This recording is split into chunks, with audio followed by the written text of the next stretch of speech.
PKA 697 with our guest Ed Bolian from VINWiki. Taylor? This episode of PKA is brought to you by PharoDistro.com and Lock and Load. A couple of wonderful sponsors. Almost said a bad word less than 30 seconds in, but I caught myself. Let's try to make it to 90 seconds. Let's get the $14. Nah, I think 31 is fine, right? Oh, well, wait. Zach, I can't put recall the last time we haven't been demonetized. Let's get the $14 this week. Come on, let's do it. We split that up. We could all pay the tax on a hamburger. That's fascism taking us down from monetization. Powerful YouTube. Susan Wojcicki or whoever's in charge of YouTube. Right to the truth. Right to the truth. Truth deniers. Dude, the last time we weren't demonetized was with Hutch. It's a part of the liberal conspiracy. We had one taken down this week because I aired a television commercial from the 1980s that had girls in bikinis in it, and that was not tolerable in 2024 YouTube. And so there's a fashion show on crazy. YouTube is live streaming a fashion show right now, and all they're wearing is black electrical tape. I guess. Yeah, I would imagine that like Victoria's Secret is placing ads on YouTube. You would think so, right? But yeah, this guy had run a van modification company in the 1980s, and he sent me a bunch of his old ads that he had run on network television, and they just had girls in bikinis in these vans, and YouTube said, nope, not having it. Damn, that sucks. It's because we're all so close to the truth. When do you take flack? When you're over the target. They're coming after us. Is that what's happening at Columbia University? They're too close to the truth. That's right. I don't know. I haven't been. You've been loving that. I haven't been following it. I don't think you turn the news on. That's why you think I'm loving it, because it's like the biggest news story in the country. That every university, basically, that holds 50 or 80,000 people or so, they're rioting and protesting and taking up big areas and making the Jews go home and hide. And now the police have been called in a few of the universities. I know UT did it, Texas, and somewhere else. I don't think they've done it in New York. But they're coming and dragging them out and taking the tent cities down and such. They're taking their tents. Yeah. Go back to your dorms, college kids. Yeah. Oh, they're putting them in a subsidized dorm at the local jail. They locked up a lot of people today. Oh, there you go. Oh, the protesters. Who's right, Kyle? Who's doing the right thing? No nuance. Pick a side. Students have Hamas and as part of their groups, they talk about, from the river to the sea, they're flying Palestinian flags, chanting death to America, and their professors, tenured professors who are on the board that overlooks all the other professors, are espousing the exact same thing. I'm still confused. Who's right? Jewish. A Jew said something. He said, "Get out of here! I don't want you in my classroom." There's hearings going on, people going to jail, and there's like tens of thousands of people. I missed what you said. A Jewish professor said, "Get out of here" to the protesters. No, a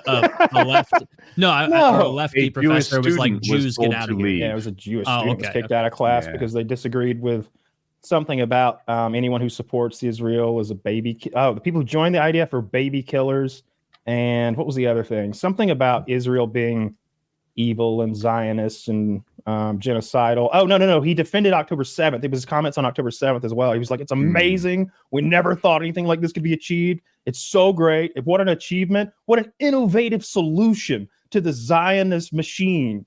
They made it sound like they had invented a new way to cook popcorn. Paramotor, and I don't like it. Yeah. Yeah. So that's going on this week. Yeah, it's pretty fun to watch. I like seeing people get pepper sprayed, so I'm always down for something like that. I want to know, Ed, will you ever go so far down the automobile and mode of transportation pipeline that you're flying paramotors, Woody style? No.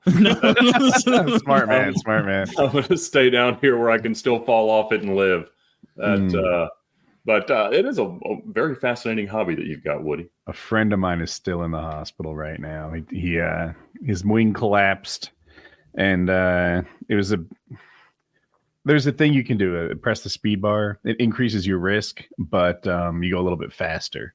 Okay. And if you're high enough, then it's not that dangerous. Like your wing might collapse, but you have a minute or two to either sort it out or throw a reserve parachute. I'm not saying it's no danger, but you can sort it out. But if you do that at 100 feet, then you don't get any second chances. And that was his situation. And the pictures of him in the hospital, dude, it's hilarious because his friend group They all tease each other and razz each other constantly. So they're all he's in the hospital with the neck brace on, the blood on his face. He's got the air tube up his nose, his arms in some sort of cast, and his friends are taking selfies with him, giant shit-eating grins. It's pretty funny. I think that's your responsibility as a friend of somebody with a dangerous hobby. I think it's like, look what caught him. Yeah, He didn't fall down the stairs. He brought this on himself. I mean, that's true. It's funny that you pick fall down the stairs as like a totally unavoidable thing that happens to every adult. It happens to everyone a couple times a month. Ed doesn't know. Kyle falls down his stairs constantly. He's 37. Is that code word for his abusive relationship, or is he actually falling down a flight of stairs? Dude, name a bigger rivalry than Kyle and doorknobs. Just constant. No, it's not a euphemism. He has. I like to go down in a very cool flexible way. joints. No. No? Why would it be? I don't know. I thought maybe your like gigantic toes or something got caught on the steps as you went up. But why are you on? Oh, I'm the idiot, right? I'm the idiot. God, you're extra busy. Is that why you fall right a lot? now? Flex on you. Take that. No, it's because I've talked about it before. It's because I go down them in a very I hit the very edge and sort of slide down and do this like fun sort of like slide down the stairs instead of walking down the stairs like a normal person. So I'm bringing it on myself. And then the other time it was just like dark and I couldn't see the stair. I thought there was another stair and there wasn't, or vice versa. Like I thought I was at the landing and there was another stair. And anyway, my foot just reached out and didn't have anything. And I just fell into the night. Wait, is this pigeon-toed slide like your normal way to address a stair, or is just sometimes the mood takes you to extreme stairs? Sometimes I'm just having fun. You know, I like to, you know, I'm a pretty happy guy, pretty go lucky. So I hop, skip, and jump up and down the stairs like a little child. I like that. I like to keep that childishness in my life, keep me young, keep me vibrant. My feet hurt right now from excessive jump roping, so I can't. See, look at this. This guy's over here doing hopscotch. Come on. What qualifies as excessive in the jump roping activity? Well, when your feet hurt and you have to take ibuprofen to combat the limp, there you are. How many did you do? I was hoping to avoid this because it's not enough to warrant this kind of injury. Less than 10 minutes. Yeah. You can lie online, Woody. I rarely. 4 hours. 4 hours. No, I think part of the problem is I do it in weightlifting shoes instead of something a little more bouncy like you want to wear because it's part of my routine. That might be one of those exercises you're supposed to do barefoot. Right, not the way I do it. That would hurt even more. Yourself up. Yeah. I don't know. Like so they say, squatting barefoot is like a lot of people do that. I've heard that, but you never hit your feet. Jump ropers. Yeah, we're all woefully unequipped to critique Woody's jump roping. I can't remember the last time I jumped rope. I'm not a big fan of it. I don't like jumping rope. Never have. I don't like any of the calisthenics, really. I hated all that shit we would do in jiu-jitsu when we do like the monkey crawls and shrimps and fucking crab walks. Oh my God! It's like I'm paying for this. Let's get to work. Oh, bear crawls. If I'm paying for 2 hours, and the first hour of it is gym. Like get the fuck out of here. Teach me something. I used to like that stuff a little bit. You know what it was? I had a guy I trained with whose T-shirt said, "My warm up is harder than your workout," and I took a lot of pride in that. So. What an asshole! He's just always wearing a disgusting T-shirt. He can't wear his The concept inspired me. Have you seen those clips online of people who are spending like 10 grand plus to do like pretend boot 6 camps? a day, 3 days, $18,000 Alpha Man camp. That's what it is. Is it called Alpha Man Camp? No, but it's the best way for me to like condense it down to two or three words. $6 a day. $6,000 a day for 3 days. $18,000. You basically go through like pseudo SEAL training, and there's lots of like learning to be assertive, learning to like be physical, learning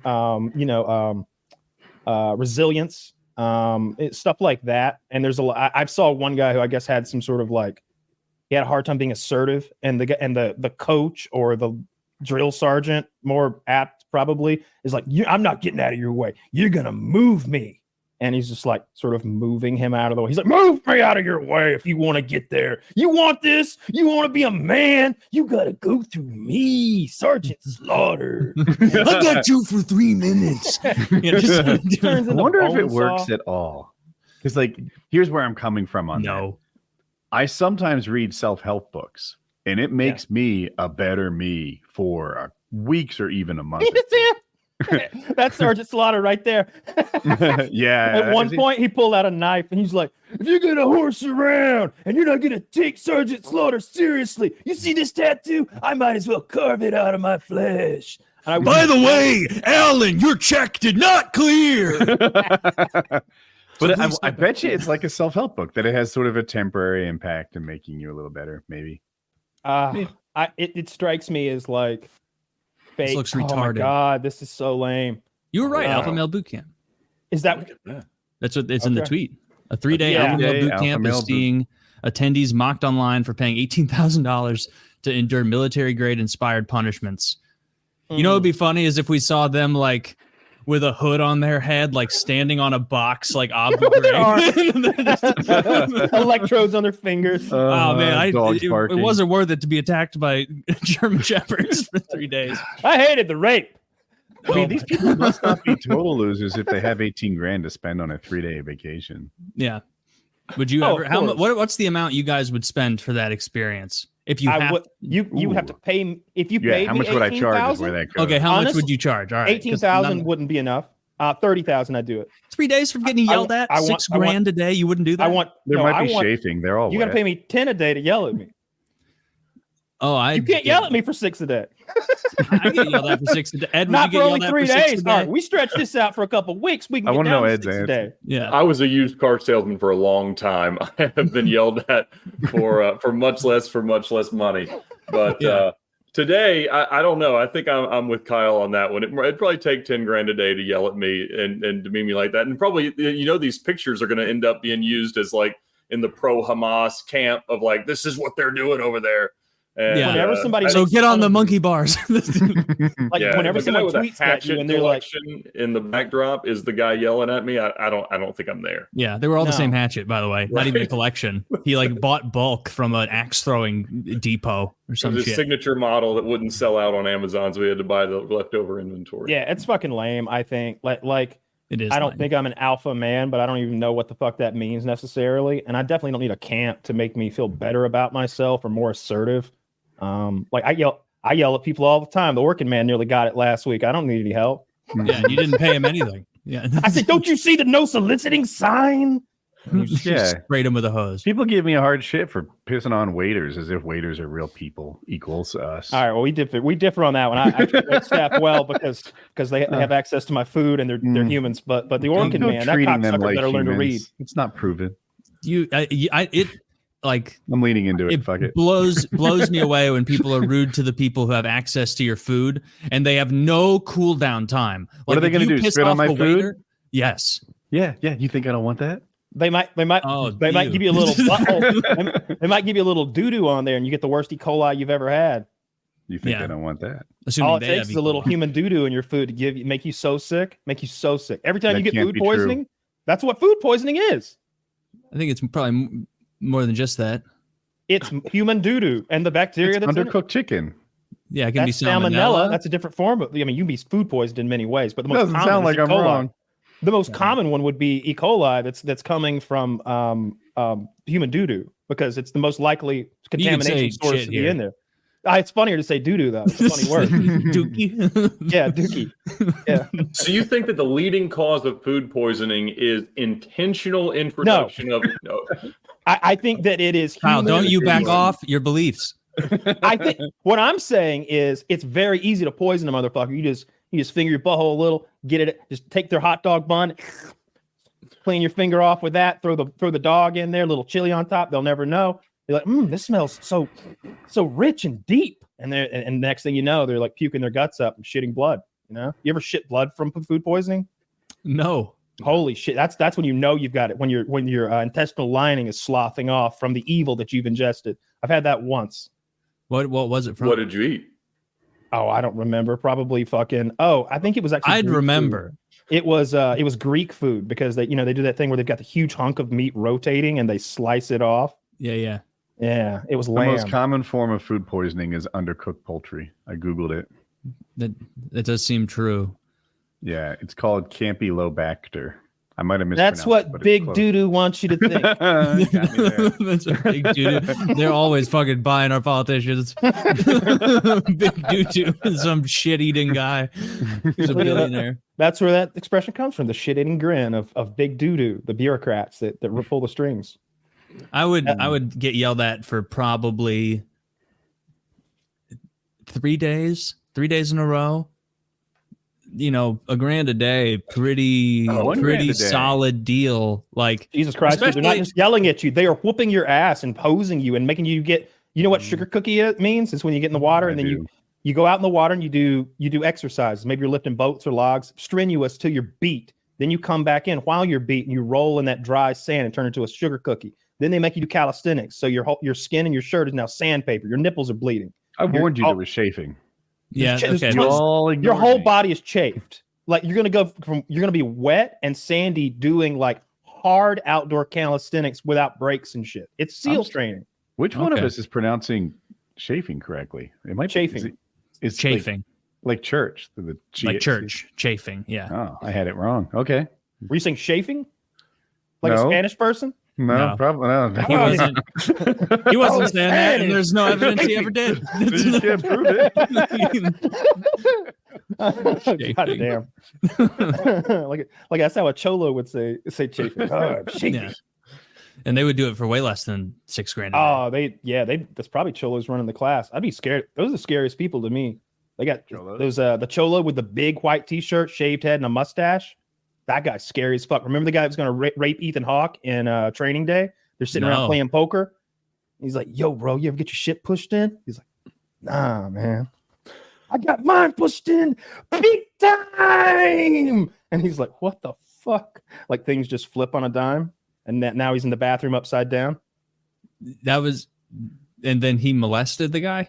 Well, I'm not going to spoil the movie. It's a good movie. Training Day. Denzel Washington. I think I'm on the Ethan same Hawke. side. I'm thinking of all the things that are scarier than that. Even Mendez shows with Bush. I'm coming up with zero. Right? Like snakes. Eva Longoria? No. Like a venomous snake that's like in your bed with you. Okay.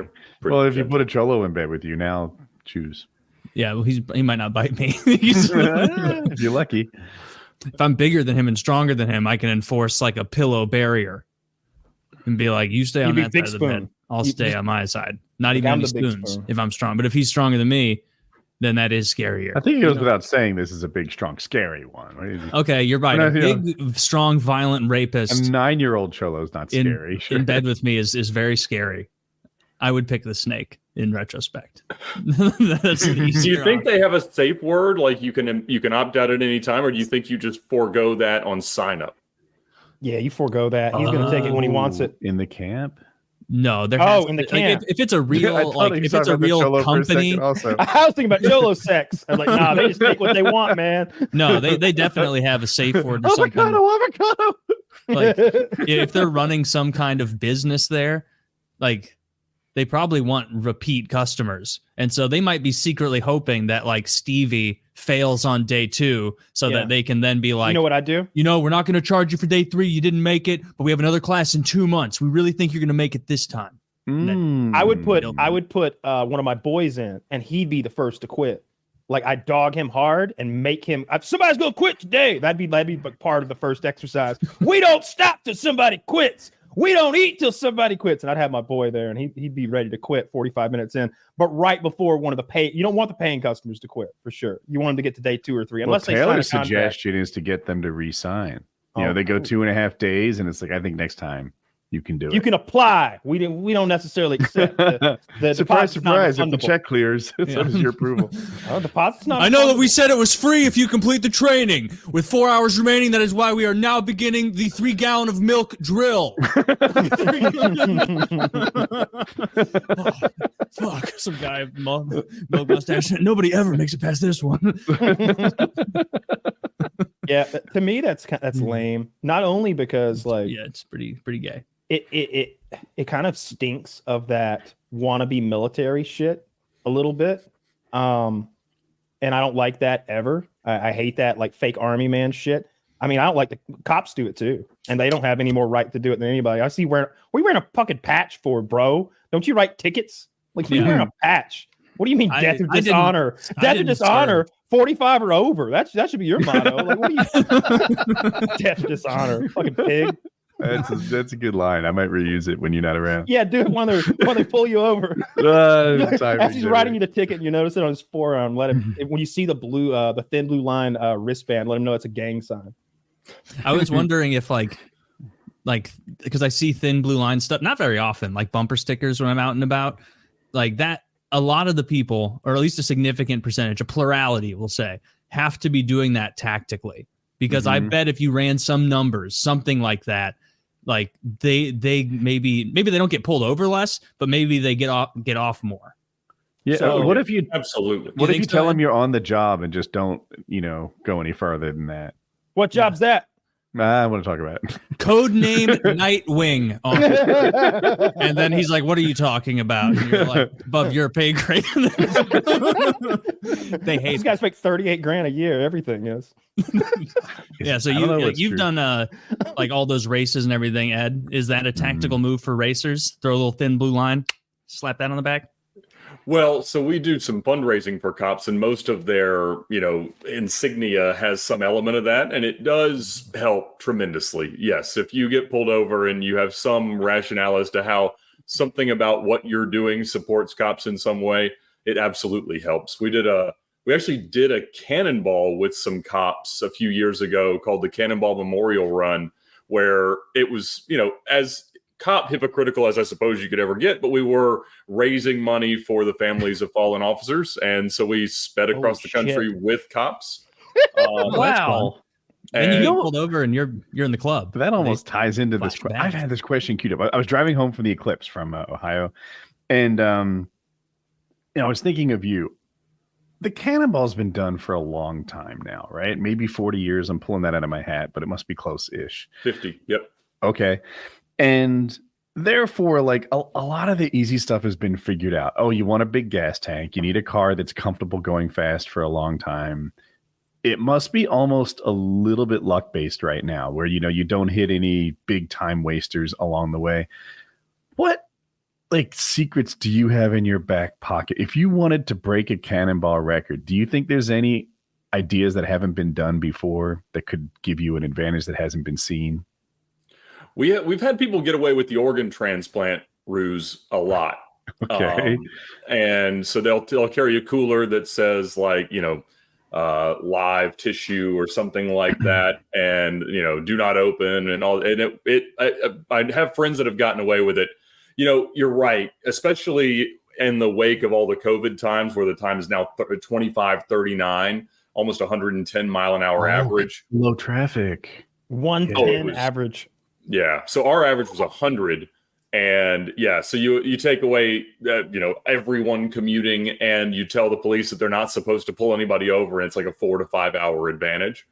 And so to go out and do it now would be an entirely different proposition, because you'd have to run enough spotters ahead of you, which is the new thing. So the guys that beat me had 35 spotter cars, people that they've agreed to pay tickets for driving at pace, less than a few miles ahead of them. And so, you don't really rely as much on radar detectors and laser jammers and Waze and things like that. You're just relying on the immediate intel that you're getting back from somebody driving ahead of you at the same speed. Wow. And so other than a Predator drone, I'm not sure what does any better than that, but it's a very different game now than it was 10 years ago when I set the record. So you couldn't just find a vehicle that goes 150 with 600 gallons of gas or anything wild like that? We think that the sweet spot's about 50 gallons of gas on a decent consumption-based car. That's 3 stops in most cases, and that would pretty much be optimal. Trying to go longer driving stints ends up making you drive a little bit more slowly. One thing that I explored was actually becoming a senator. Because if you are on the way to any work obligation as a senator or congressman, you are privileged from arrest. They cannot arrest you. Do you have to be a federal senator, or does state senator is mildly achievable? Oh, yeah, for sure. Some of the states emulate the same thing, but it's Article 4, Section 6 of the U.S. Constitution, and it says that senators are... Oh, they didn't think that one through. That's a good one. Well, it was from the early days of them going in for votes, and the opposite side would just pull them all over and arrest them on the way, and then on trumped up charges, and then see what happened. And so it was a good idea. Voting outcome, right? So now you'd have to find a cop that knows that to get them to let you go. But it's So I thought about that, but I did not decide or have the money to run. COVID ruined it. Yeah, COVID ruined it. You're never going to get that advantage again, and that's the biggest advantage of all. It's hard to overcome. I hate to say can never be beaten, because I follow competitive swimming a little bit, and there was a period where swimsuits were better than they are now. Right. They were practically wetsuits, like from wrist to neck to ankles, and they're faster than human skin. And they decided that was too much, and they backed it off a little bit. So now there's records out there. How are you going to beat that? People do. So COVID, somehow that seems a parallel to me. How are you going to beat that? That advantage will never exist again. Am I wrong? I thought that women's swimming records had been stagnant for 2 generations or something because of the steroids in the 80s. No, they're still fall. They still fall, but there were some old ones though. The distance women's women's swimming is interesting. They're almost as fast as men. Something about that. I don't think there's another sport out there where there's less of a difference in times. Shooting. Oh, yeah. Okay. Yeah. They only split the skeet shooting to men and women after the Chinese woman won. Wow. So there are some sports where I don't know why women can't be as good, right? Why are women not as good at chess? Why are women not as good at pool, billiards? The list isn't that long. Driving, maybe. I don't know. There have not been any prolific female racing drivers, and there's no necessary physiological reason that they couldn't be. But it's one of those things that just there's just not that many that pursue it at nearly the rate. And so it's probably still proportionate to the number that achieve something. Are there leagues where a light driver has a huge advantage? Oh, all of them. Every single one. Yeah. Well, I have in NASCAR that they weigh the car with the driver in it. Am I wrong? All of them, they weigh the car with the driver in it. Yes. There can only be so much, weight loss and things like that. But it's, I'm 6'5". I'm never going to be a competitive racing driver anywhere. Mm-hmm. There have been a few tall racing drivers, more so in sports car racing and NASCAR, where you can be successful, but you're still at a disadvantage. And it's a lot harder to build a safe race car that accommodates a tall person the way that roll cages and things like that are built. Yeah, because if you're heavy, they can't choose where your weight goes. That's it, essentially. Yeah. Well, you're generally going to be close to the middle of the car, and so with ballast and things like that, they're always manipulating it. But it's fortunately, cannonball, those rules do not necessarily apply. But it felt kind of like the steroid era in baseball, where nobody's going to go out there and be racing for home runs like Mark McGwire and Sammy Sosa ever again, just because that was a totally different physiological exercise for them. And so I think that when you have that, you just have to decide, well, does that just flip the sandbox over, or do people find a different way to compete? And generally what's happened in the world of cannonball, which I think has been enjoyable to watch, is people find these other much more granular records that they can pursue, like the autonomous record and the nonstop record and the round trip record and the electric car record and all these other things. And that allows them to say, I have a cannonball record, and I'm all for that. I mean, there's no governing body of illegal outlaw cross-country road racing. And so if you want to make a claim, and everything has those, granular things. I saw an NBA player holding up a Wilt Chamberlain 100-looking sign that said he was the only player to ever score 50 points in the NBA and college in the same arena. Which, that's a baseball kind of record. Yeah. UFC will do records like that too. It's like, who cares? In the professional world, I worked at Cisco, and Cisco, the networking company, if you weren't number 1 or number 2 in your market, they shut down your division. That was it.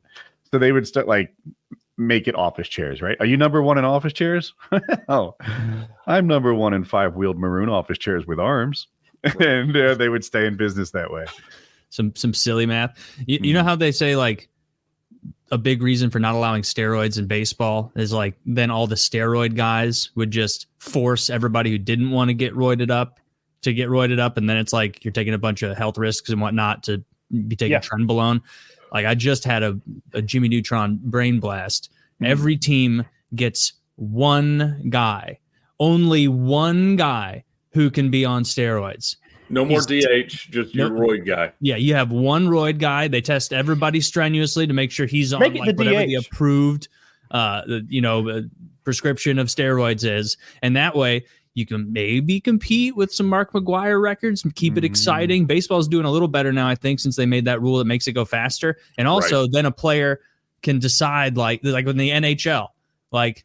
It could be like, all right, that guy is volunteering to be an enforcer. He knows these CTEs in his future more likely than not, but a lot of players don't want to go that route. This is a good baseball idea. Hi, my name's Big Al and I hit dingers. Yeah. My name's Big Al and I hit dingers. I think this should just kid rules. So the problem is, Did you see him recently? No. He's not fat I've anymore. Actually, yeah. He's a handsome, good baseball player. Good for him. Hope he keeps hitting dingers. Hope he makes it to the bigs. Yeah. Now there's a new like steroid Olympics, right? What? Oh, I'm gonna have to look it up, but I remember seeing it pretty heavily promoted. It's like the steroid games. That's great. I wonder what the games are like. There's no snowboarding in that bullshit. now the hardest event, the 1 mile jog. Enhanced games allows anabolic steroids and HGH, beta blockers, cannabinoids, and everything. You can do anything you want. Oh wow! And who's behind? Was Peter Thiel? He's like a big tech Beta blockers billionaire. Yeah, Peter Thiel's involved, and yeah, so they've invested in this. I don't know when it launches, but take place in 2025. It's yeah. So what are they going to have? I want to see someone gold medal in both of them. Track, swimming, weightlifting, gymnastics, and combat sports. It was originally December 2024. But they're supposed to announce the location soon, it looks like. But I mean, that's going to be, can you imagine weightlifting where it's all, I mean, I have to assume, in some sports like that, it's already pretty prevalent, but who the heck knows, that's, China just lost a bunch of medals, right? From maybe the women's 800 swimming in Beijing Olympics. I think they lost like several, they notified. They're as fast as the men. Yeah. They have higher T. They're fucking cheating. Yeah, I would be okay with like TRT levels of steroids. The problem is when they go ham, when they're taking huge doses of exotic chemicals. If they were just taking a TRT dosage hair of testosterone, not the women, those poor women. See, that's the real problem. It sucks for women more than men, because a man might get enlarged heart or like die, 15, 20 years early or something like that. But those women are like ruined. They've transformed. Their ovaries just their voice. They've turned into. They've been masculinized. Tell me more. No kids. Woody's gonna get him a trans man any day now. We always talk about hypothetical single Woody. It's a trans man. It's a. Dude, Woody is trans. Lady. He's male to alpha male. He's absolutely. They'll be like, "You're the most convincing one I've ever seen." He's gonna have a clit bulge. Man, I will watch the steroid games. Mainly, I want to see how much more weight they're doing than regular weightlifters. It might be telling if it's not a lot more. They won't be any more, I bet, because the caliber of person who's willing to get dirty and never be able to compete in the real games is going to be so much lower. I feel that they're not going to be approaching those weightlifting records because of the talent that's required to like clean and press 180 kilos or whatever the fuck. And it could depend on what kind of lifting they're doing. Like if they're just doing Olympic style lifting, a lot of that is like having perfect technique in how you move the weight.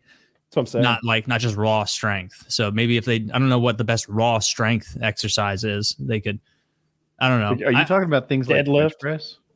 Like if you watch a clean and jerk press, that I know is technique. Yeah, I don't there's a huge amount of technique there, and so like those guys, it's not like they can go to a strongman competition and lift those giant stone balls, but a lot of those guys doing the strongman competition probably can't clean and jerk or maybe they can. Those guys seem pretty roided up. They probably. I wonder if combat karate is testing people. If you don't know, like Taylor, it's karate, but they actually hit each other and beat the shit out of each other like MMA style. It just kind of eliminates the ground game, and a lot of ex-UFC fighters are going over there, and I feel like they're roided up over. What do they there. wear, Kyle? Like I guess I'm asking, do they have gi. lots of? I think they wear a gi. Like no, there's no padding. It's That's like what I was MMA thinking. with karate moves, and the fighting arena is weird. Like at the edges, it's soft padding that goes up and away at an angle, so you're kind of in a bowl. I think Luke Bisping wants to fight Rockhold and combat karate with one eye. One eye so far, like Yeah. For those who don't know, Michael Bisping, former UFC champion, British guy, has one eye left because he was kicked in the eye by a roided up guy, and it never came back right. Like over his career, it got damaged more and more. But the thing that pushed it over the edge was it Belfort? It was a roided out guy ruining his eye, and so now he's got a glass eye in there. it was either Belfort or Henderson, and they're both roided up, so that doesn't change the story. I think it was Belfort. I saw a video. It's not allowed, right? You're not allowed to use steroids in UFC, right? So there was No. a time when you were allowed to take TRT. Okay. And the thing is, once you're allowed to take steroids, people took 7 times more than, you would expect them to take for a therapeutic I can't dose. tell how much you're taking, just that you're taking. It's Oh, because people respond to it differently. I might give myself 100 milligrams and my levels might go to 1,000, and you might do the same and your levels will only go to 500. So they're not they look at the levels sometimes. Like I think Chael Sonnen may have been a case, and they're like, all right, what the fuck? Like there's no way this is 225 milligrams, Chael. You have the testosterone of a mountain gorilla. Like, what is this? Like, clearly you're on a lot of shit. And he's like, I don't know. Dude, when I Chael love an first animal. explained that, I wasn't equipped for the level of lying that Chael regularly does. Chael's a great storyteller, but he has very little adherence to the truth in his stories. He's very dry humor too, so he mixes the two. Yeah, you just can't tell. Like, if I told you I'd caught a 12-inch fish and you suspected I was a liar, you might think it was really 10 or 8 if I'm a big liar. If you heard I had never been fishing before, now you're dealing with Chael Sonnen. So like, when he says that he set the record for the most banned substances caught at a single time in one test, I don't know if it's true or not. It sounds true, but I believe it. I can't Yeah, tell. he was like one of the very first people to see that there was a testosterone replacement therapy. What do you say it when something exemption, and get into it? But clearly he went like way overboard. He looked great when he fought John Jones. He did. Man, he looked handsome guy, and he's just like built out of steel. And he's like, and I got in there and I knew I was juiced to the gills, and I laid hands on him and he just moved me. Yeah. What he said was this: I was juiced to the gills. I'm rock. I'm, just fucking muscle wrap, stretched tiger skin over my muscles. And then I grabbed John Jones and I knew his secret. He was juiced too. And sure enough, Jones has been caught for steroids. Jones beat the brakes off him. I watched it the other day.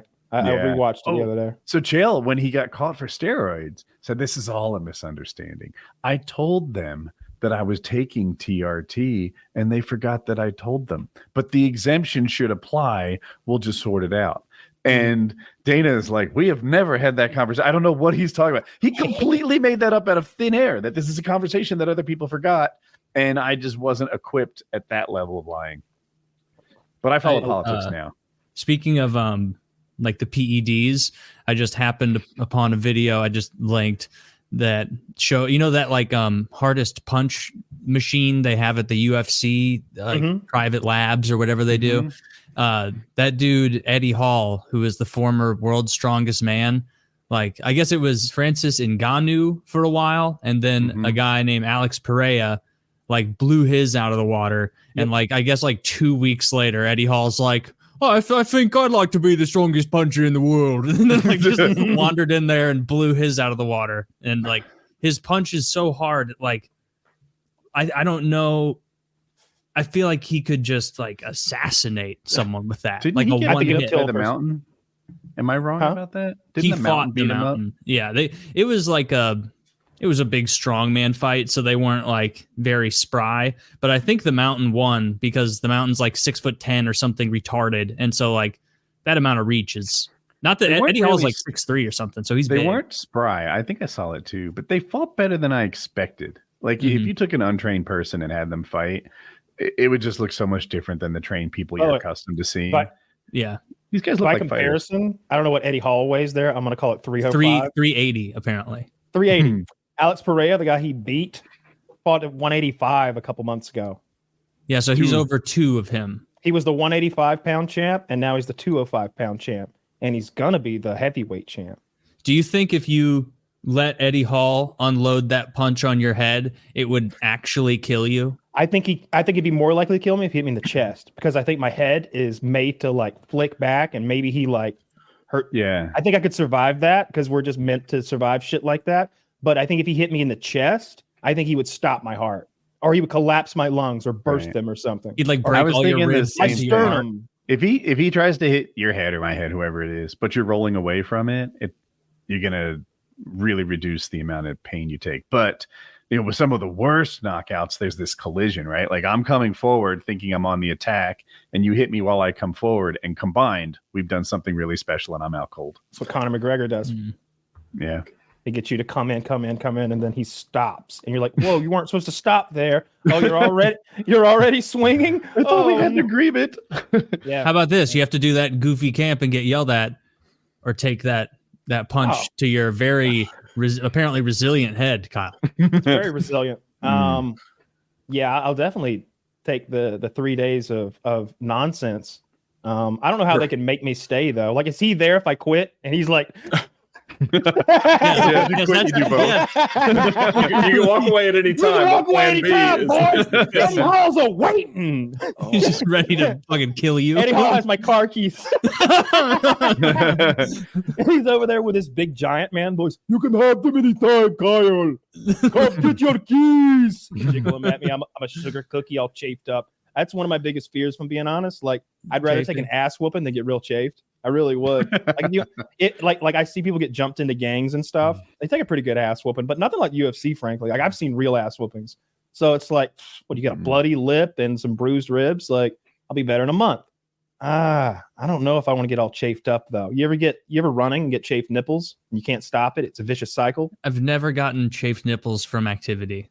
One time, you never do it again. Band-Aids or whatever it takes. It is. I Vaseline them bitches up. What were you doing that you chafed your I've nips, had Ed? way worse. It was something that shouldn't. It was like doing, fixing something or working outside, and it was like, how in the world did that abrade my nipples in such a fashion that I now can no longer wear clothing for a week? It happened to me every year. So in surfing, you Yeah. put wax on the surfboard to make it sticky. Otherwise, you just slip right off. And every year, as you transition from wetsuits to just bareback, this probably wear shirts now, but it would make your nipples would just be scabs, and then you'd still go surfing, and the scabs would rip off, and that just happened again for Just about wear a month. shirt, man. Like that. This is before like athletic, like dry fit shirts. Yeah. And now a lot of top surfers wear like big loose cotton, to my eye, like a very ugly sort of homeless looking t-shirt. Probably a but sun thing. I guess it's the style. Well, I would wear like something you'd see in the gym, like a dry fit sort of flattering shirt, but they don't. They wear big sloppy cotton t-shirts. Weird. But they're There's gotta amazingly be a good. reason. So I think it's style. I remember getting my thighs chafed at the beach, like as a kid, because like sand would get in there, and you're like so excited, you want to just keep running around and playing and like rolling in the sand and being buried by your friends and then burying them, and you don't like realize until later that evening when like you're getting out of the shower or getting in the shower. Usually, like the hot water comes on, like oh, it's hamburger meat down there, but that can't stop you. You got holes to dig. Burns. And those are There my are crabs to discover. Yeah. Those are my most feared injuries, like burns, chafing things, like rope burn. Rope burn hurts so much if you've ever gotten a good one. It's excruciating. I can remember getting a rope burn once, and like the whole ride home having my hand in front of the air conditioner and just How'd you max get high. We had this huge slide that went down a hill into a river, and there was a rope to pull yourself back up, but it wasn't thick enough to get a good grasp on, and my feet slipped out from under me, and I took like a few feet of it through my hands, and I just remember it felt like it was so hot. It got hot, and it was just That's just rough. really bad rope burn across. But yeah, that sucks. I hate chafing and I hate burns. You know what hurts myself- more than you get credit? Like if you're really cold and your hands are, I don't know if it's technically frostbitten, but when you first warm them up again, that is more brutal than, like, it happened to me a couple of years ago, and I was like, I forgot how bad this is. Yeah. Dude. All right, worse than that, it has to be. I was watching I watched Everest, the movie about those people that got trapped on the mountain, fucked up, and the one guy's face kind of froze off. He got such bad frostbite, and I was just thinking, can you imagine frostbite when they're like putting hot water on that? Like that's got to be what you're describing times 10. Because I remember playing in the snow as a kid and coming in, like staying out way too long, and then getting in the hot tub, and my whole legs just stinging, prickling, and hurting so much. I thought, would you even feel it on like frostbite? Is It's it gotta dead be by I that bet on the point? rebound it does. He's Well, talking there's about dead- like when they're recovering. The repair work does. Yeah. Yeah. Good God. Ugh. Ed, Tesla sales are dropping, I think 3 quarters in a row. Why? Are people not liking EVs? Are people not liking Elon? Are competitors? Well, American buyers are absolutely hating EVs. There's a ton of evidence to support that. Although the rental car fleets just re-upped on them, so I think they got exceptional deals on them. But Tesla keeps slashing prices to qualify for different incentives, and that's causing just unfathomable depreciation, like 4 to 5% a month at times, which, in the aggregate, cars depreciate about 1% a month. And so it is a huge, huge problem. A couple of months ago, actually, I got an Audi RS e-tron GT, which is essentially the Audi version of a Taycan Turbo S. And I am not an electric car guy at all, but a friend of mine runs Audi Birmingham, and he called me. He's like, he's really proud of himself because he had worked out this deal to lease these cars for a year, effectively for free, because Audi Financial Services is a different department or a different company really than Audi Corporate. And so Audi Corporate puts these incentives on the cars, and Audi Financial puts the residuals on the leases, and the 1 year residual on the lease was higher than the purchase price, which is effectively creates a free lease. And so it's just like interest and taxes. And so I leased a $160,000 car for $250 a month. And, the problem is that is probably they had about 150 of these in nationwide inventory when it began, and they sold them all, which is probably going to be, a $6 to $7 million mistake that Audi Financial will have made when they own these cars a year from now. And those are the kind of things that just kill them. I mean, that's a crippling blow to some of these financial institutions. And so, yeah, Teslas are down, Lucid's abysmal, Rivian's doing okay, but it's My friend loves his Rivian. Yeah, I mean, they've got great customer satisfaction. Tesla just recalled every Cybertruck, but go ahead, Kyle. What's the price tag on a Rivian? It started like 80, 90. Yeah. And then go up to like $130, maybe. I happened to look last night, not only last night, but a few weeks prior, to see what Cybertrucks were going for used. I was like, because I felt like that would be very telling if you can get one used for 80, 140, 150, shit like that in the Atlanta area. Well, but that's still very new. So when they first came out, a couple of them traded for 200, 240, Woo! which was a massive overage. And they were actually being bought by Ford to reverse engineer and see what they needed to do. So Ford bought a dozen of them or something like that. And sometimes that's all it takes to really change the perceived value. There are not a lot of transactions happening in the 140, 50, 60 zone. Okay. And so they're going down very fast because these record prices were less than 2 months ago. Yeah. And so they haven't been delivering them long. They got huge quality issues and stuff like that. So it's really been problematic. And now that the incentives from a tax perspective only apply to American-built cars, the German stuff doesn't. So they're relaxing a lot of these standards about when all their cars have to be EV or a percentage or whatever, because it's just not feasible. I can see why the rental car market, because I would love, if you offered me a rental EV, I think it's the one I'd pick, because I just want to play around with it without committing. Well, the problem with playing around with it is that you can get stuck somewhere, and you open up yourself to some exposure, especially like, I was out in Vegas the other day, and you could rent an electric car for a third of what you could rent a gasoline powered car, but I had to go from Vegas to Southern Utah. And I was like, well, I don't know what the charging network's going to be. I'm staying at a hotel that inevitably will not have a charger. And I'm going to have to, solve problems associated with having this car. If I was just tooling around the strip, by all means, that makes a lot of sense. And so, Tesla's stock is dropping. They keep saying that the cyber taxi idea is going to be the salvation of the whole, brand. But man, I was, one of my detail guys they just gave out like free self-driving for a month if you have a car that has the cameras that make it capable, to try to make you subscribe to it. And it's either $100 a month or a $12,000 flat fee to get the self. Oh, is it 8 now? They lowered it by $4,000, which, like, if you bought it already, you feel ripped off. But right. Well, they don't care if you bought it already, very clearly, because when you reduce the price of a Model S by $30,000, the trickle down depreciation is just horrific. And Tesla has always had such a devoted fan base because they've always been far ahead in terms of a lot of the technology that they're doing. And so it's been justified. But when they keep getting kicked over and over again, it's really hard to stay that positive on it, especially since the long-term residual values are so terrible. Yeah, every other car, I feel like repeat buyers are a big part of the business model. And huge. Tesla, I can imagine anyone who, even if you like an EV, you look at the other ones to see if it's greener over there. Oh, of course. If I were buying one, let's say my price tag is in that $80,000 to $90,000 range, which is kind of where the mid-range of most of the electrics, it seems, I would want the Tesla. I would want the Tesla. I would. Just because the others don't seem... All right, look, they had the issue with the accelerator plate. Man, they got right to it. They got it fixed. Yeah. I know they just shot a fucking pot rivet in it, but it's fixed. I'd be like, no, thank you. I'm going to use some, like, glue. Hot glue gun. I don't want a pot rivet in my accelerator pedal. Maybe I'll just get a full aluminum accelerator setup, even because I'm already $100,000 into a goddamn truck that can't do truck stuff. So like, it's just for looks anyway. That's why I like it. I do like the Cybertruck. Like Woody, I wouldn't care for how much attention you're going to get if you're in one. Like, it's not just like riding around in a nice Corvette or even a Lambo.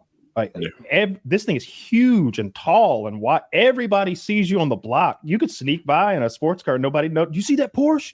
No, of course you didn't. It can hide behind all the other cars. Right. I'm curious where you stand on this. Like, to me, a disadvantage of make it like a Ferrari F40 or something. Sure. Is that every time I pull up anywhere, I'm getting attention.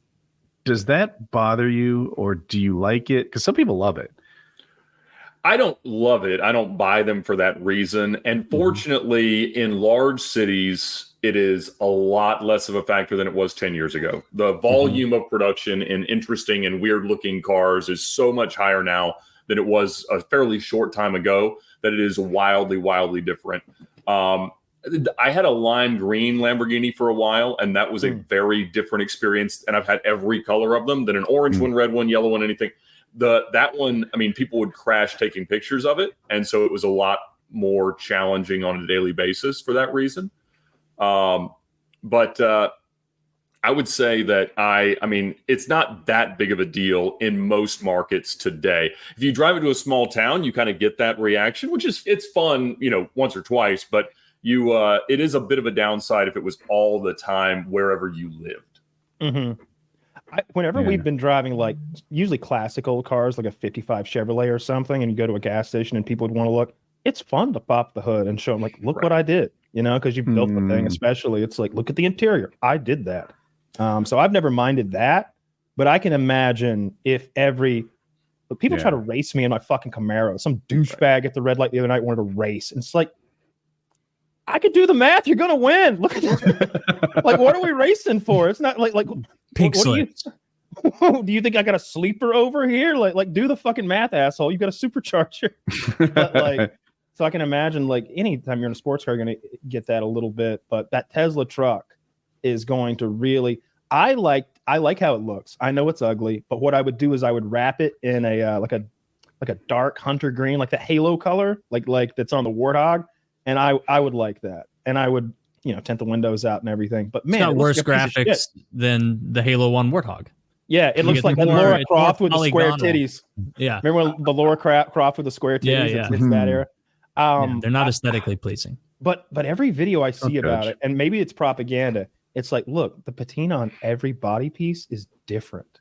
Like Yeah. this, I mean, only one of those would be kind of fun too. The patina on every body piece is different. Right. I don't care that it will absolutely cut your fingers off if you have your hand in the lift gate back there. That didn't bother me, but Is that not man, software? Maybe there's, I don't know. it is. Yeah, because I saw a comparison where they took 5 other things with hatches similar-ish, Volvos, maybe a Acura, this and that, and they ate a carrot and maybe a cucumber. Solid And- two. Yeah, it's like everybody else. Why both? Well, because if you they have them next to each other, and the cucumber is more sturdy than a carrot, so the carrot goes first, and if it pops that, then it goes to the cucumber. If it's popping the carrot and the cucumber before the software says stop, then that means you're going to lose something. Like I don't know, maybe a big heavy man finger could take it, but a lady is losing her fingers. You ever look at your girl's hand and think, I could bite every one of those fingers off like a chimp if I wanted to, bitch? Every day.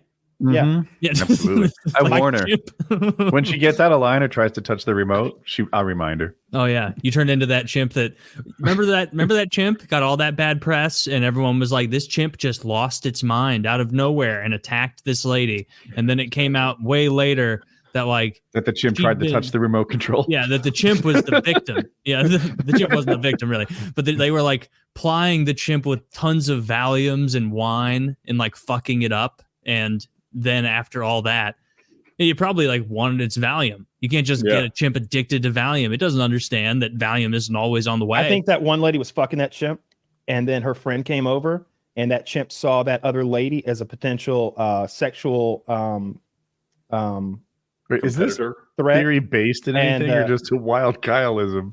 I think when you got a single white lady with a monkey in her house that she's giving wine and Valium, you don't have to be. What do you think figure out Jane, what's going Jane on. Goodall was up to out there?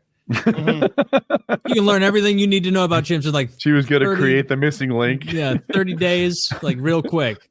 Don't No, put she that on was- Jane Goodall. That was a wonderful woman. You ever see her that movie Gorillas in the Mist with Sigourney Weaver? No, You should. I It's skipped good. that one. But I Man will tell hasn't you seen right now, I'm Terminator not going to 2. watch Made me- the Gorillas in Made the me Mist. fucking cry. I don't love wanna those. watch sad monkey movies. I wish they'd leave those fucking gorillas I alone. don't think she was fucking that monkey because a chimp would be No, they look pretty cozy. they'd be a bad fuck. Don't They have do that, tiny though. little penises and Pretty sure it's and Jane Goodall. they probably they don't smell good. You don't know.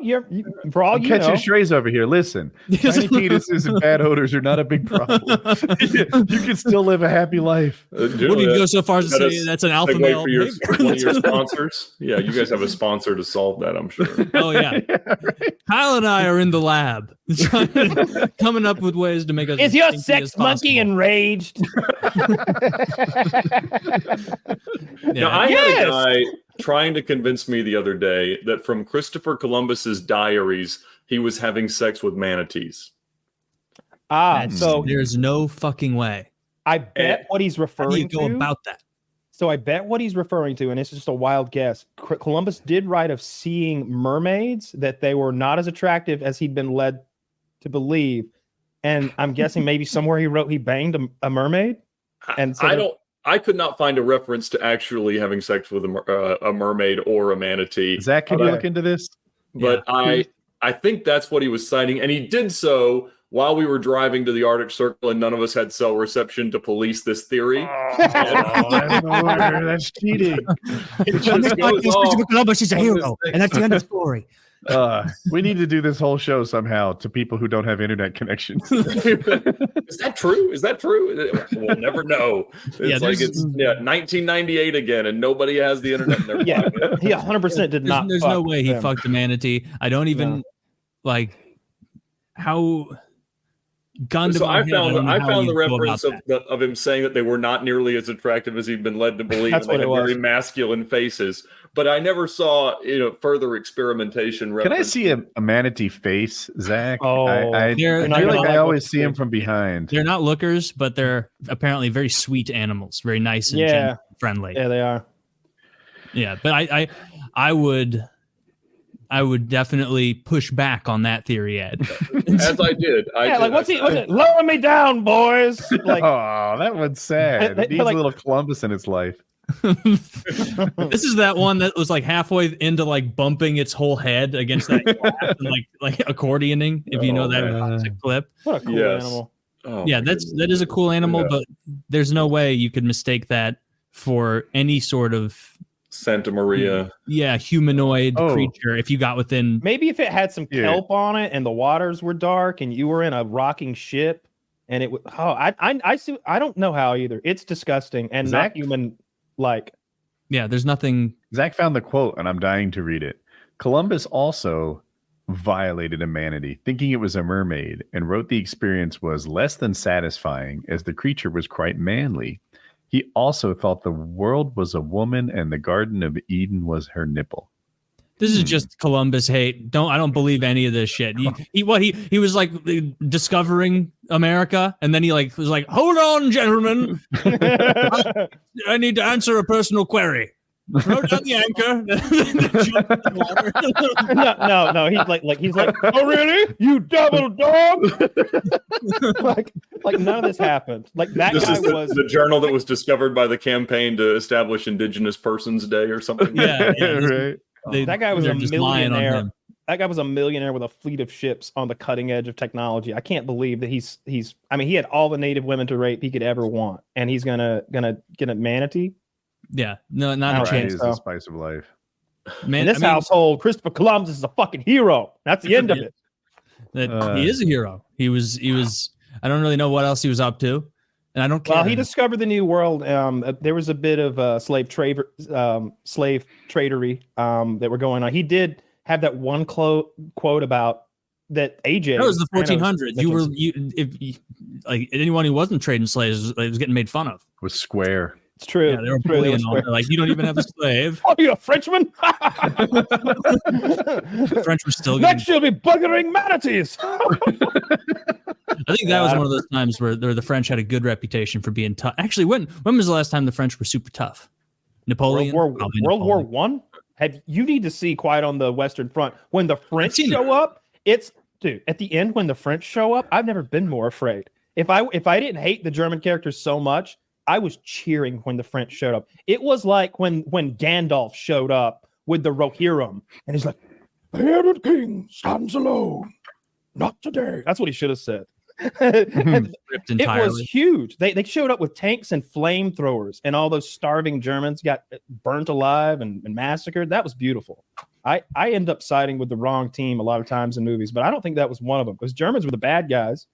And when I saw those French with the flamethrowers, I feel like that's the last time they were doing some cool shit. Actually, the French Revolution. You just shine a light for me on some of my ignorance. That. Why were the Germans the bad guys in World War One? Because World War II, I've heard a lot about, but okay. What did they do wrong for World War One? Was it invading France? Okay. They had those neat helmets that they shouldn't have got rid of, though, with the spikes on top. That's one of our biggest problems militaristically, is we don't see neat we don't see neat ideas in outfits and uniforms. Just make all our tanks 8 inches taller to accommodate spikes. Yeah, make them taller, make spikes. Make it pointy. Make it pointy. Have you seen the Dictator with Sacha Baron Cohen? He plays like an Iranian dictator or something. Right. They've made his nuclear ICBM. They've done it. The scientist is so fucking proud. He's in there. He's looking at it. He's like, "This is a 12 megaton warhead. We can strike straight to the heart of the great infidel. Washington, D.C., New York City." He's like, yes. Could you make it pointy on top? Because it's very round and blunt. It's like, oh no, you see, this is a re-entry vehicle. This will be going into outer space, sir. It can't be pointy. I understand now. You've shown me I'm wrong. And then he like whispers to a guy and they grab the scientist and like beat the shit out of him, drag him away. The next time you see the missile, it's pointy as fuck. Elon did that. Elon said that on the heavy lift vehicle or whatever, he was doing an interview and he's like, "Why is it? I noticed before it wasn't pointy on top." And he's like, "Yeah, it didn't look right." I told him, "Make it pointy on top." Then, wait, you made it pointy on top just for aesthetics? Purely aesthetics. It in no way aids the aerodynamics when you're going that fast. It's purely, and you could even argue It's not as good. We can even argue it's not. It's what he said. Yeah. You know, Kyle, people, you'll surely know this. The stealth fighters and the color, you could probably tell the story. That's what the stealth fighters were originally kind of pastel. Yeah, they were white. They found that was the best way to hide visually the plane against blue skies, black skies, sunsets, you name it. And then the Air Force saw it and they're like, yeah, make it black. Men don't fly pastel planes. Right. Yeah, make it cool. It's got to be scary. Neat. Shouldn't look like we got it from, Forever 21. I was going to say talking about cool looking military stuff. One thing that we absolutely dominated as Americans, painting like shark faces on planes. Absolutely. No, but I don't think anybody else was doing that at all until maybe they ripped us off. But we were the ones who were like painting scary shark faces, tornadoes. I even like the sexy girls on the front. I think that's on the neat bombers. Too. That's a bomber thing. Usually just in second to the sharks and the animals though, because think about like the dog fights and everything. You see, I'm that? not going to kink shame you, but I think I like the girls more than the animals. You know that whistle on the bombs. That's just to freak people out. What? And it's not the sound that a bomb makes, because if you ever watch like us drop bombs, they don't make a fucking noise. They put a whistle on that bitch. just to like distract people leading up to the bomb. It's just to scare the shit out of you when the bomb's coming. That's a pretty okay. Well, that would work. Yeah. I don't know what I thought it was. I was already scared. Things falling in the air. This seems mean. Yeah, just put a whistle on that bitch. It's like that thing you put on your hood to scare deer that doesn't work. Right. Oh yeah. Or taping a harmonica under your buddy's car so he doesn't know where it's coming from. I've never heard that. That's a good prank. Does it work on wives? Because that's funny. Oh, it works extra good on wives. You've done that to someone, Ed? I had somebody try to do it to me, but it fell right off because it was leaking enough oil that nothing was going to stick to the underside of that vehicle. Yeah, I have seen it work. Yes. That's really funny. That's a good car prank. Yeah.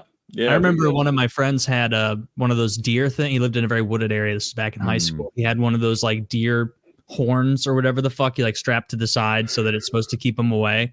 And like very soon after he got that and his driver's license, like a full sized enormous owl flew into him. And he killed an owl. We were at his house, like I believe, like he was on the way back from something, and we just happened to get to his house earlier. And he's like, "Guys, my car's got fucking feathers all over it." Like, oh, you hit a little bird? He's like, "No, like a great horned owl.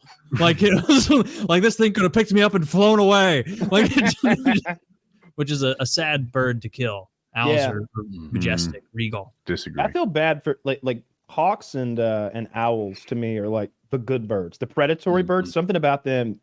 You look at a chicken and he's just dead eyes. He's just a bug. He's like a beetle or something. He's barely sentient. I don't think much of a chicken. But when you look at those hawks, they're kind of looking around, like examining the world around them and reacting. A chicken seems to the hawk seems like he's up there making decisions, planning shit out. Like he's the world changes because of him. He's making that noise to scare the mouse that runs, and then he's like, "There you are, motherfucker," and hits it from a kilometer away or whatever. That chicken's just pecking. Or like that raving. thing about turkeys looking up and drowning themselves. I think that's true, right? My wife and I are getting older. We have vultures all over the property. It's insulting at some point. Like we'll look at them. They're on the chimney. We're in the gym. Do you think? How soon do you think this is happening? They can't keep this up much longer. Look at this guy's hobbies. We're in. We just need to keep popping back in. Soon the Nightwing will fly his last flight. It's like they were talking about this. My grandma texted me a picture like 3 hours ago of the windshield on her Yukon, like almost entirely shattered. And it's because she said like a giant turkey like leapt off because I live in a rural area. I'm very rural, obviously, and just like kind of fluttered and then just exploded, because they don't do well when you're going like 75. They just viscera. Randy Johnson or grandparents. I feel like whenever you talk about grandparents, I assign it to the same pair. This is the same pair, the Southern Missouri pair. Yeah, I have I have 3 living grandparents. Yeah. Okay. Yeah. So I'm 2 biological. So They're must be nice. Good must be gene. nice. That right. someone linked me that clip from like a long while ago when Harley was on here, and he made fun of your grandparents being dead. And that was such a funny clip. You were talking about your dead grandparents, and he was like, "Oh, I'm sorry."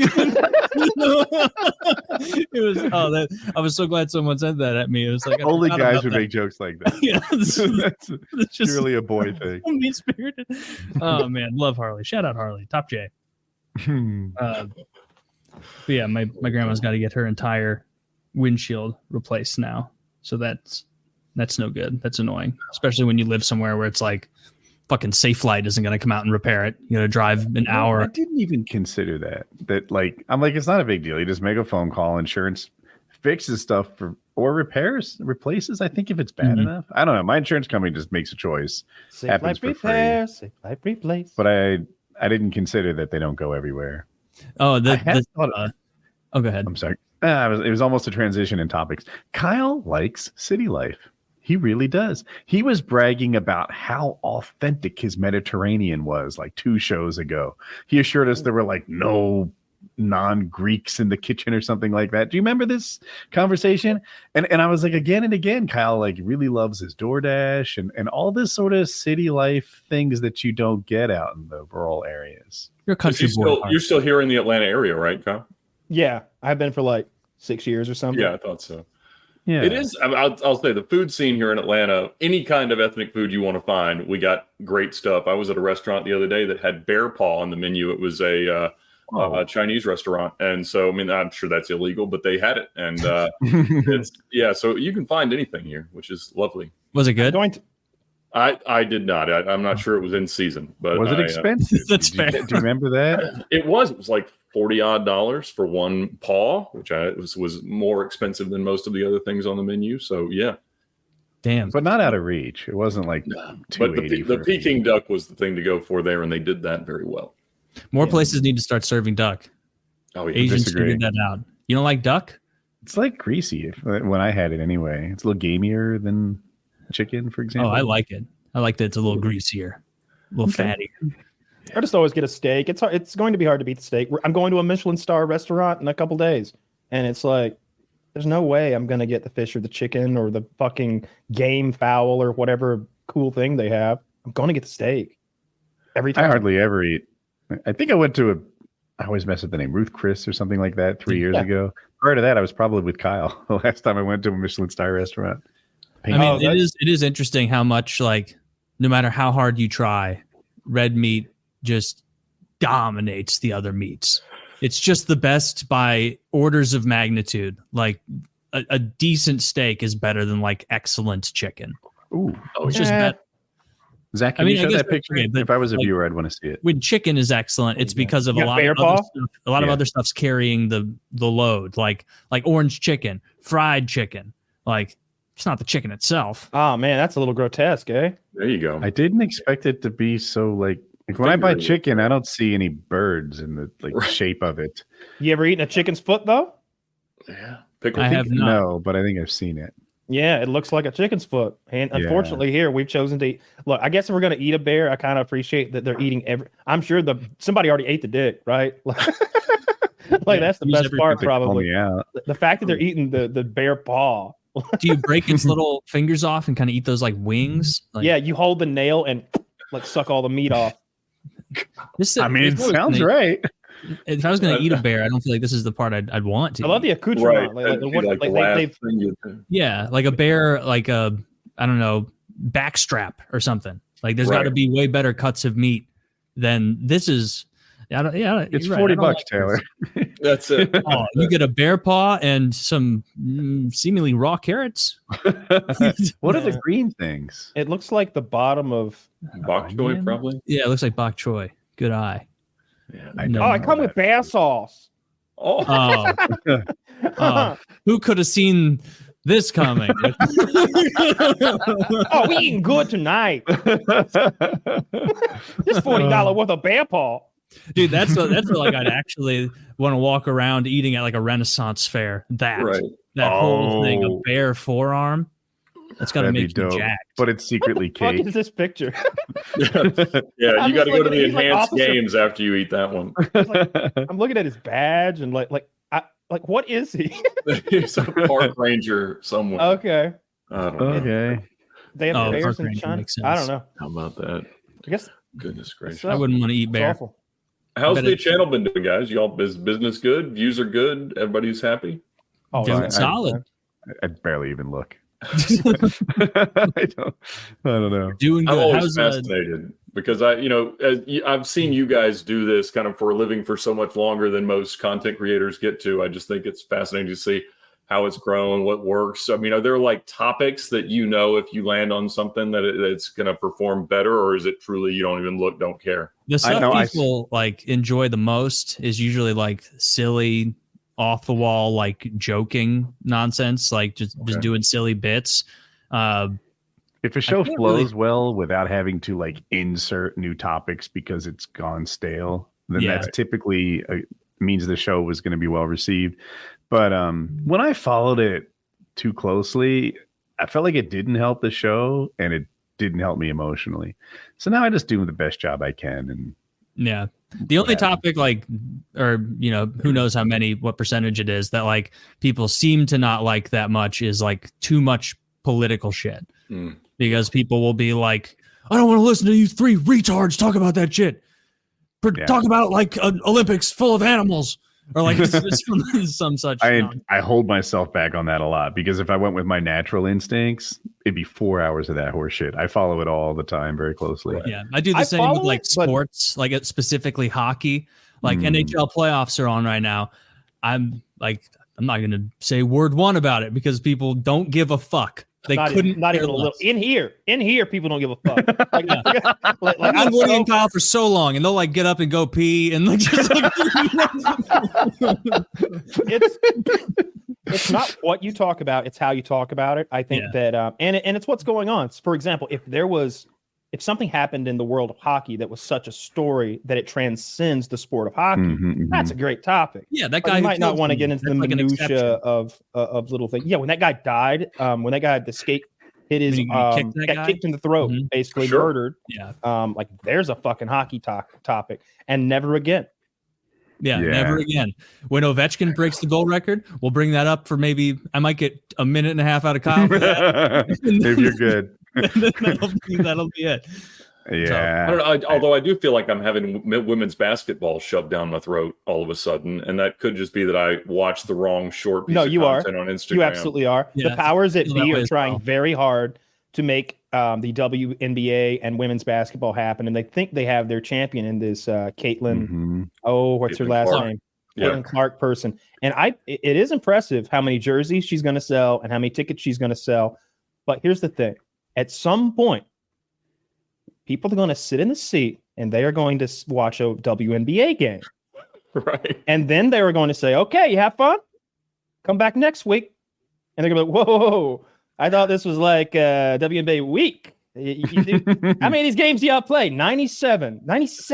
Whew, well, I got my one in. They're just not going to keep coming back. They're not going to buy your remix jersey, I bet. I think it's a flash in the pan because the substance isn't there. As much as I deride the NBA for being a scripted, nonsensical sport with people shaped, they're abhumans at this point. They're not real people. Nobody who is playing the sport in the NBA could even walk down the street and look normal for the most part. They're so big and long and just weird looking. That's not how that sport was meant to be played within those dimensions and shit. Doesn't make sense to me. But it's still a fucking cool sport to watch sometimes. When I see somebody actually do a crazy athletic thing, when I see a clutch shot or a clutch play, when we're down a point and we've got an inbound and like they're playing D as hard as they possibly can because there's seconds to go. You somehow have eyes in the back of your head, get it to the guy who hits a tough shot, beating the buzzer. And then he hits the fucking three. You get the play, you hit the shot, and then you hit the shot, and it's like, holy fuck, why can't you do that for periods or whatever y'all play here? Whatever it is. You got your finger on the pulse. You know what I didn't know? The WNBA is profitable. There's this narrative that it's not profitable. The NBA had to fund it. It's been profitable. I read since after 2019. So I don't know if 19 was profitable or 20 was, but for the last couple of years, yeah, it was on the internet. So I thought that they were like basically a charity league that the NBA totally subsidized. Yeah, subsidized. Yeah, that's what I thought too. And they said that in 2019. The Economic Times says, and you know this is honest because I didn't read the paragraph yet. It's also highlighted a hard truth that largely goes unspoken about the WNBA and many women's sports leagues. They aren't profitable. The simplest reason the WNBA isn't paying Clark more is that the league brings in just $200 million annually and relies on the NBA for some of its funding. Maybe I was wrong then. I don't know. I didn't make it up. I promise. I read it. I believe you. Yeah. I don't think you would make that up. That would be such an absurd thing to just like, oh, I got to sneak this one past the goalie. Did you write an article by Taylor? Yeah, article by me. Yeah, this is subscribe to my Substack. Are there any WNBA teams in cities that don't have an NBA team? I don't know if we don't know if our cities have them. I don't think Atlanta has one. I don't know. I'm not going to Google. Oh, that, Atlanta. Indiana could. It's a major city. We did at one point, but I've never known somebody to be like, "What are you doing tonight?" I'm going to the WNBA game. Like that. You know what I do want to go to? Fucking NFC fights. So the NFC is some lower league, Woody, but their seating is cool. They have like an elevated area where you're looking down at the fighters, like I've always wanted, and they have the standard seating around. And obviously, it's a smaller room because it's a lesser promotion. But they put on like 15 fights a night, and it's like cheap tickets. I was looking at what the tickets for the Sphere are going to cost. The UFC is going to the Sphere later in the year. In case you don't know this, I don't know what that means.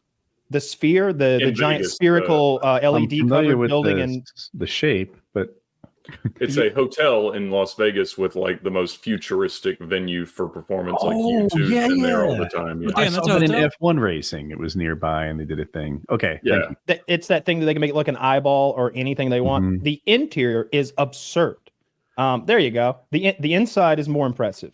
So they're going to have a UFC event there later in the year. The tickets are absurd. The tickets were absurd. It was like $7,000 or something for like the ticket I wanted. Too many sports do that. They realize I'm going to St. Louis next, Taylor. The real money is the whales. Look at this. Wow. Holy shit, that's going to be cool to watch. What are they going to do? I hope they utilize this. I hope they utilize this for the fights well.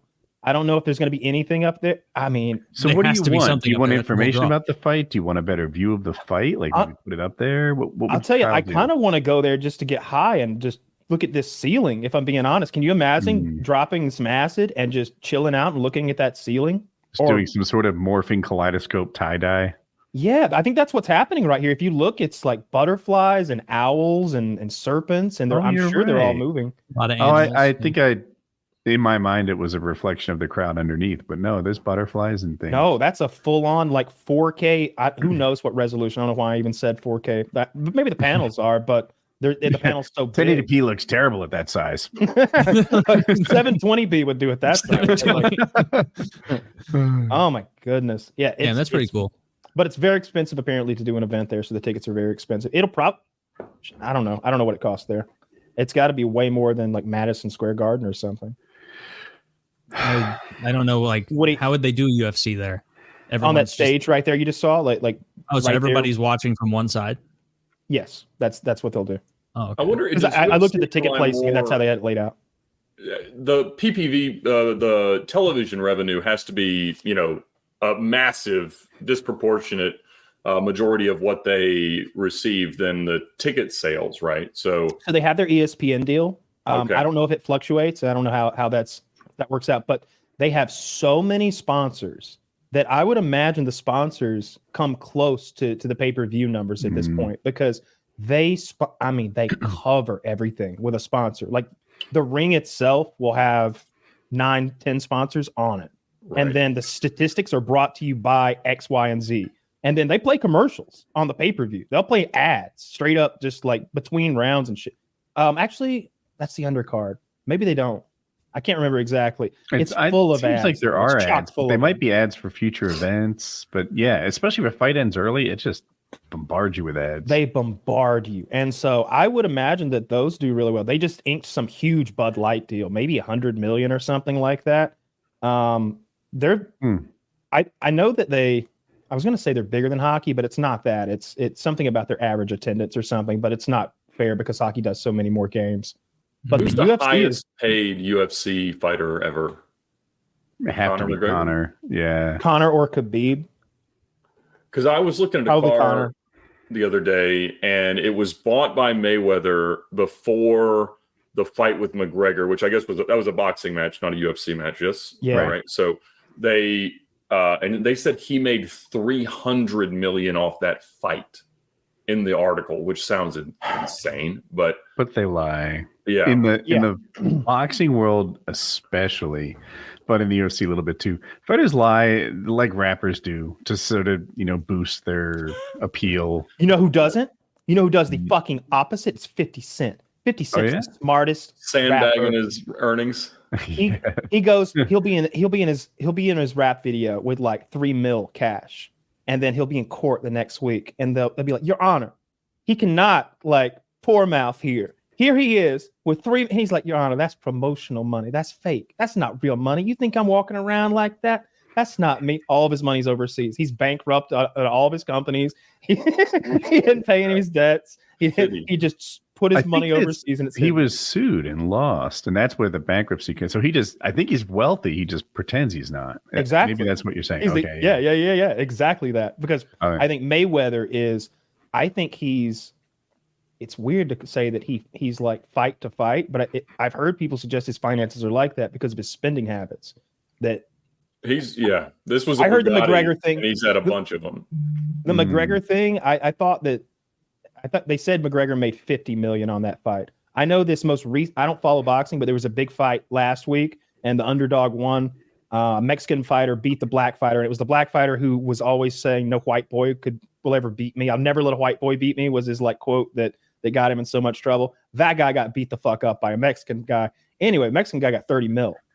Mexican guy, I don't even know his name, and I follow combat sports. I don't know his fucking name. But it's probably Alvarez or Garcia. But you know what I mean? Like, throw that out there. You're probably right. Yeah. But the money is so much greater. YouTubers are dominant in fighting sports and combat sports. They just had UFC 300. Economically dominant or performance dominant? Bullshitly dominant. It's something I say a lot. They fight. But it is true. YouTubers do very well in combat sports. So you look at the Paul brothers. You look at there's probably other examples out there. It's very hard to beat a YouTuber in a fight. They pick their opponents well. What he's saying is that the Paul brothers have done a very good job of picking opponents at the tail end of their career, or opponents they have particular advantages over, where that's size, reach, or age, in every situation really. Like Jake Paul beat who's funky fresh with the wrestling, Ben Askren. Ben Askren's a former world champion in two different not divisions, but organizations. He was the champion of maybe NFC as well as Bellator. One FC. Thank you. Yeah, that's what I knew it was something like that. And he competed in the UFC briefly. He beat Robbie fucking Lawler somehow. Former champion. I saw it happen. Dude, he got starched, laid out unconscious because his thing is wrestling, not striking. It's a genius move. Find a world champion that can't even strike. I don't want to say that I can box Ben Askren, but he wouldn't embarrass me. Maybe he would. I don't know. God, he looks bad, Woody. He looks so bad. Yeah, I believe I could get in shape and beat him in a fitness competition. Well, like not one where you I already did lift and move. Yeah. I already did. I've had better abs than him routinely. Absolutely. Routinely, we have had better physiques than Ben Askren. All three of us here. He's that bad looking. He picked that guy because former world champion that he can stomped him. Then Zach, can you put up a Ben Askren picture that Tyron makes it look Woodley, like I'm right? Also former world champion in the UFC. A good one. Beat him twice. KO'd him flat the second time they fought. So he's really good at picking his opponents. Well-known, famous opponents who he somehow can either pay to lose, which is what I think happens a lot. Look at that guy. Like, come on. That's like fight night for him. Zach bought all the way. There we go. Is this like right pre-fight, or is this like months genuinely before? Looks like. Can I just say he knew a photographer was going to be there that day. His hair looks photoshopped on. What's going on here? Whatever he ate yesterday was on purpose. Like he knew this was happening. I do wonder if I shouldn't have had enchiladas for lunch right before I came, huh? Shouldn't have had enchiladas for breakfast and lunch and dinner. Would that hair be a DOT approved helmet? I'm not sure. That is. I'm just saying this guy can't strike. He got stomped. So that's what he means by them having the record against UFC fighters. Yeah, like on the left. Come on. Yeah. But seriously, do look at Ben Askren. Now, look, his like chest and shoulders and stuff look pretty good, but for a fighter, this is as bad a physique as you'll find. It's right there. I mean, compare him to the other fighter right there to the left. You know what I mean? The guy with striations in his armpit. Right. Look at those traps on Jake Paul. Good gosh. Yeah, I mean, he is like yoking them up real good for the camera there. Yeah, I could yoke mine up and they wouldn't mirror. Yeah, they wouldn't do that. They don't touch my ears are at no threat of contact. Y'all also don't take all the testosterone that Jake takes. Jake is a science experiment. He is 100% on every, not just chemicals, but not he's the got problem child. He's got a Derek somewhere. You know what I mean? Like he's got his own Derek working for him, I'm sure, who's just like, 3 milligrams of this, 4 milligrams of that, and take these. All right. What if I don't? You'll die. Take them. He's you can't take enough steroids to shoot 3-pointers better than Steph Curry. Like that is not a performance enhancing opportunity. But you could take beta blockers, and if you were as good as Steph, if 2 Steph Currys were out there, one's on beta blockers and the other isn't, the one on beta blockers like blows him out of the 3-point competition if they shoot for long enough. He doesn't shake. He doesn't tremble. What do beta blockers do for you? Oh, they shake and tremble. Yes, I would have wanted them for shooting. Like if you're doing when I would be on a bench rest with a long range rifle, there would be enough tremble just in me, like that I could see it, and my heartbeat also was making the crosshair like like ever so slightly. And a beta blocker stops that. Yeah, it takes the trembles out of your hand. Yeah, as far beer as will do the same thing. They also ban drinking alcohol. Testosterone, like you said, you can't take enough testosterone to outshoot Steph Curry. Okay, good point. However, if there was another guy who was maybe just a little bit below him, who was on all the tee he wanted to be on, he could shoot 1,000 times a day in practice and then do it tomorrow and then the next day and the next day. And it would be an advantage that Steph doesn't have, I guess. Okay. I could see that. Because you'd think like if there was a, steroid allowed Olympics, the top 1% doesn't go there because they have their own Olympics, right? Yeah. They're at the top of their thing. So you're talking about the people that are in the 90th, 95th, 98th percentile. And that's where the question comes like, all right, are they going to end up outperforming these athletes because they're not starting from the same like elite level? Like when I was in high school, I was a pretty decent swimmer. And if I swam a 50-yard or 50-meter race with flippers on, I could go at world record pace. So I could swim like a 21 second 50 yards, and I could probably do 18 with flippers, which was about the world record at the time. And it felt like I was shot out of a cannon relative to like my achievable natural pace. So you could feel the difference between you and that guy. That's pretty cool. Yeah. And I mean, I can imagine like the difference of, it'd be like dunking off a trampoline. Versus, that was a sport. Remember that slam ball? That was a full check basketball league. Yes. Every now and then, a fucking knee would dislocate in that little gap between the like twice a game. A lot of broken ankles. Who would have guessed, right? It's a hugely dangerous thing. But yeah, man, that's okay. All right. So I guess there really are no sports where there's not some advantage to be gained. From even in chess, I bet. So my biggest problem before I have something to do the next day, I can't sleep the night before.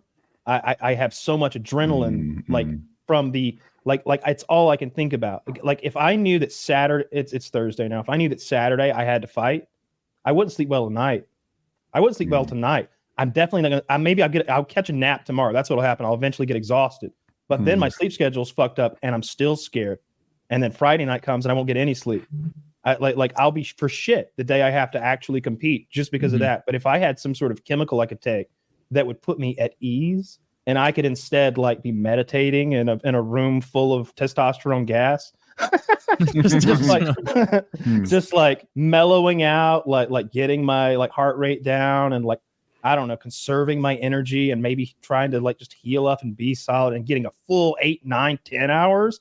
I remember reading about a bodybuilder who would sleep. It was like 14 hours a day or something like that because that extra recovery was key to him, like doing the thing he was trying to. I think he was I might have been the guy with the bench press world record.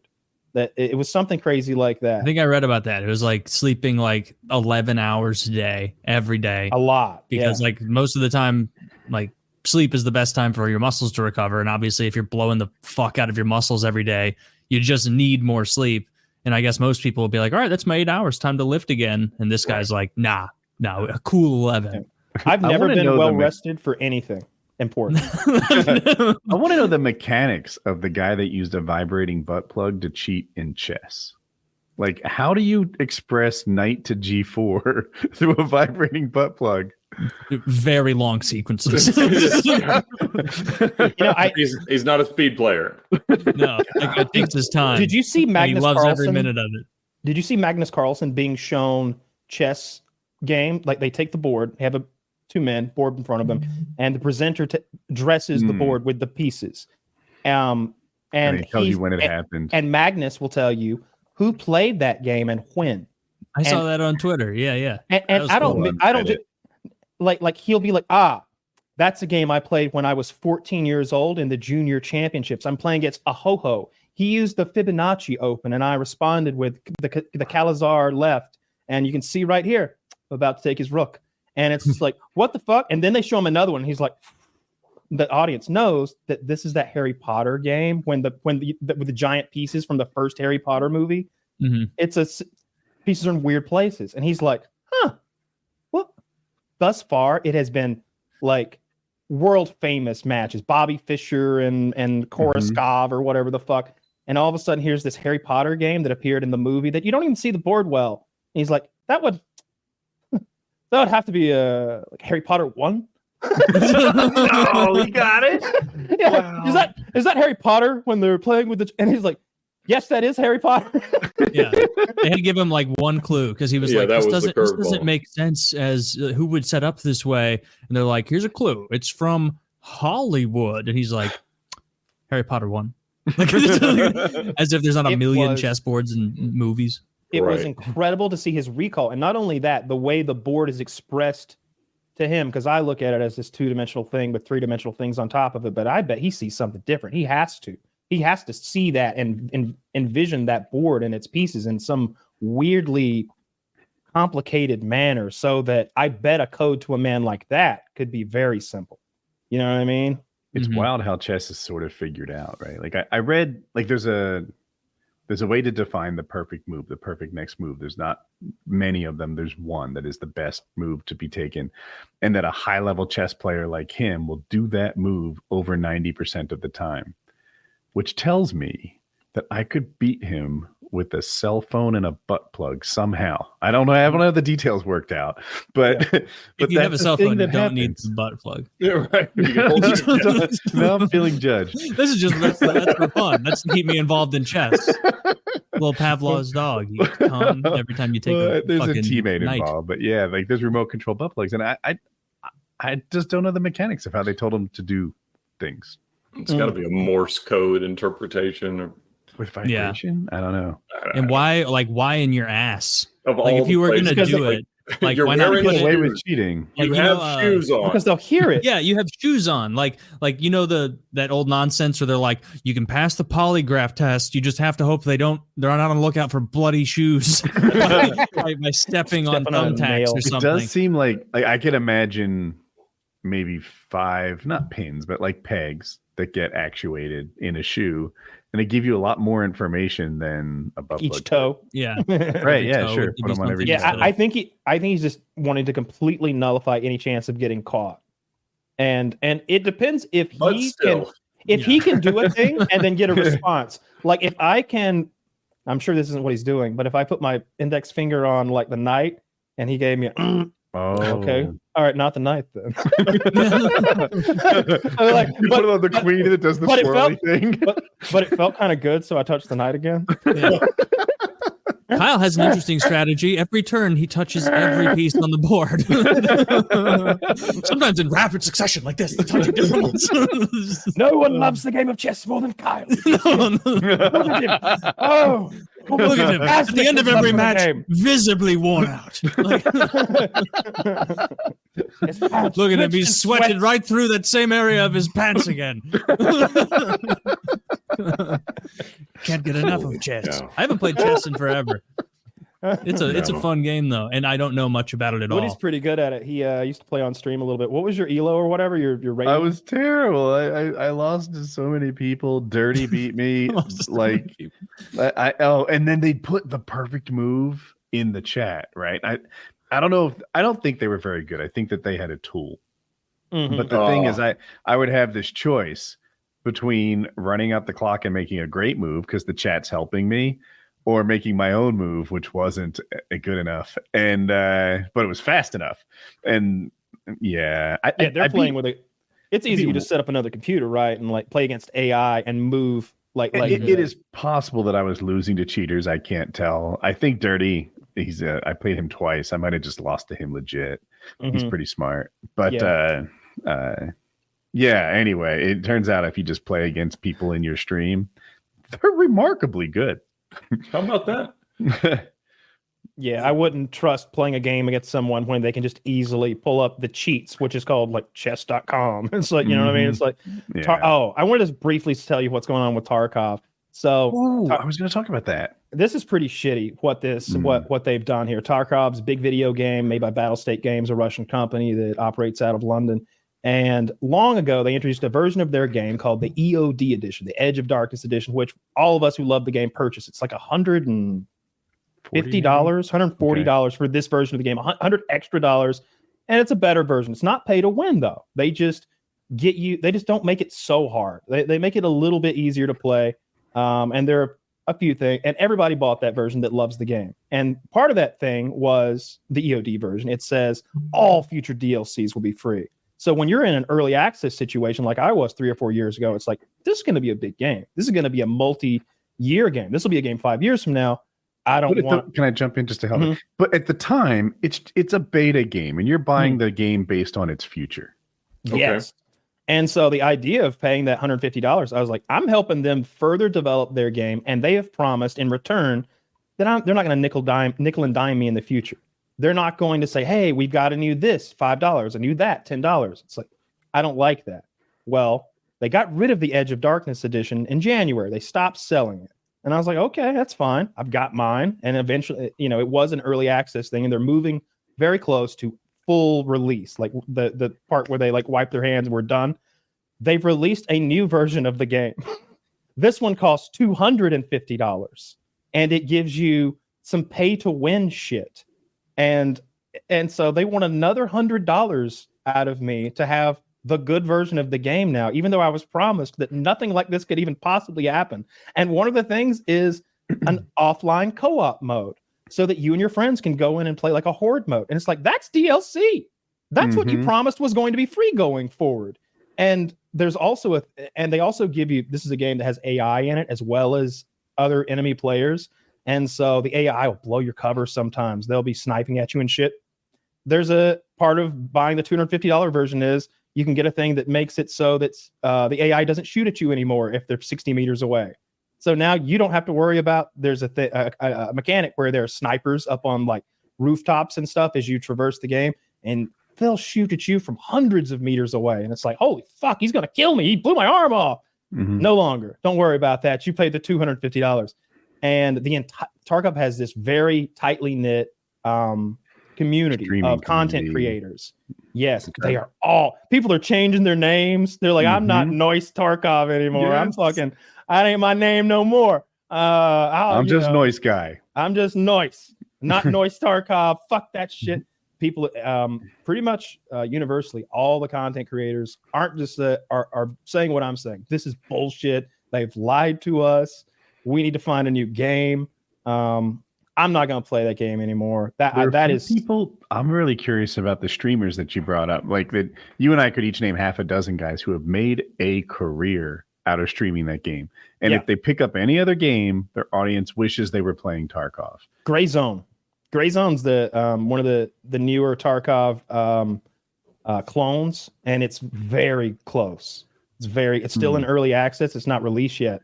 It's not just early access. It's like pre-alpha or whatever you'd want to call it, like only early access for streamers and shit. It would seem like I can't play the game, but that game seems very close. It's just a clone, and there's 2 or 3 more. Something is going to knock them off now, and here's the reason this is all happening. They spent a huge amount of their money, not on developing, not on anti-cheat, which is their biggest problem, but on promoting the arena mode that they dropped back last fall.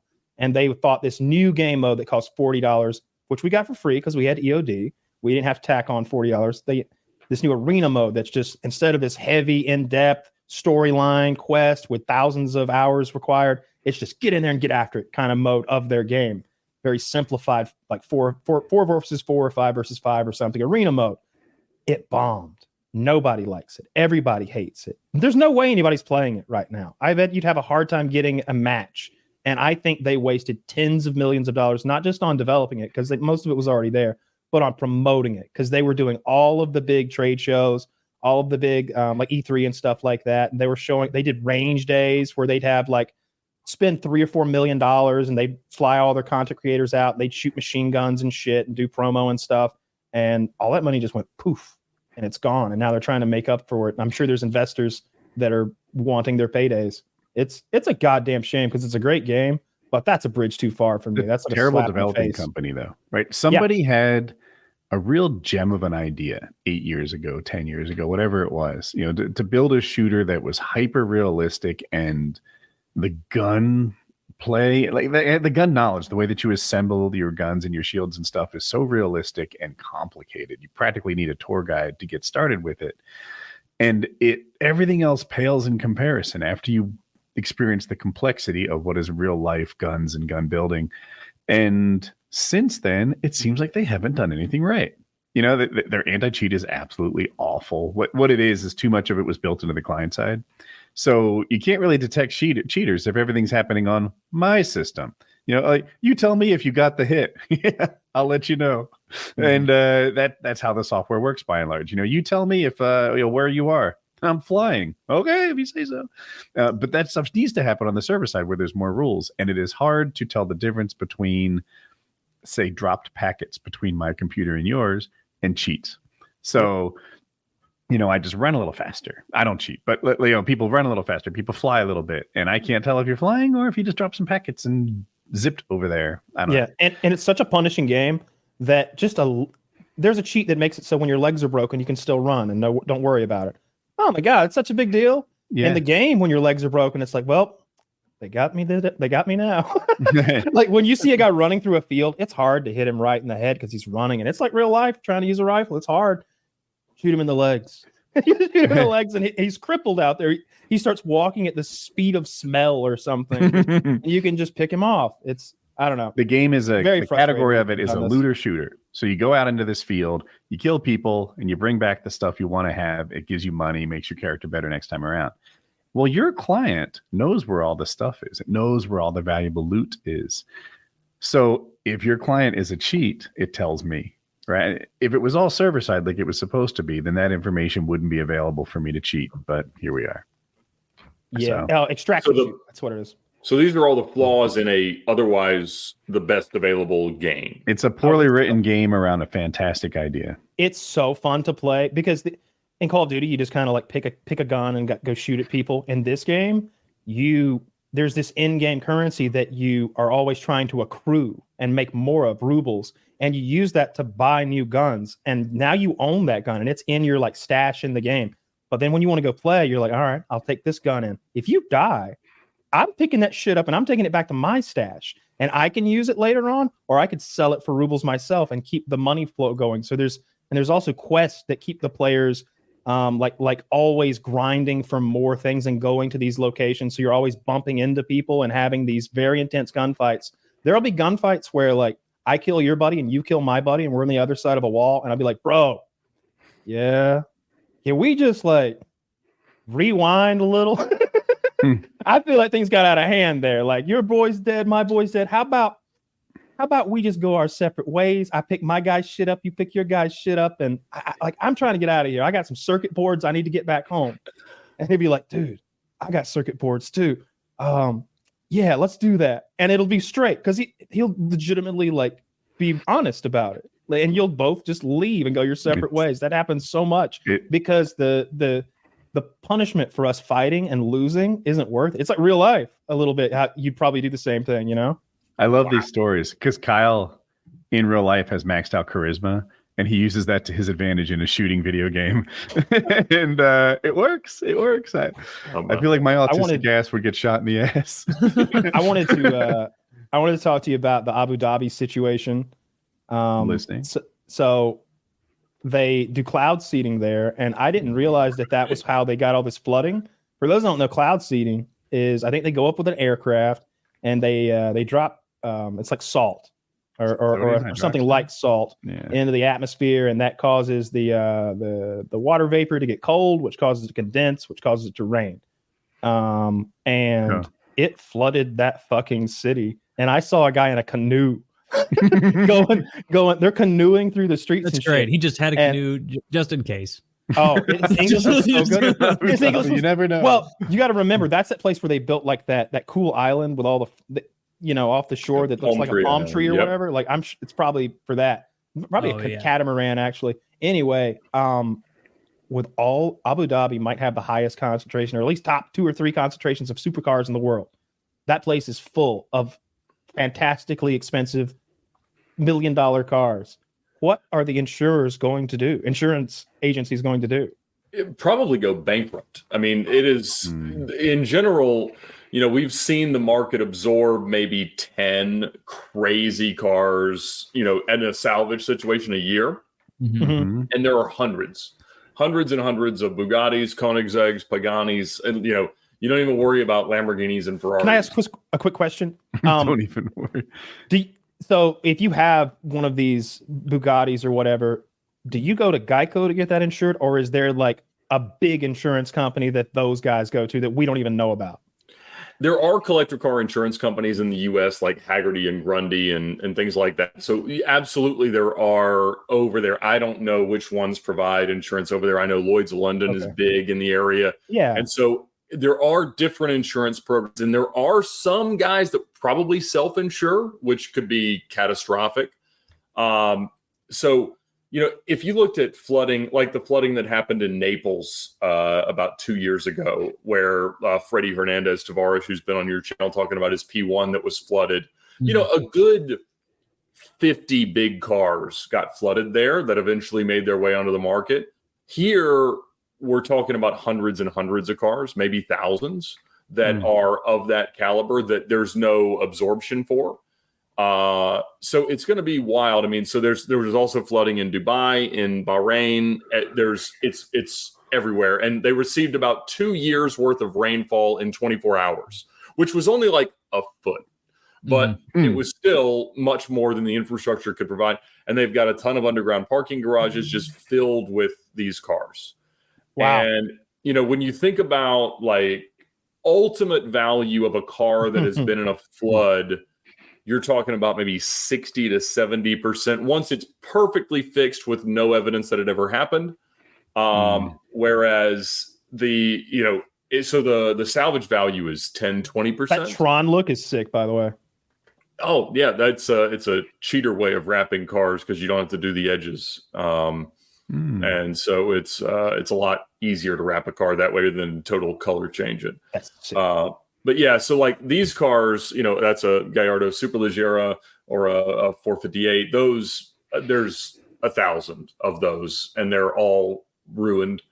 But there's also multi-million dollar Bugattis, Koenigsegg's, and things of that nature. And there's 2 factors that happen to the marketplace now. So the low end stuff starts to be like, all right, well, maybe I'm not going to buy an entry level Pagani because I could buy this one that was in a flood in Dubai and try to do something YouTube style with it. But also we've now got to replace these hundreds of cars with existing inventory that doesn't exist. So it could radically change the values of these remaining cars. That's an AI generated image, but yes, I figured it out when I saw the enormous cartoon toucan that swims. Right.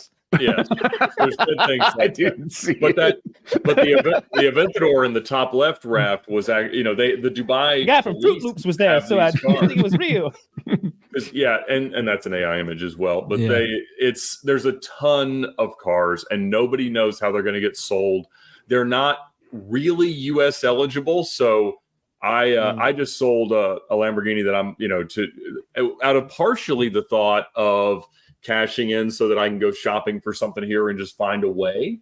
I've had a bunch of flood exotic cars. So are you seeking out a car because you think there's an opportunity? Because my mind was on the other side. Like, ooh, how does a guy like you avoid this problem?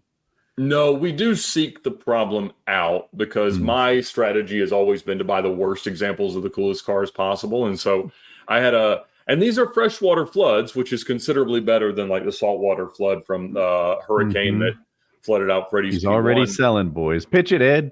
Yeah, well, it just means that you have. You want to get yourself a freshwater flood. That's it. It's the best floods on the market. That's right. That's right. Don't mess with them with saltwater stuff. But sometimes they can work. It's a huge, huge thing.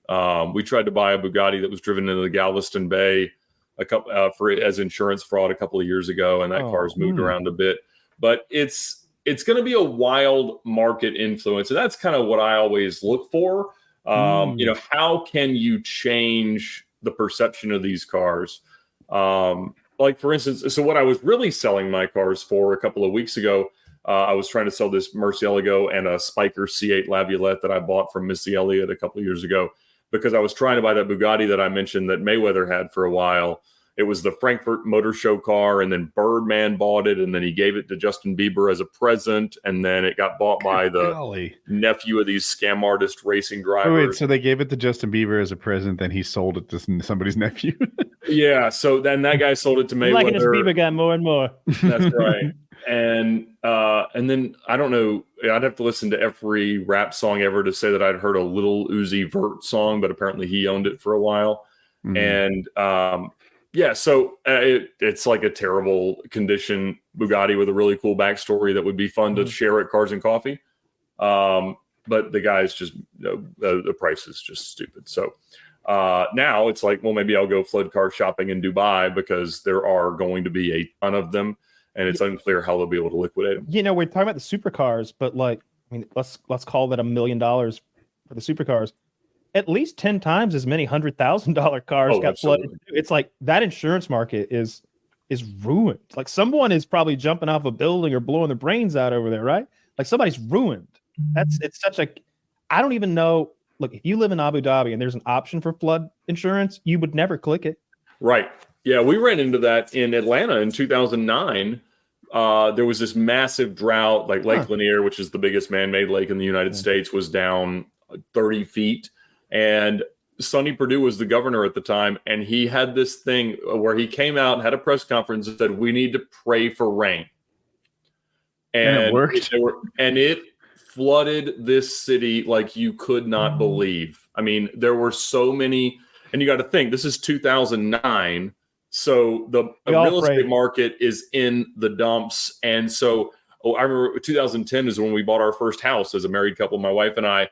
And half of the houses had flood damage because it rained feet in the matter of a month right after this. And I believe God can do a lot of great things. I don't know that he's responding to Sonny Perdue's requests for such things, but that's it. That's it. And it was, so that's a Pagani Utopia that came out like yesterday. And this guy's driving. That's an ugly car. It's hideous. It is absolutely awful. Who's the market for that? Can you say the name of it again so Zach can find a good picture? Pagani Utopia. So Horacio Pagani was a designer for Lamborghini. Utopia, like the ridiculous to say that it's the greatest place to ever live or whatever. And so it is, he designed a couple of cars for Lamborghini, the 25th anniversary Countach and the Diablo SE30. And then he went out to build his own car company, and he built a car called the Zonda that came out in 2002 that was incredible. And it's one of the most beautiful modern supercars ever made.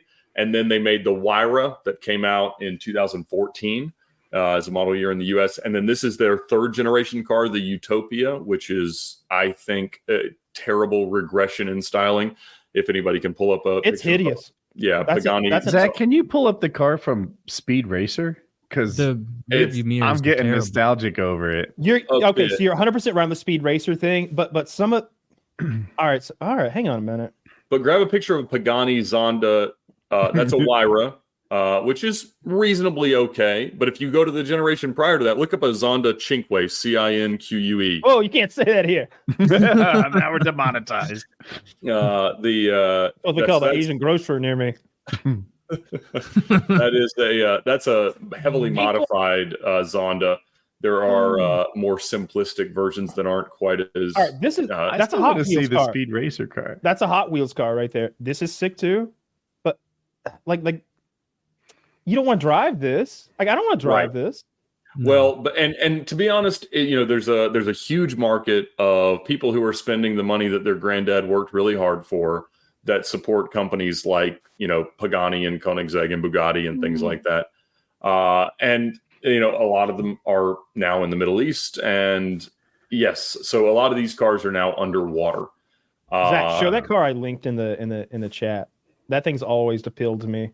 Are there any cars, Ed, where you sit in the middle and there's one seat like a Formula One car? So the McLaren F1 that came out in '93 was the first, widely known car to have a center seating position. There were some Ferrari concept cars and things like that. They still had 2 seats flanking them, so it was a 3-seat car. There are a couple of track-only cars, like McLaren just released the Solara that is a single-seat car. Lamborghini had a concept called the Iguista that is a single-seat car. But in general, the F1 is the one that you drive in the center. They made a Speedtail limited run of cars that is the same idea, and that is currently in F1 they made 106 cars, 67 road cars I think, and they're worth 20-ish million for a road car, and then the race cars are kind of a little more than that. And those for people generally our age, under 60 years old, it's the ultimate car. And I think that there'll be $100 million cars before too terribly long, just because it is as good as it gets. We borrowed one for a production that we did called Car Trek a couple of years ago, and I drove it around a bit, and it's phenomenal. Obviously, it's a 90s car, so the brakes are weak, the exhaust isn't all that great, but it's still as good as it needs to be for a car guy to justify its value, which is kind of the question of any of them. But it was kind of some would say the first hypercar, and it used a BMW V12, 627 horsepower, and it was the fastest car of all time. So 241 miles an hour that the Bugatti Veyron would eventually beat. Jesus Christ. Yeah, so they're plenty awesome. Yeah, that's one. That's a low mirror early car, and most of them are silver. There's a lot of other interesting cars. We've chased one for years that was owned by the biggest drug runner for El Chapo, this guy named Humberto Ojeda. It's a brown car with a red interior and gold wheels. That was maybe a payment from some Italian clients for some product, but it went into Mexico in like '98. And this guy he owned the car, and he didn't drive it all that much, but he got gunned down in his armored but also gold-plated Jeep Grand Cherokee. And the vehicle got shot like 300 times, but one bullet went in through the lock cylinder and hit him in the abdomen.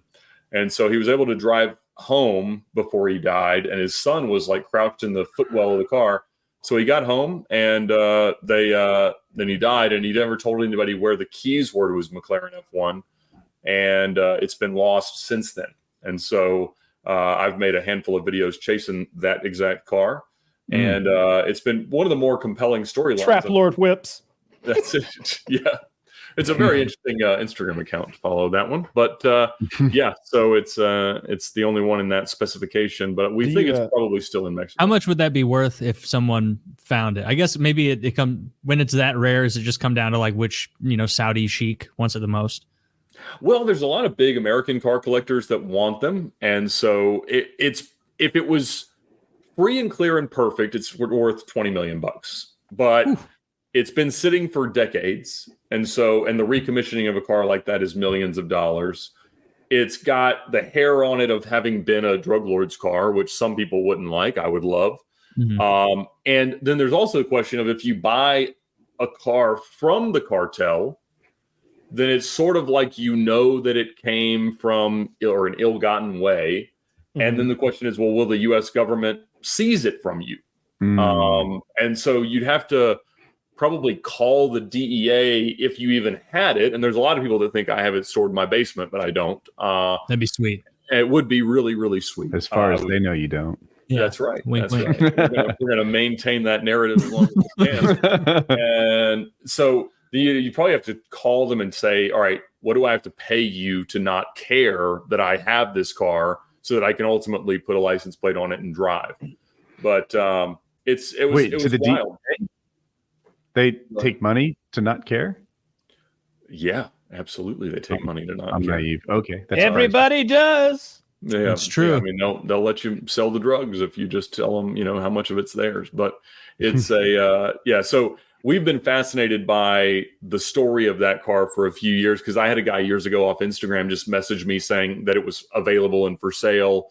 And, we've always thought that if it transacted exactly as in the circumstance as it is, it's probably a couple $1 million or $3 million, which if I sold everything I owned, I might be close to. So I find it fascinating in that regard, because it is that ultimate holy grail car.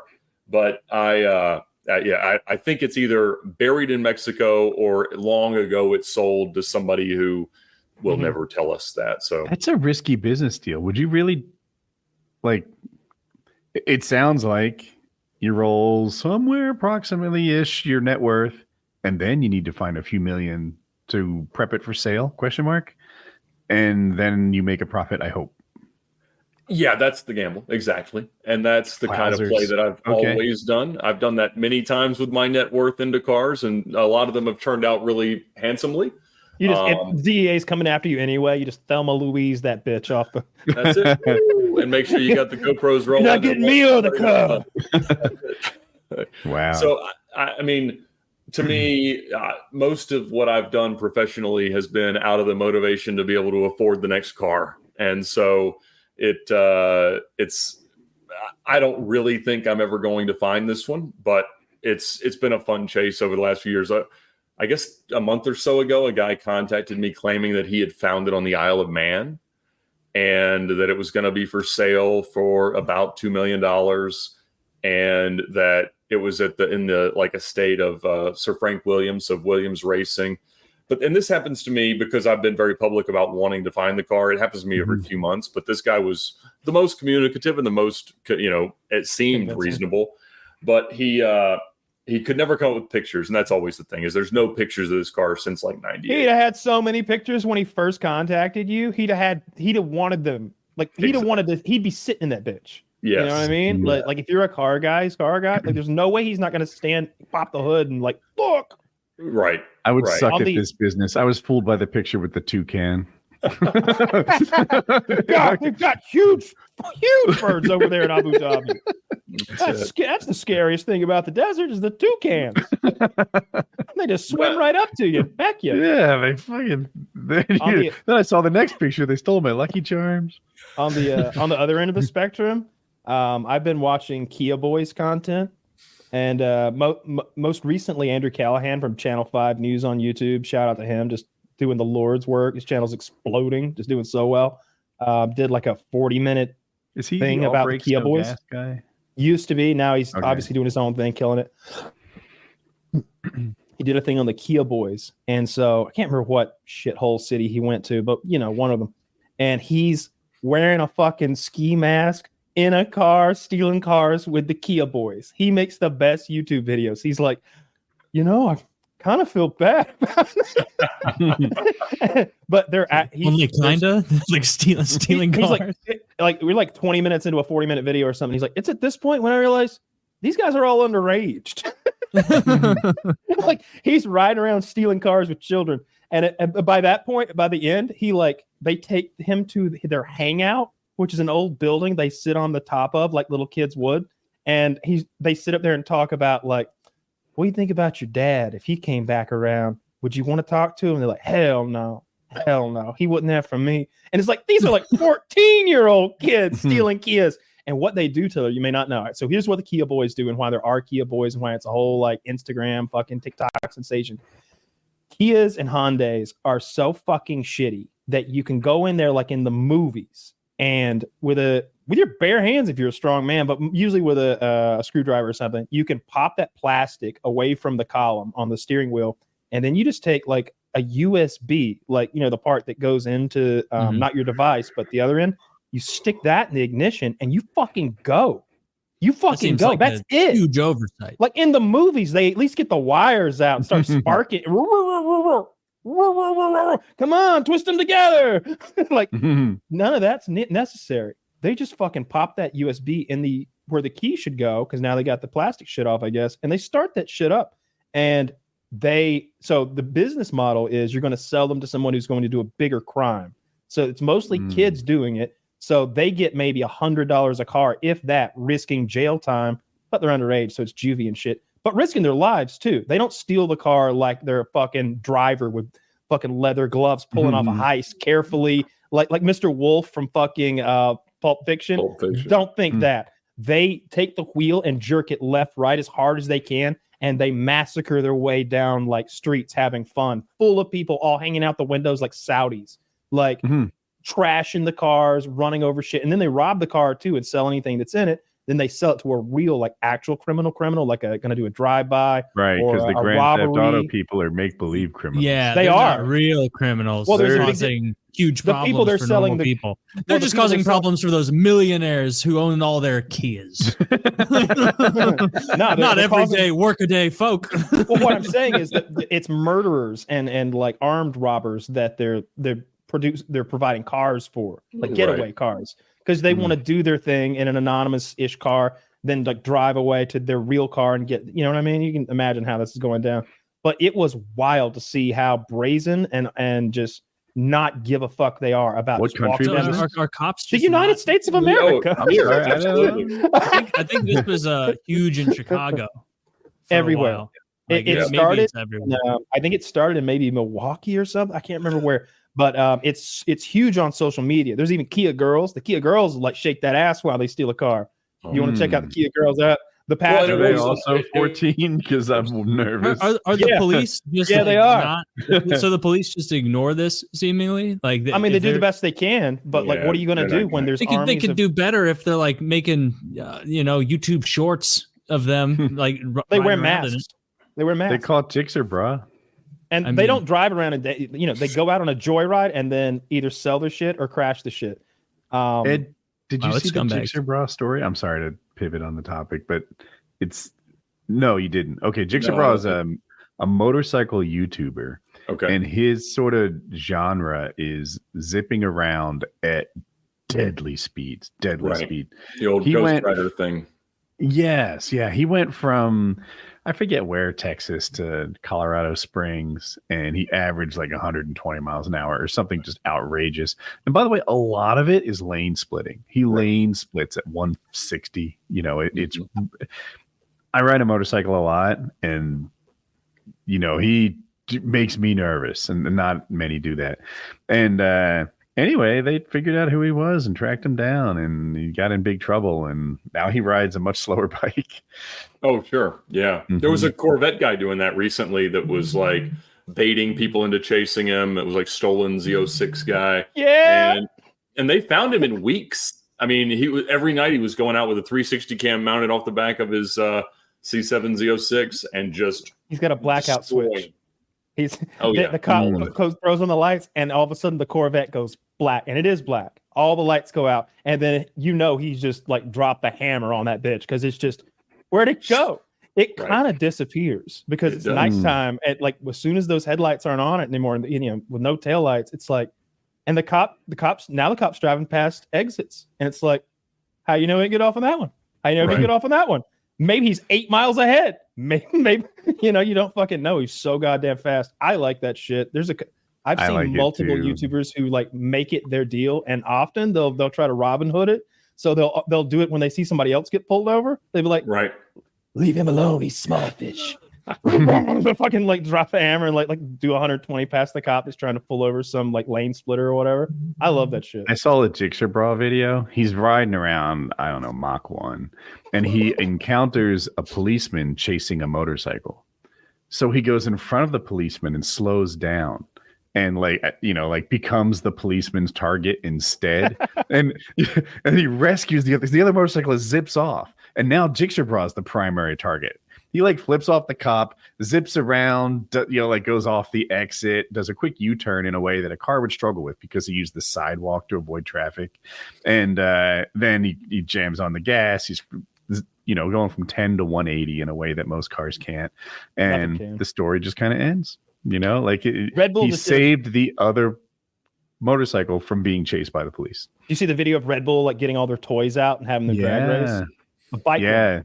Yeah, all their toys included like an F-16 or something like that. Right. Yeah, and like probably some sort of electric like supercar type thing too.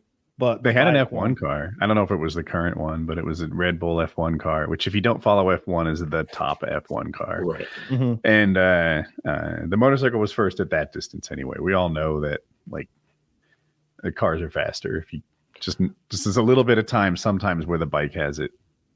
Yep, exactly. Well, I'm going to step to the restroom, let you guys do some ads, and I'll be back. Yes, sir. This episode of PKA is brought to you by pharodistro.com. PKA fans, have you ever been interested in THC but aren't sure where to start? Look no further than pharodistro.com, linked below. Your premier premium source for THCA flower, dabs, edibles, and other smoking accessories. THCA, not your cup of tea? Then check out our expansive assortment of Delta products, including edibles, vapes, and disposables. That's right, folks. Pharaoh Distro is your go-to destination for all things THC related. Get ready to elevate your experience with Pharaoh Distro's exclusive Pharaoh Exotic THCA buds. These buds are so premium, they practically come with their own red carpet. Crafted for all cannabis lovers, these USA indoor-grown beauties are the epitome of luxury. And for all the dabbing aficionados out there, get ready to savor the richness of our THCA diamond sauce.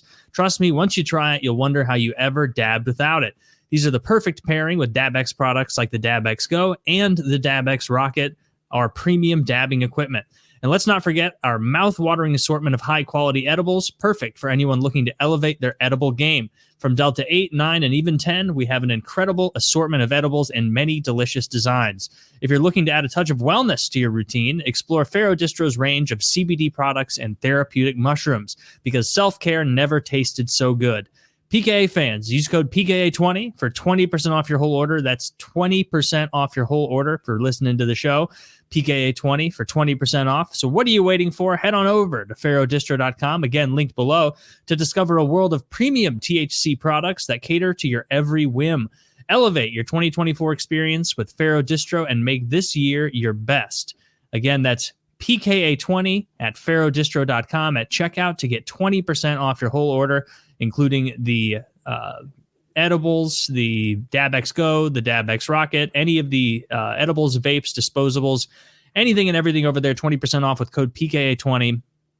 Check it out. Very high quality stuff. And the edibles are strong as shit. So start slow on those. Don't also uh, weak, depending what you want. Depending what you want. Yeah, you can also get more reasonable ones. Thank you for throwing that in, Woody. Not everybody... I'm telling you guys, it's a mistake to start high. Don't start high. Start low and work your way up. Stay low. Like some of them are like that fucking nerd rope scares the shit out of me. I don't tango with the nerd ropes. That's too much. It's scary. It's like it's a baffling amount of THCA or HHC. I'm sure they have multiple kinds by now. Or that might actually be the Delta 8, 9, and 10, because the nerd rope is so strong. I'm like, all right, I need 2 millimeters of this thing or I'll get my ass kicked. It's absurd. So start slow. If you're just looking for a nice chill high, go with like the Delta 8 stuff that's much more mild, mellow. If you're looking to get fucked up, THCA, that's far and away the strongest smokable stuff they have. And so if that's your goal, go for the THCA. Very high quality stuff and 20% off with PKA 20 at checkout. This episode is also brought to you by Lock and Load, the premium ejaculation increasing supplement that's taking the world by storm. If I recall, was Joe Biden talking about this? He was. He's like, some of you bitches come like girls. I think he was talking about foreign policy, and then he started going, people are saying I can't come. I come more than anyone. And it's because of Lock and Load, the official load stack of Joseph R. Biden. Joseph Robinette Biden. Then so check it out. Joe Biden approved. This product is not approved by Joe Biden. I want to be Trump next time. People are saying. Lots of people are talking. Everyone was saying that my loads were small. My God.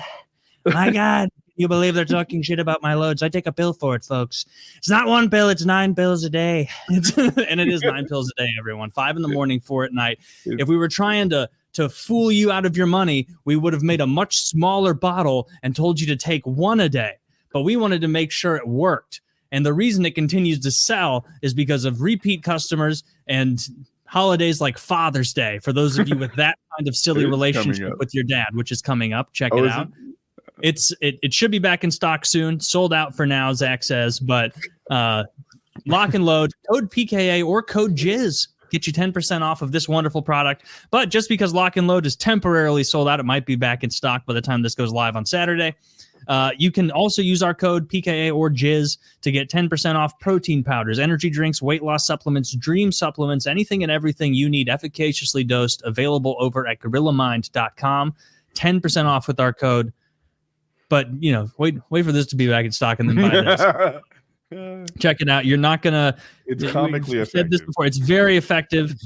Take the 5 in the morning, 4 at night. Stay very hydrated, and you are going to be busting busting hard. I thought those were times of day. Like you take it at 5 in the morning and 4 at night. Aren't those 1 hour apart? Yeah, five when you arise, and 4 when you're about to slumber. So check it out. Very high quality stuff. Efficaciously dosed with Derek's expert guidance. Oh, we should do an ad read where we do the reviews again. Oh yeah, we need to read more of the reviews. We need to remind us to do that next week, Zach. Make a note. We need to read more of those reviews. High reviews on the product because it actually works. You don't need a bottle and a half of this or 2 bottles to start seeing results. You're going to be halfway through this and you're going to be like, holy shit, those fucking retards online were telling the truth about coming. Because, you don't have to trust us on politics. We don't know what the hell we're talking about. But come. This is our area of expertise. Buy a jism-enhancing serum. It does wonders for the ladies.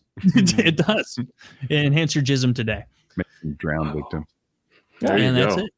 Back to the show. I was worried y'all's sponsor lineup wasn't going to look like a go-go in-flight search history from P. Diddy's Escape Flight. You did not disappoint on that one. Wow.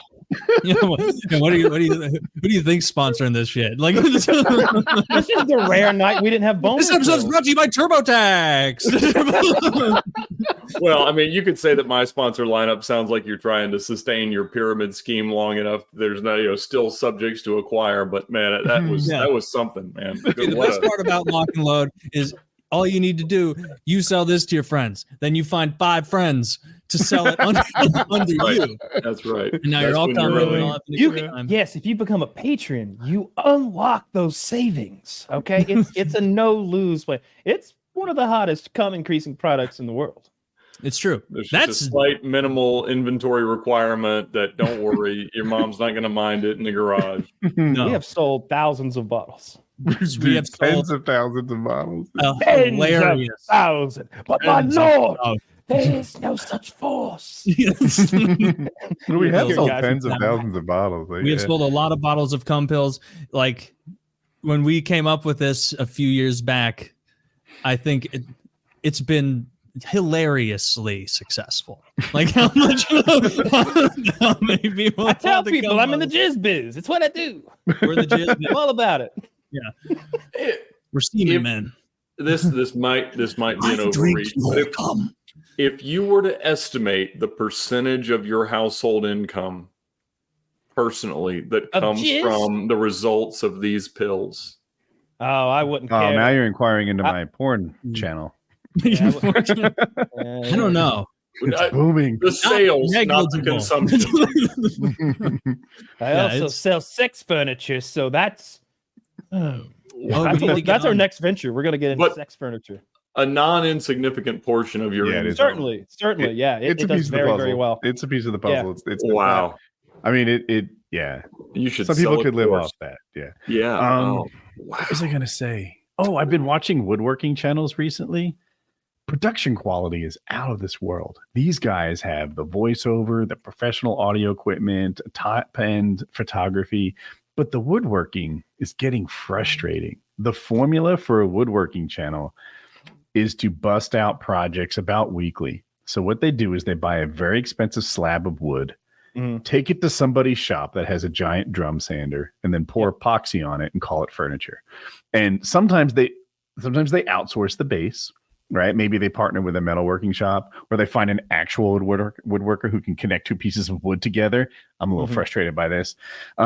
Sometimes they literally just take this $2,500 slab of wood looking amazing, covered in epoxy, and just hang it on the fucking wall and make it a video. And I'm like, at first I was amazed. By video 3, I'm like, you gotta be kidding me. There's hardly any joinery in your woodworking channel. I got super into it, into those videos. That's when I was thinking about making a table myself, because I think they look cool. And I did want a coffee table like that, but they're so overpriced. It's like, I'm doing the math in my head. I looked what the epoxy costs, that and the special clear kind, no bubble shit that they use. It's a little expensive, but it's like $140 to do the job or something. But then the slab of wood can be expensive, but it's like you're charging double. And you did woodworking that I can do. Like, it's basic wood. It's wood shop woodworking. You're talking like these resin pour tables with the fancy colors and the live edge. Sometimes situation. LEDs. I like the live edge ones myself. Yeah. Yeah, that's what I saw that too. Like, because I have a collection of car keys over here, of like broken car keys from different cars that I've sold or owned or whatever. And I was like, it'd be super cool to make one of those tables and bury all the car keys in the resin so you could sort of like see it in the whatever. And I've got a bunch of other broken car parts, obviously, that we could mix in there. It might be something neat with the license plates. Do a hood. Do a hood in resin. Plates. Feels heavy, but but but then I saw they charge thousands and thousands of dollars for these things, and I guess I don't know, 15, 18,000, like thousands and thousands sounds like 3. Like, no, these are $18,000, $30,000, stuff like that. Like, those big boardroom tables are 20. Yeah, like a boardroom table. Imagine a boardroom table. Okay, yeah, that is a 4 foot wide slab. Usually it has to max at 4 foot because that's the size of the drum sander. And so to level it out. Without that, it becomes it would take actual woodworking talent to make it full. Yeah, you might have to build a gym. Exactly. It's really interesting to see that. I think you could make money making those, but I always say you could definitely make like a whole business is ready made. Just make it sex furniture. Because it's so overpriced, and the like when you look online at what it costs and you look at what it's made out of, it's cheap shit being sold at 3 times what it costs. It's crazy. A couple 2x4s in what seems like really basic leather work, right? Like something you might use on a weightlifting bench. Like, you need that level of talent. This isn't automotive leather work. This is something less than that. And it's that and some 2x4s and $750. Would you say that sounds right? $1,200? That ballpark? Yeah. It seems like for the sex furniture business. For like spanking benches or like St. Andrew's cross or does that look like an X or a cross? It does. The St. Andrew's cross is the XY thing. I don't know who St. Andrew was. Must have been a kinky motherfucker. He's kinky as fuck. Yeah. They probably tied him like that and disemboweled him or something awful, and he praised the Lord, and that's why he's St. Andrew. Right, the saint of butt plugs. Oh, that's Saint. He's great at chess. It's great. A little callback. Okay. But it's always so overpriced. Like a good like spanking bench or like bondage bench is like $1,200, I think, something like that. Way too much. I had a car question. I'm sure you know the automotive YouTube community and maybe even attend the same events from time to time. Sure. Does the social ranking include driving talent? Does anyone care about that? That's a great question. No is the very quick answer. There are a few channels that are well-known racing drivers that had a resume in this prior to engaging in social media. And like I'm sure you've experienced, like what you just said, the woodworking content has gotten so high quality, so high investment that it means that the genuine woodworkers that were just setting up a GoPro and time-lapsing something can no longer compete, right? And so now you're getting these companies like Haggerty that will come in and just pay racing drivers and proper automotive journalists to make YouTube videos, and they'll spend $20,000 on a video that could barely make a few $100s. And that's what traditional YouTubers are competing with. And so there is absolutely a world in which that we now live in that you cannot just get away with being there and making consistent content. And the competition that we feel is high because of it. So we don't have gatekeepers that are like, hey, if we're having a dinner at SEMA, that, you know, you get a better seat at the table if you happen to have, you know, been a good kart racer, because that doesn't really exist in the 10 years ago car YouTube world.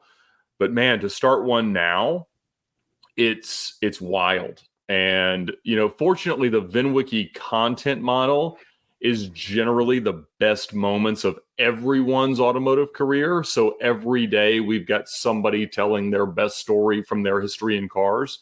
And so that does well, like a podcast would, relative to a vlog style channel where I'm just out there trying to be interesting every day, which I would have no interest in. So I watch videos on your channel, right? Now you, Ed, are a very good storyteller, a professional communicator. But you have other people on your channel who probably aren't you. How do you set them up for success to tell their story well? So, yeah, generally, my job is turning people's ramblings into a cohesive story at its essence. And so generally what'll happen is they'll sit here and I'll say, tell me what happened, hoping that they've thought about this a little bit before they show up. And in most cases they have. And it'll involve a lot of, you know, confusion and stuttering and things like that. And we'll edit that and cover it with pictures and things. And then we'll build an intro and an outro later, because, you know, most people's really good stories are only like 3 minutes long, because that'll say how long you can keep somebody's attention. But for the sake of YouTube and generally the way the audience wants it, I need them to be like 8 to 12 minutes long. And so we've got to add context and we've got to add details. And so the interview questions that we end up trimming out are the way we turn somebody's, hey, this happened the other day, into a, you know, concise but still entertaining form of its story. So like today's video is about a guy who organized car get-togethers in Nashville, but they got interrupted by these street takeover guys that would just like invade a space and start doing donuts in stolen cars and then crash into stuff and hit people in the crowd and then try to take off and get chased by the cops. And he ended up getting arrested as the organizer of the event because these people showed up to his car show. And it's performing well. It's at 20,000 views an hour right now. And that's a great outcome for us. But it's, again, like if that guy or me or anybody else tried to say the same quality of material every day, that doesn't work. But him sitting here, I was able to say, all right, well, this happened. All right, well, we need to know a little bit more about the venue and about what the cops were doing at that point, how they ended up catching you, what that was like. And then we build that into, hopefully, the most compelling version of the story that exists. Cool. Yeah, I was wondering about that because I'm like, why is the car industry filled with compelling storytellers? How is this happening? Well, used car salesmen are generally good storytellers because it's about building a narrative that ends up in the right place. And that's where, you know, this is John Voight's car. That's right. Exactly. Yes. And I think John Voight's car is better than any other LeBaron, and that's why we're here to talk about it. And so I think that, you know, anybody has an interesting story. Anybody probably has 5 interesting stories. When you start getting past that, it gets real boring. And so, you know, we're now, I don't know, 2,500 car stories in, and, you know, about 2 billion views. And that's a pretty wild thing to look back on. But what I'm most proud of is that these guys' like top moments are sort of immortalized in the forever world of YouTube. And it creates a good long like tail in terms of viewership. So people are still watching the videos that we released 5-10 years ago. Well, not 7 years ago we started. And I think that hopefully that lasts forever, not for the sake of revenue, because revenue is negligible at that point, but for the fact that our storytellers are ultimately very proud of the product that we do, and it's not hugely interrupted by sponsorships and things that we have to do to keep the lights on here. But yeah, so that's how it works. It is a good video. It's a good video business to be in, I should say, right? Because like this show actually has a pretty good long tail, better than you might guess, because we talk about current events like rain and Abu Dhabi, and people watch old PKAs, which is cool. But I watch a lot of politics, more than I try to talk about. I'll see a video that's 4 days old and be like, pish posh. What is this, a history channel? Yeah, like even a day old. It's like, I wanted to know what was happening in Israel now. Like I don't, I know it was bad yesterday. Show me how bad it got today. Did they burn the children? Did they put lemon juice in their eyes first? What did they do today? Did they make? Are they throwing yarmulke shurikens? I mean, Star of David shurikens now? Like I never know what to expect. I want to know the most up to date thing. I mostly watch the news and things about like old timey fighting. Like I've been really into Texas Rangers versus Comanches and Redcoats versus Zulu. Like that's been my thing this week. I'm a big fan of the old movie Zulu. If you've never seen it, it tells the true story of Rourke's Drift. Maybe it was a mission in Africa that there's maybe a couple hundred Redcoats defending. An engineering officer was leading them, and maybe another officer. But they were surrounded and attacked by thousands of Zulu, and for days. Thousands of Zulu, and they had those, I think they're Martini Henry rifles. It's like a 45-70 big fucking chunk of a bullet, and the rifle's already crazy long, but then they got that bayonet on the other end, so they've got a spear and a breech loading rifle. Breech loading, so you pull the thing in the bottom and the breech opens at the top, you slide one shell in, close the thing in the bottom. There's not a bolt, but there's a you open the breech from the bottom. It comes from the double bottom. Barrel shotgun, but one. No, it doesn't. The gun doesn't break in half. You operate a lever underneath the trigger guard, and the breech opens, and you're able to slide a bullet into the chamber. And then when you close it, it locks. Can you say the name slowly so Zach finds a picture? A breech load. Oh, a Martini Henry rifle. Thank you. That would do it. I think it's 45-70 or something like that. It is a chunk of a bullet, and the Zulus they can see them 1,000 yards away or something like that, really far, and they come in waves. Just waves of spears and shields. They have these big shields that are oval shaped that cover their whole bodies, and they've got a short spear that's like 3 feet long or something like that. And that's it. And for days they fought. Every man has been shot. Like the medic has been sewing people up for days. The movie's good, but the true story is even better. Yeah, though that's what they look like. That's how these guys were dressed, fighting in the African heat. Oh. What a terrible idea. I'd be the only one in shorts. That's cut them all.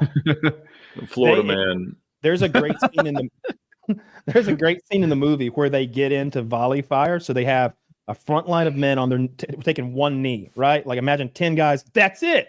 Okay, so you got the front line, like taking one knee, and you got the line behind them, and there's a third line that you can't see that's over to the left, and these guys in the middle, they pop up and down as they're commanded to fire.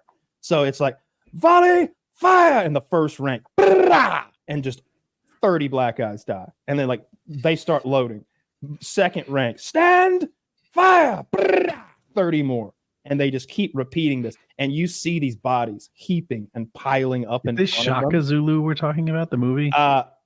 No, that's no. Okay, this is just movie. Zulu. Sorry, I thought maybe you left it out and it was the same. Yeah. Shaka Zulu was the main name. Like leader who was bringing all the tribes together.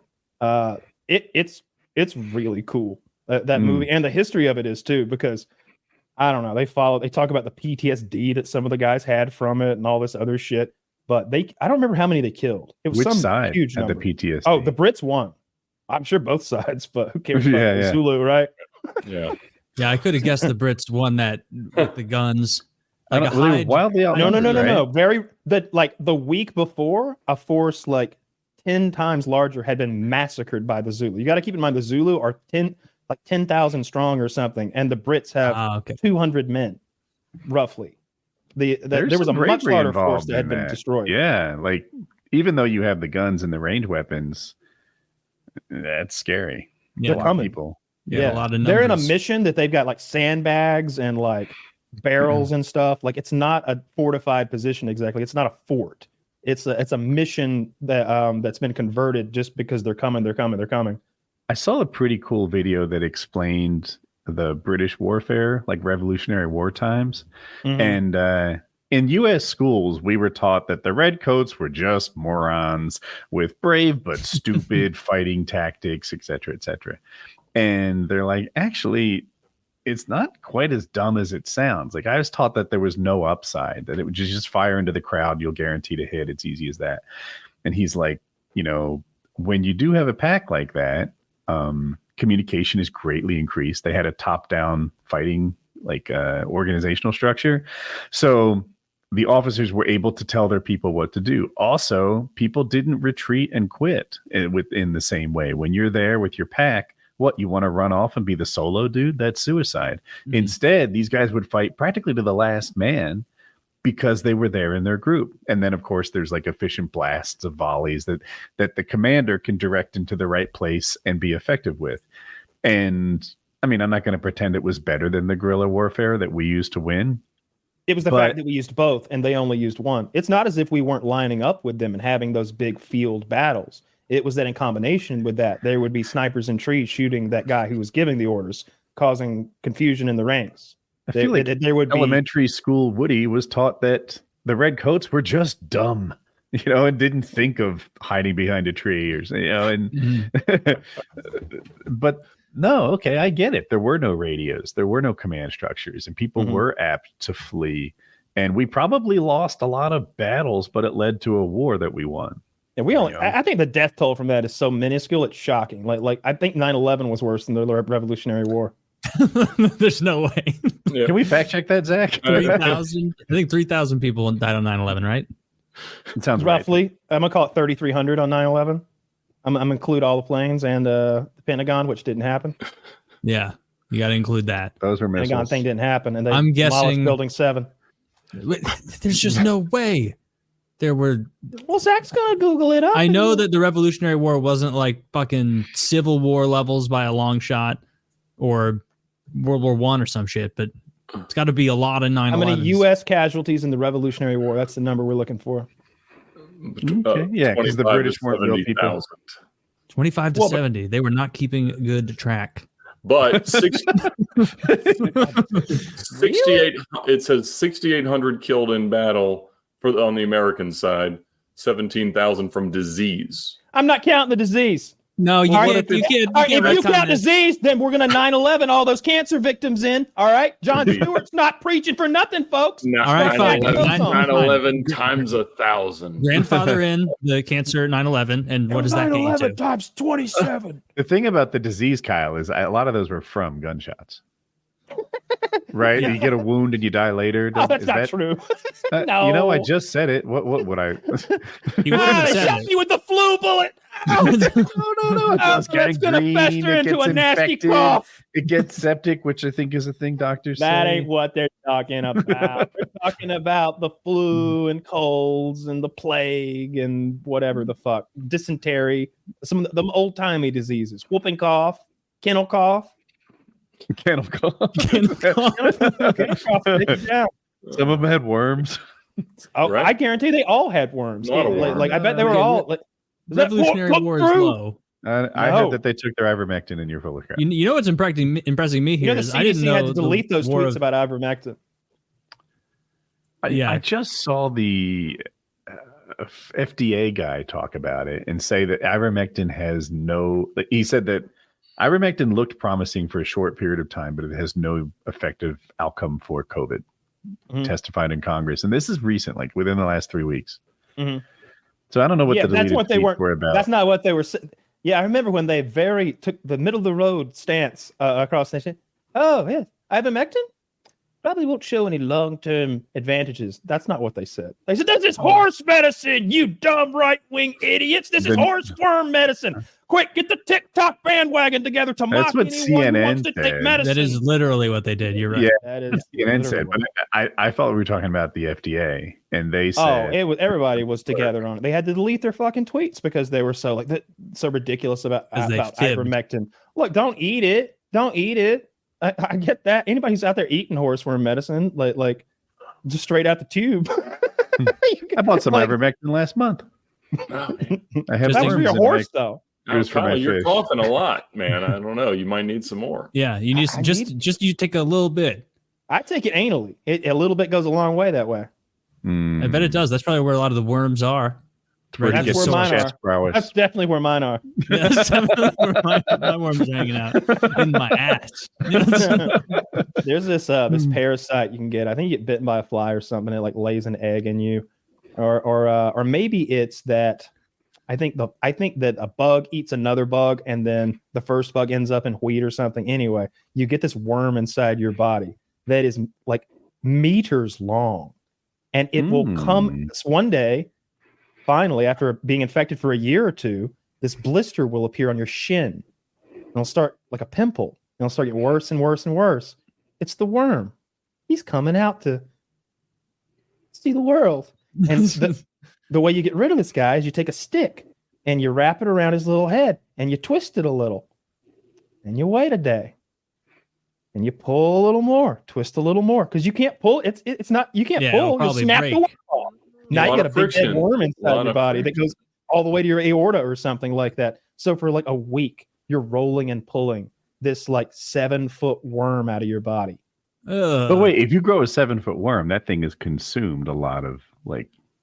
This is a weight loss plan you're describing. These calories, yeah. It's not a tapeworm. You're talking about a cardiovascular worm. Like what it's dogs moving get? around not without risk, but the point is visible abs. It's not meant to be in people. No pain, no gain. Yeah. Would you swallow a tapeworm if someone told you it had medicinal? If they said, "Look, this is the new thing, the Ozempic, old fucking news. We're eating tapeworms now. Tapeworm. We grow these tapeworms. We grow these tapeworms from a tiny tadpole or wherever worms come from, eggs, whatever, and they eat nothing but pure media. There's no filth. These aren't filthy worms. And obviously, I do my research on Twitter and YouTube first. You get a good worm. Yes. You get a worm guy. Yeah. You secure a good worm guy. The truth. And he gives you the worms. And now, if you guys can sell pills for ejaculate, if you think you could not sell tapeworms for weight loss, you are out of your minds. That would ruin our credibility. I don't know if the tapeworms work, but if they do, maybe. Imagine if the tapeworm ate 300 calories a day. That's a thing. People think 300 calories is not a lot. That's the difference between a gain day and a loss day. That's the difference between like a good meal and a bad meal too. That's enough butter and sauce to make your meal delicious now. Like that's the mayonnaise on your sandwich so it isn't dry. That's the fucking butter in your mashed potatoes. That I would absolutely invite many parasites into my body if as long as there weren't any like side effects. I don't want to feel them moving around in there. You know what I mean? Like don't get rowdy. No, wait, where is he exactly?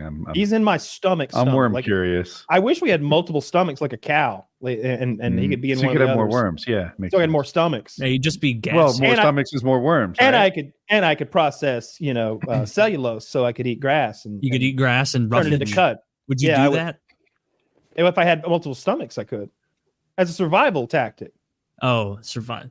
Yeah, I would like to be. I feel like that would be that would be an evolutionary benefit if you had a second and third stomach that your body only used if you ate grass and stuff. But now you could be an herbivore grass man if you needed to in dire straits. I don't think you could support like a human-sized brain with grass, right? Cows are retarded. Well, that's just I've been around a ton of cows. First of all, I have they're two. Sweet, smart. but they're not smart. Right. Let me tell you how smart cows are. Our cows would escape. I can't wait for this debate. The intelligence of cows. Bring it. In this corner, we got Kyle arguing that cows are intelligent beings, and Taylor who says they're dumb. Dude, I've never been more confident at the beginning of a debate. Our cows would escape. Our cows would escape through all sorts of like fences and shit. They would get out. They would go all the way to town. At town, next to the highway. Fucking state patrol call. Your cows are up here about to cross highway 57 and get obliterated. Okay. And so I'd go up there. Do chickens go to the convenience store, buy a Snickers bar, and get home? I go up there, and I'm talking about this is like 3 miles from home. I got to drive like down the road, so I got to go this big long way around. I get there, and there they are in the field. I get the shotgun out, walk out in the field, and go, "Hey, get back home!" They know the pump of a shotgun because they've been shot in the ass before. They all turn 180 degrees, and they go back home 3 fucking miles so fast they beat me there. Did you discipline the cows by shooting them? Yeah. With bird shot from range, it just stings their ass. They're made of leather. Now it's true. Zach, fact check that. Are cows really made of leather? Yeah, but Kyle, if you woke up tomorrow with the intellect of a cow, it would ruin your life. That's not true. Have you not seen the show? No fucking shit. They can't even spell if Chick-fil-A's taught me anything. Yeah. Actually, the Chick-fil-A teaches you that they're not only kind of intelligent, they're a bit duplicitous. They're a lot of passive aggression other in the animals cow down world. the river. How'd they get up that ladder? They didn't get down, I can tell you that. It's a robust ladder. No, I've always found the cows to be really intelligent as far as like knowing, when you catch a dog doing something he's not supposed to do, and you can tell he knows he's not supposed to have that. Yeah. You like catch him with a shoe or something, and he's like, "Oh, fuck, you caught me." Cows are like that. They have that level of intelligence where like they get caught and they're like, "Sorry, boss, my bad, we're cool." And You got me. Yeah. Yeah, you got me. Yeah. So I think they're not as dumb as chickens. You're right. No, chickens are like bugs to me. I think of chickens like insects. Like chickens and grasshoppers are on the same level. As you guys all fell in love with Henrietta.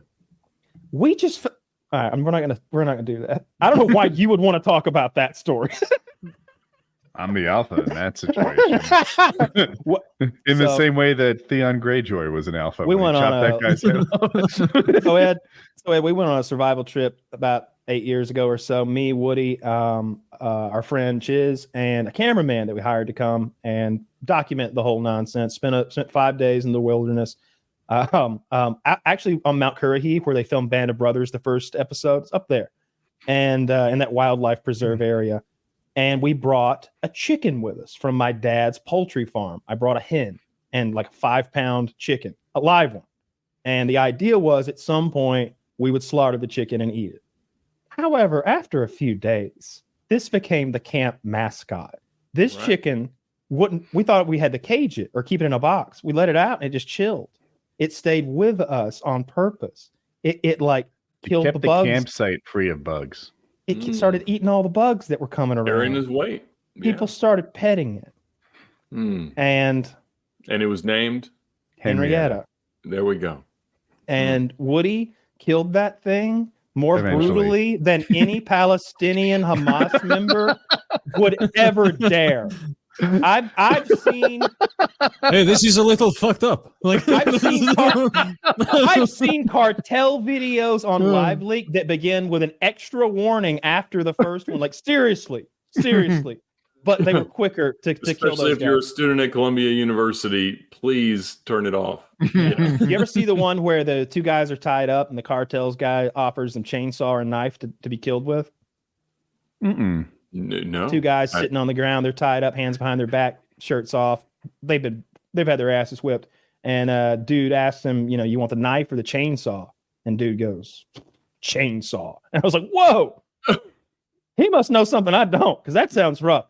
Dude comes at him with the chainsaw, hits, he's the chainsaw man is right-handed, so he's holding it like that. He's coming down from high left to low right, so in the guy's neck. And that's it. His head's off. Like as fast as I said that, his head's off. And it's like, oh my God, I bet that just stung a little. I bet that stung a little. Agree to disagree. There wasn't a lot of, and then they go to work on the other guy with the big knife. And it's like, oh my God, that guy choose knife, or did he get what was left? The way I remembered, he chose knife, and it was I also kind of remember the chainsaw going through the other guy's head, neck, or whatever, and like nicking the other guy a little. I think he might have nicked him a little, but anyway, they get the knife and go to working on that guy, and it's like knife is not the way to go. So if you're ever paramotoring south of the border and you're taken by the cartel, Woody, and they ask you chainsaw or knife. I promise you, chainsaw is the way to go because knife was rough. A friend of mine just went on a big paramotor flight. It was pretty cool. He went from Mexico to Canada. It took 8 days. Holy shit! How many? Do you know how many stops? I can look it up. He posted it on Facebook, and I think I can find it quickly. But in my head, you do like 70 miles at a time on those. Less. I would say the range, if there's no wind, let me think about this, 90 miles. So you might want to plan for like 60 so that you don't find yourself landing without fuel. Oh, okay. Neat. But if you have a good tailwind or follow something, the highway, how do you navigate? I use an all sorts of iPhone. tech.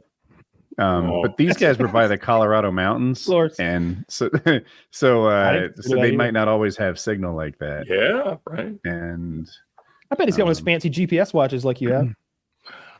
Yeah, actually. Oh, you got a rescue watch? 1, 2, 3, 4, 5, 6, 7. Yeah, I mean he's up there in the clouds occasionally. 12, 13, one of the biggest fears for what he does is getting cloud suck, where there's this big updraft of unevenly temperate air, and you can be rapidly pulled up to heights where there's not enough air to stay conscious and maybe live. So people will get sucked up there, drop unconscious, and wake up covered in icicles once they've descended after who knows how long. Or people just die. Or people just go hypoxic.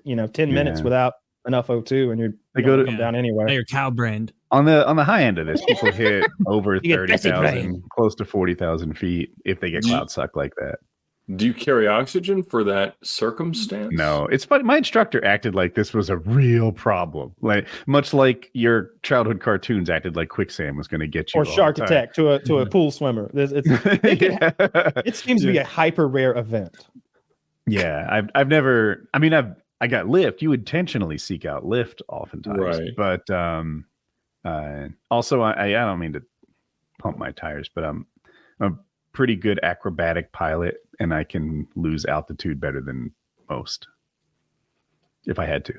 Woody can do all sorts of backflips and corkscrews and nonsense. So like when you start out, they give you this big fluffy chute to like put on your paramotor, and it's so safe and hard to crash that you probably don't even need any training. I bet I could paramotor like super good, like way better than you'd think if I started. And but then but that wasn't good enough for Woody. So as he got better, he's gone to more aggressive wings that he's flying that allow him to like partially collapse them in some situations and do all sorts of really wacky acrobatics up there, flips and loop-de-loops, like end over ends and all sorts of crazy shit. Wow. Yeah. He did this thing where you're just going there to practice your backup parachute, I guess. So they just dropped out of the air and threw backup chutes right into a lake. I've done that. I've done that lots of time. I've had what they call combat throws, which is like an actual you're going to die. I threw my parachute and it didn't work. So then I threw my second parachute and it worked just seconds before I hit the ground. Zach, can you show this one? This is me just training over a lake. Nice. And I'm doing something like a gigantic somersault. But if you're not used to watching videos like the one you're about to see, it's hard to get the perspective because the camera's on my thigh, but it's just me and the wing tumbling over and over each other like that. So it takes me a second to get going, but at the end this is a little slideshowy. I swear the video is not like this. But yeah, soon you'll see the Earth coming pretty. I'm sorry about the frame rate. That's not my fault. Oh, here we go. Wow, it's real sky ground. Yeah, I go straight over the chute and get it perfect for 5 revolutions. Imagine looking up and seeing this. Yeah, look at this. What the fuck? I can sell this video to the news later. So this is an infinity. There are tens of people who know how cool this is. How many people do you think could do this, honestly? In the paramotor community, yeah. Well, you'd have to be, right? Well, there's paragliding too. Like there's some Europeans that can do this that have never flown a motor. But amongst the motor people like me, you could probably count it on 2 hands. Yeah. That's cool. Do you ever put any like smoke shit on your feet? Because that's what I want to see. I want to see you up there doing that corkscrew thing, that end over end or whatever, with like a blue smoke grenade going off on your foot, so I can see the loops. People do that. I've got some really tightly defined like safety theories on how to do this and not die. And one of them is I have like minimum altitudes depending on how good I am at the move. If I'm learning a new move, I do it at the top. I want to be 3,000 feet or something. And if it's something I really have mastered, I'll do it all the way down to, 600 or something like that. But another one is I only do shit for me. Like, I'm not out here trying to impress other people. These are things that I find interesting, and I only do this for me. So if there's a crowd watching, I'm probably less likely to do it. Things what like those Arab babes think. Right. Things like putting smoke on my ankle are like the antithesis of my personal philosophy. I do this when nobody's looking. What about water balloons? Have you ever been tempted to bring a couple of those up there? You know what? I'm tempted. There are people in the community who carry toys on little parachutes. Maybe you've seen that, like little green army men and stuff. And if kids come out to watch you, or maybe you're by a place where there's often a small crowd that'll take an interest in you, they throw toys to people. It's a bird. It's a plane. No, it's litter man. There's garbage all over the city. But like, I've also seen I saw a video of a guy, wasn't there in person, but he plowed into a crowd because his plan was to fly low and throw candy to people. And he plowed in a parking lot. Yeah, it was. Amongst the cars. I think he kicks a woman or something. It's hilarious. Yeah, so that giant everlasting gobstoppers. So I don't do anything for crowd appeal. Even at like the fly-ins where there are other pilots who would like appreciate this kind of stuff, I go off by myself, enjoy it, and come back. I don't do it for other people. But are you saying you're in the top 10? I'm a little rusty now. Yeah. Look, if you want to be at the top of your field, choose a small field. That's I totally agree with that. I mean, like, there were probably less than 10 meaningful cannonball attempts in the decade prior to me setting the record. So it was like winning at a game nobody was playing. So I get that a lot. But that's pretty awesome. How large do you think the community is? Let's make it like active. I bet between 6,000 and 8,000 people fly a paramotor this year. Okay. Something like That's actually more than I would have guessed. That's a lot more than they'll drive from New York to LA. He's counting Palestinians. They've got a whole squad of guys over there. Now, you want to see some tricks? That's going to be like a funny. They come in. That's going to be a funny like Google search result in like 5 years where it shows like paramotor, like low, really high, back to low. Yeah, it's funny. Paramotor versus paragliding. So paragliding is when you jump off a mountain and you search for rising columns of air and you go as far as you can. Almost every time you do it, you miss your objective. You don't go. You're trying to like set a personal best. You have these hopes for the day, and really what you do is you fly until you land, almost certainly prematurely, and then by hook or crook make your way back to wherever it is you're trying to go. I've ridden in the back of like Mexican landscaping trucks and shit like that.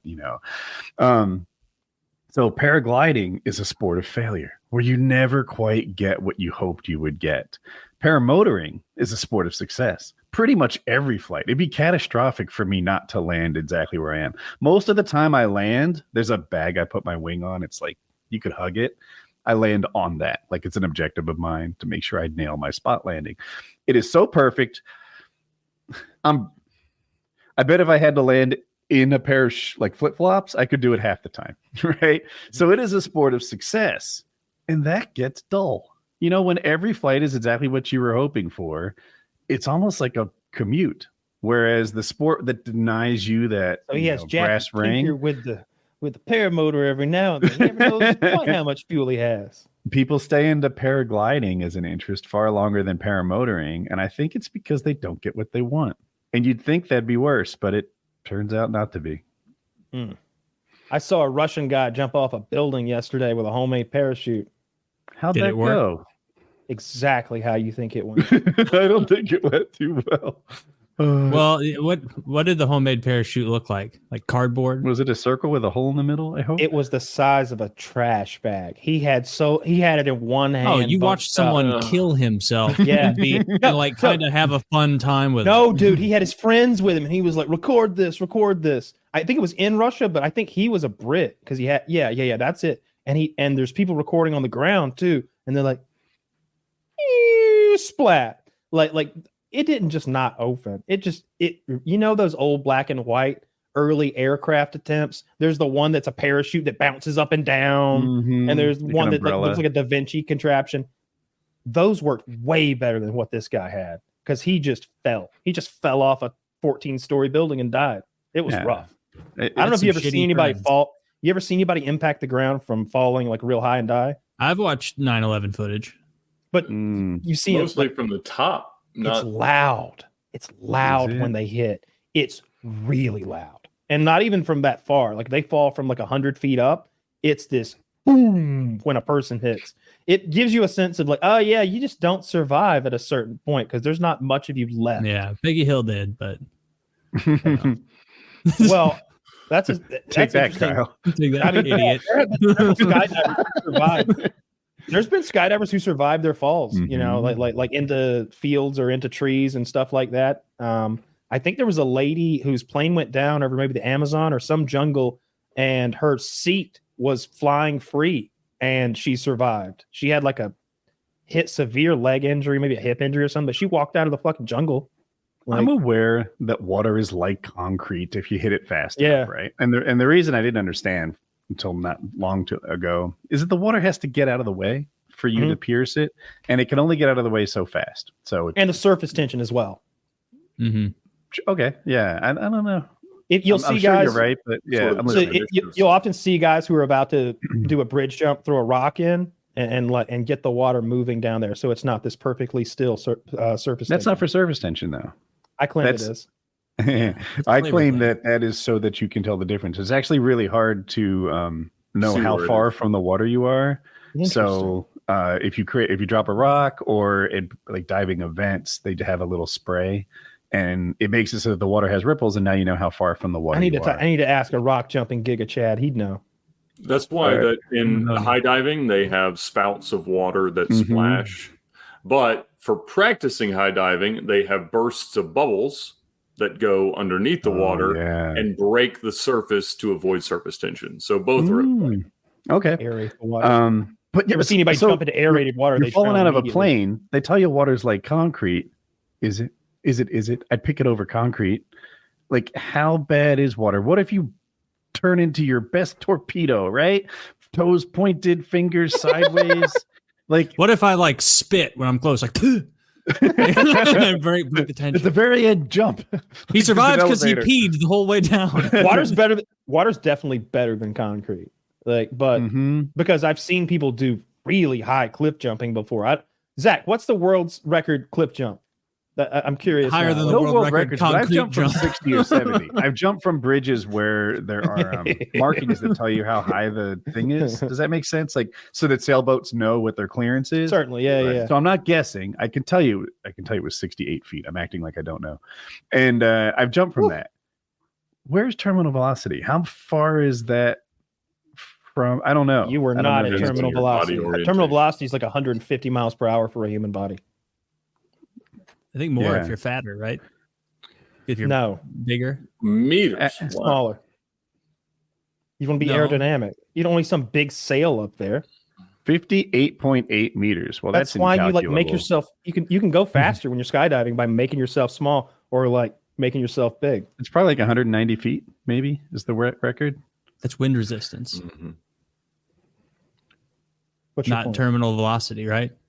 Well, isn't terminal velocity the same regardless of mass? Am I crazy? I don't know. I'm wheeling and dealing here. I have no idea. Yeah, I think terminal velocity is the same. Regardless of mass, but not regardless of drag. So shape matters a lot. Okay. Right. Yeah, so fat people go slower? Yes. That's what Ed's saying. That's what I'm saying too. Yep. Bit safer. No, that's what Ed's saying. I was reading when Kyle said it. I was distracted. I didn't mean to discredit you. Ed's so right on this. Yeah, Ed's got a good point. Yeah, I heard that point before, but it was so dumb. Whoever said it. You got to trust the source, you know. Yeah, I trust the science from Ed. Ed, who is that mask behind you? Oh, it's Prince Charles from some rally that somebody did somewhere. They brought it. Like, people donate stuff to the set as they come and tell stories, and so I don't know why they were celebrating that, but probably in bad taste. But yeah. Prince Charles, he's one of the ones that's still kicking, or did he just die? He's the King of England. King Charles now. Am I crazy? Who died of? He's alive, isn't he? He's got cancer. He's fine as far as I know, but he's the King of England, right? Prince Charles? No, it's in the King title. Charles. Yeah. King Charles. They get a promotion. He clearly said Prince Charles. The king formerly known as Prince Charles. They might be different people. His uncle, the pedophile, though, is the one named in the Epstein stuff. This guy has an uncle? There's no fucking way. Oh, look at him. He looks like the Crypt Keeper. This guy's 102. He's not old. I can prove it. His girlfriend's 14. Oh, shit. Oh, damn. Breaking. King Charles' funeral plans reportedly being updated regularly after cancer diagnosis. He's not doing well. Oh, he recently got diagnosed. Oh, shit. That I did not know. I heard something about that. Oh. There's an older one than this? What's the name of the older one? Queen Elizabeth. No, the Epstein list guy. Andrew, right? Is he older? I guess. Yes. Prince Andrew. I have a dumb question. Is there a situation in which an uncle can be younger than the nephew? Absolutely, yes. Remember that movie, The Stupids? I'm my own grandpa. It sounds funny, I know, but it really is so. I'm my own grandpa. It wouldn't shock me if you knew that many years ago when I was 23, I was married to a redhead who was pretty as can be. I know the whole fucking thing. I saw that movie twice. I love this. I saw it twice. It's like a 6-minute song. It just keeps going and going and going. It's Tom. Yeah, that's Kyle has a I think I've knack for only that seen it sort of once. thing. Yeah, I thought saw that movie once was on fucking hysterical TV. when I was 9. Saw that on a 55-inch Panasonic in Livonia, Georgia. Was it a projection screen? Oh, you're goddamn right it was. A big old box thing. Absolutely. Hitachi. 1996. 480p. Saw it in 1996. Yeah. But yeah, there was some Epstein involvement in that one. Yeah, he got some pedophile. It was in pretty poor taste, but during Queen Elizabeth's, I suppose it's not exactly the funeral, but there's the part where they sort of parade the body through the streets, and Prince Andrew was either on foot or on horseback. I can't remember. Fucking loons over there, or maybe in a car, but they're yelling at him, calling him a pedophile. You know, Prince Andrew's only 64.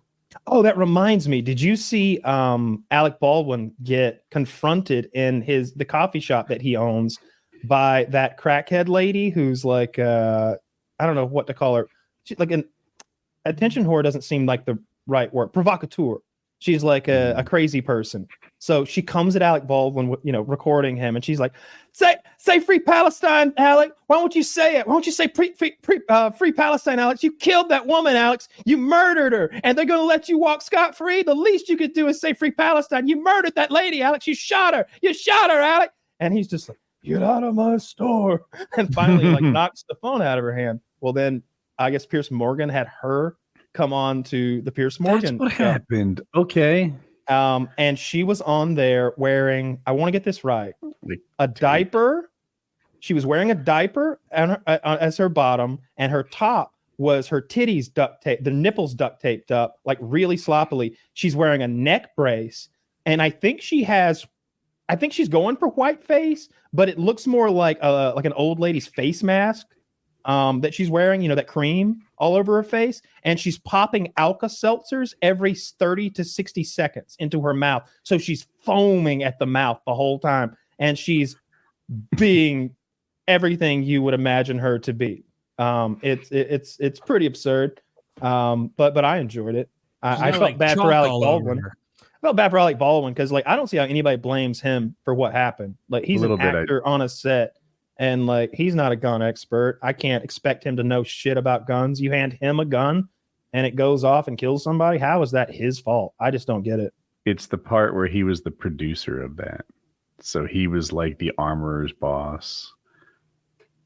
I also give him a pass to some extent, but she's doing 18 months. Right? I don't know how he's liable. I don't know. I'm actually not sure, but I'm not sure in both directions because he hired a very incompetent armorer and eventually someone got shot and killed. Forget the actor Alec Baldwin. I don't blame the actor Alec Baldwin. But if the producer was somebody else, right? If I hired a cut rate armorer who kept live ammo on the set and didn't keep good track of this stuff. You'd have to prove what you'd have, we say cut rate, and I know what you mean, and I'm like imagining what that would be, but you'd have to prove in court that there were signs that this person wasn't just bad at their job, that they were likely to be, negligent at their job, that they were unsafe to do, or they were unlicensed, and there were no signs. Like, were there signs prior to the murder that this person wasn't doing her job effectively? Did they overlook the obvious she fucked anything signs? else up? Yeah, because like if she nicked Lenny the day before, right? Or like they're shooting live ammo on did. the set, and it's like, okay, clearly she's doing this stuff all wacky. Yeah, it's crazy. I don't know. I just don't hold him responsible. I'm sure he feels awful. Right. Holy shit! Can you imagine that happening? Like, I know there's that scene in Tiger King where the dude's playing with the gun and accidentally kills himself, and it's on a security camera, and you don't actually see him die because he's slightly out of frame, but you see his friend's reaction, and it's so upsetting. And just imagining Alec Baldwin literally, thinking it's a prop gun. He probably said some cowboy shit before he pulled the trigger. That? That's the worst part. Was he practicing for the scene that involved the gun? I don't know if I made that up or if I'm right. Yeah, they're running scenes or running lines or something. They're going through the scene, acting it out. It's not like he was just sitting there with his prop gun and like aimed it at somebody and shot. Like, they're doing a scene where he shoots this person or something. And I bet he said, like, "This is the end of the line for you, Charlene." And like, he said some shit. He said some cold shit and then pulled that trigger, but the gun went off for real. And I'm sure maybe the gun wasn't even supposed to be loaded, or maybe it was supposed to be loaded with a blank. Either way, when the person falls, oh God, the whole thing's awful.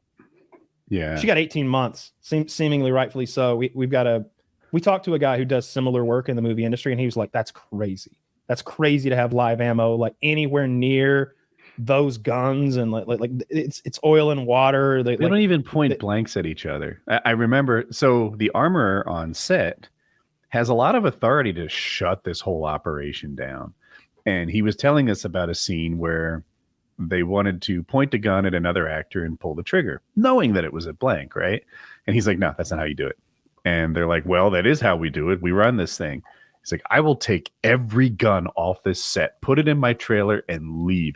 You need to figure out how to do this with camera angles like everybody else in this business does. You can't point guns at each other." And they're like, "All right, well, can't shut I'm with this him whole on thing that. down." I don't want you shooting a fucking blank at me. No, that's how Jason Lee died. Brandon Lee. He held it to his temple, right, and did that. No, the gun. I used to know the exact thing. Basically, something was lodged in the barrel, and the blank round shot that forward and struck Brandon Lee while they were going through a scene, just like this Alec Baldwin thing, and he died there on set.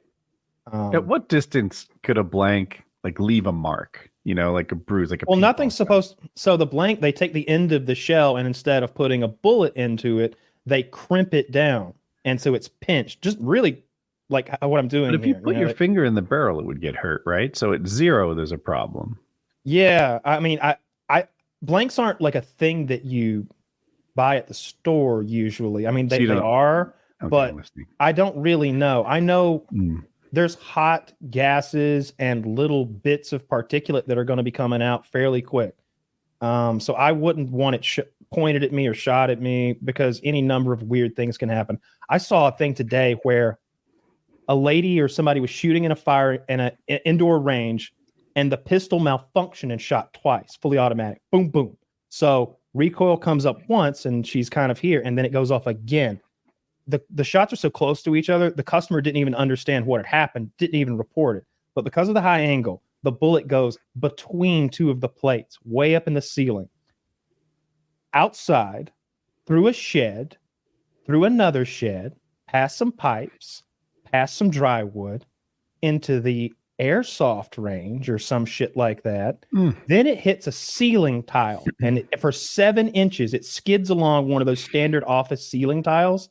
And then inexplicably, it changes direction again, and it diverts down straight into the head of a 14 or 15-year-old kid who's sitting there in a chair in a different building, in a different room, like so far away from. I can't imagine the guy who solved that. It must have been like one of those Sherlock Holmes scenes. Dumb question. Did he die? Because it sounded like the bullet might have lost a lot of energy. They estimate 900 feet per second by the time the bullet got to him. Damn. I didn't buy that. That seems too fast for me. I saw another one. You've probably seen this too because it was on Reddit and you match my Redditing. This guy was in a shooting competition. He had a pistol. He pulled it out of his pocket and he racked the slide and it fired. That's not supposed to happen. There's a term for it. Is it a hammer drop? Slam fire. Slam fire. Okay. And it slam fired and he had it pointed down range. He took it out, he cleared it, and he put it back in his holster. And then the instructor like stops the whole competition. He's like, "Did you see?" He thanked him for his safe gunmanship. That gun was always pointed down range. That guy didn't do anything wrong. He didn't jump. The gun malfunctioned, and it wasn't a negligent malfunction. It was just a malfunction. And it was kind of eye-opening for me. Like, yeah, that whole thing about always point. I'll reverse. Never pointed at something you don't want to destroy. Mm-hmm. It's like, yeah, that the guy did it right. Now he got DQ'd. The instructor apologized. He's like, "I'm sorry. I did wish I didn't have to DQ you. You did nothing wrong, but your gun malfunctioned and you get DQ'd for that." I watch those police shootings daily, and I'm always shocked at how he really does, Ed. He watches so many people die. Shout out Police Activity Channel, best in the business. Most of our pre-shows start with Kyle telling us about someone he saw die that day. Yeah. Yeah, he sends me so many like South American carnival accidents and like cops killing people. They're on the swings. Yeah. I saw like he sent me a video. Every person is hitting the truck. Bam, bam. He sent me a video of what was clearly like a fucking Honduran festival with one of those like spinny chair things. I didn't even open it because I'm like, this isn't going to be generative. This isn't going to bring me mirth or joy. It's just going to be sad. I don't want to watch people get hurt. Zach, find that video of the South American carnival. It's the spinny chair thing. Oh my goodness, man! It's the swings, and you about to put this on the internet under your account? And they're bashing into this truck over and over. They're fine. I mean, I get their MRI results. I didn't watch the video, and there's no way they're fine. It's a great fucking video. If they were fine, you wouldn't have said the video. He's got no answer for that. Yeah, I'm watching it right now. What kind of Google alerts do you have active, Kyle? I mean, oh my God, I don't like that stuff. I don't like being trailer pandered to by mass media, by big doo-doo and their partners. Yeah, but the Police Activity Channel, I watch that shit all the time, every day. I've seen every video they've ever put out, and I watch on a daily basis. Let's see what they got. Usually 2 to 4 videos, good shit, and some of them are 2 minutes long. I saw one. This is the creme de la creme. All right, you got 3 cops in a hotel room. Guess who's coming to the door? 67-year-old pedophile trying to buy 2 little kitties. All right, he's coming in there to pay a mother to have sex with like a 7-year-old and an 11-year-old. It's Officer Davidson and the Minneapolis Police Department. There were no children in real life. He's been fuck fooled. no. There's 3 cops in the room waiting. Okay. So he comes to the door and knock, knock, knock. They open the door and they goes, "Hey there, Dave. It's Officer Morgan and that's when the guy pulls his gun out. He's got like a 19 pedophile pulls his pistol out and he gets it to right about here. And I've watched this video like 12 times. I think he was going to shoot himself. I think he was like, he had basically took his net worth. I think he was taking his net worth and he was putting it on black. And either we get them 2 kids we've been looking for, or we lights out this motherfucker. But it's binary. You know, it's either going to be the best day or the end. I think that's what he wanted to do. We have different definitions of best day. His best day. This guy's a pedophile. What I mean? Yeah, trust me, a pedophile's best day is a 7 and 11-year-old in the 3-way. Okay, yeah. Oh my God! He was on the way to that motel. He had that Christmas morning feeling. Yes, yes. He didn't sleep the night before. He's hyped up. So you're right. He was going to shoot Cop himself. reaches out with his left and grabs the muzzle of the gun, the barrel. He's got it now, and all 3 cops spill out. One to the left, one to the right, and one still on the guy. And we unload on this motherfucker until they got to blur out the gore, and he's just dead as a doornail. Yeah, this guy his corpse was on the ground, and they still pumped another 11, 13 in there. Yeah. Better safe than sorry. Safe than sorry. One of the cops got shot. Pedophiles are notoriously resilient. Well, I think one of the cops, 67-year-olds. Really it takes a lot to bring them down. It takes a lot to bring them absorbing down. the bullets. Literally.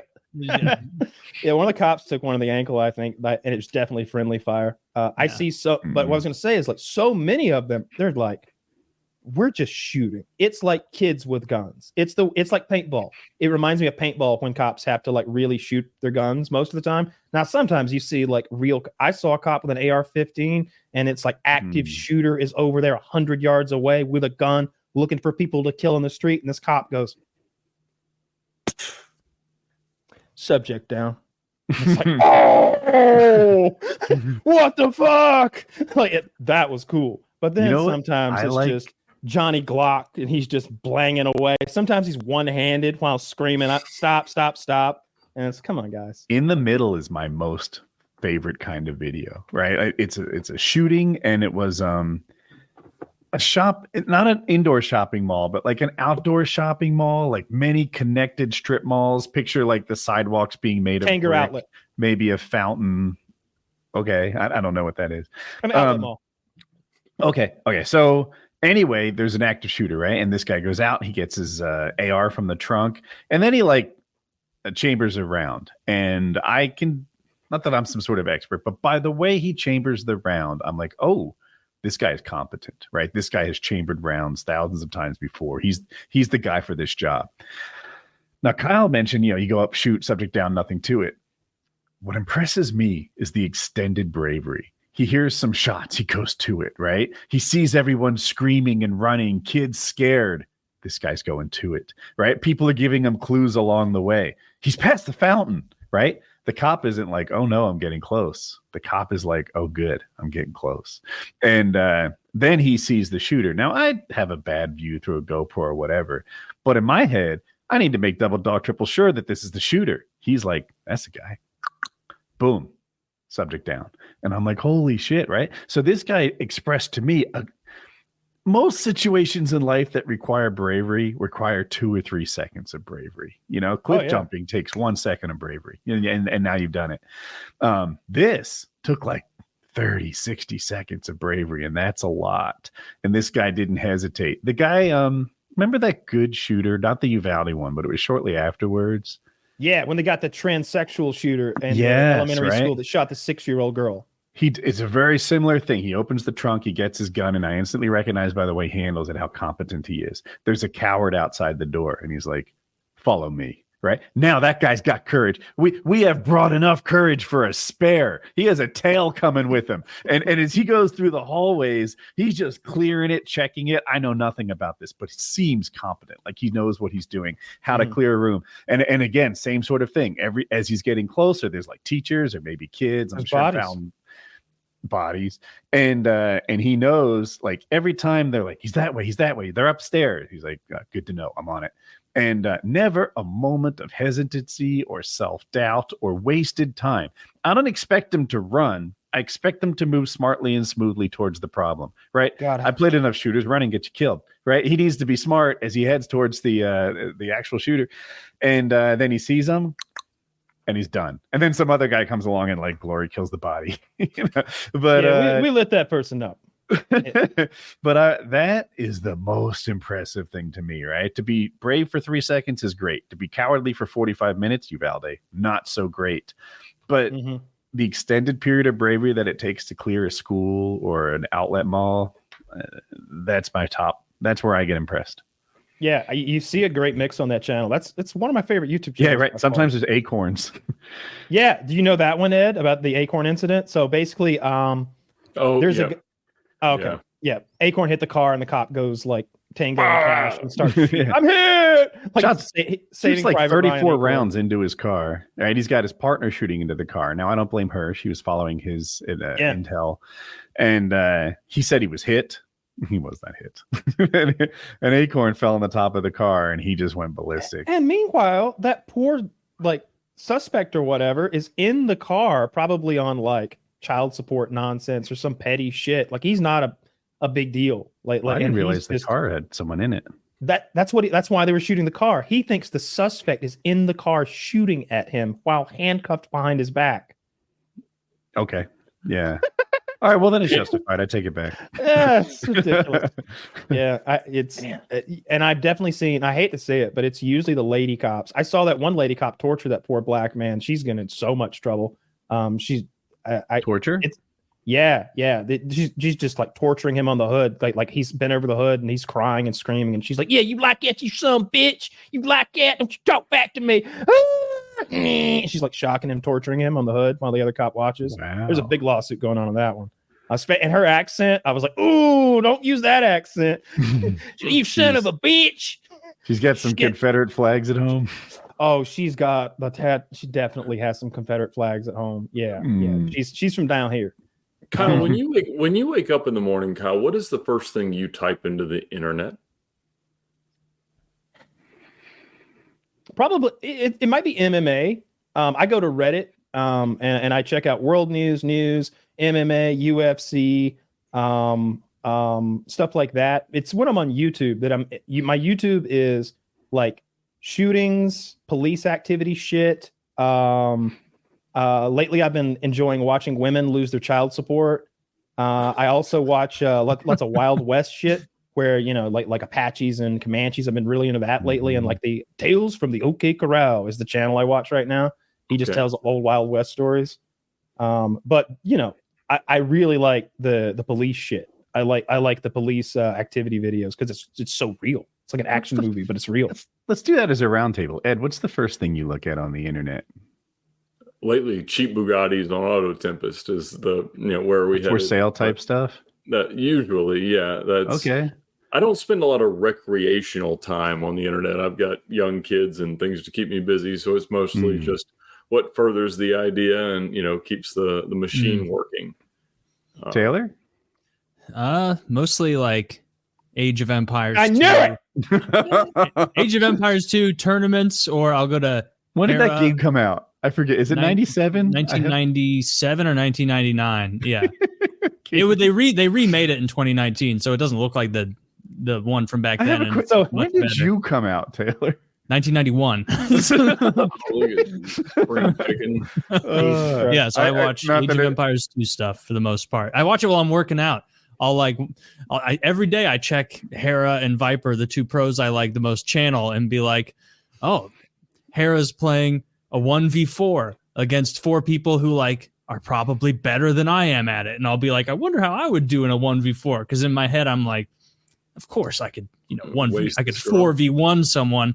And then he puts up a ridiculous fight for a 1v4 situation. It's almost like he's the best player in the world. But yeah, it's fun. I like it. It's a cool game. Kyle's going to get into it soon. He promised. I lied. He lied. He fibbed on me. I changed my mind. It's just because the requirements to be decent at the game are high. Like I could jump into Halo right now and I know how to run around and shoot shit. I won't be very good at it, but I'll at least know how to run around and shoot shit. But that's not the case in an RTS like that. I'd have to learn and memorize these build orders. And I mean memorize them. Like you memorize specific actions for 5 minutes of specific actions that you can't miss by more than 3 seconds each. And because, then it's 5 minutes. But the people you're playing against aren't experts. They're going to make little mistakes too. They're playing against me. I'm making little mistakes or big mistakes. They are as well. So it kind of evens out. Yeah, but I mostly play for fun with friends. You could jump in easy. Kyle gets so into games that he could spend that is true. He has this idea of it'd take months to get good. And it's yeah, it would take a super long time to get really, really good. But to get to my level of good, it would take you, if you really dedicated yourself. I would pick one race, one faction, one technique, one maybe one cheesy. Just learn one build order. One cheesy strat, and then I would grind it for 8 hours a day. And in 6 weeks, I would be very, very good at the game. But I don't want to do that because I don't want to be good at the game. That's my point. I don't want to be good at the game. You could just learn Mongol's Fast Castle into Step Lancer, and that's all you would do. And that's the cheesiest, most frustrating strategy. I haven't been playing any games, but I think the next thing I do is going to be one of those Tarkov competitors, one of those other gray zone games or something like that. That's probably around the corner. I don't know. I want to do something. I haven't played any games in a few weeks since Helldivers. Oh, did you guys watch Shogun? Yes. Ed, do you watch Shogun, the television show about 1600s Japan? I'm 3 behind now, so I got like 3 to all watch at Let's once. spoil it for Taylor because I'm fine. He hasn't done his homework. I don't get butthurt over spoilers. You can spoil it. I don't care. I did not like the final episode. I thought it was a good episode. Sucked, ruined the rest of the show. Yeah. Oh my god, that show is absolute dog shit. I fucking hate Shogun. Don't waste your time on this big cock tease of a show.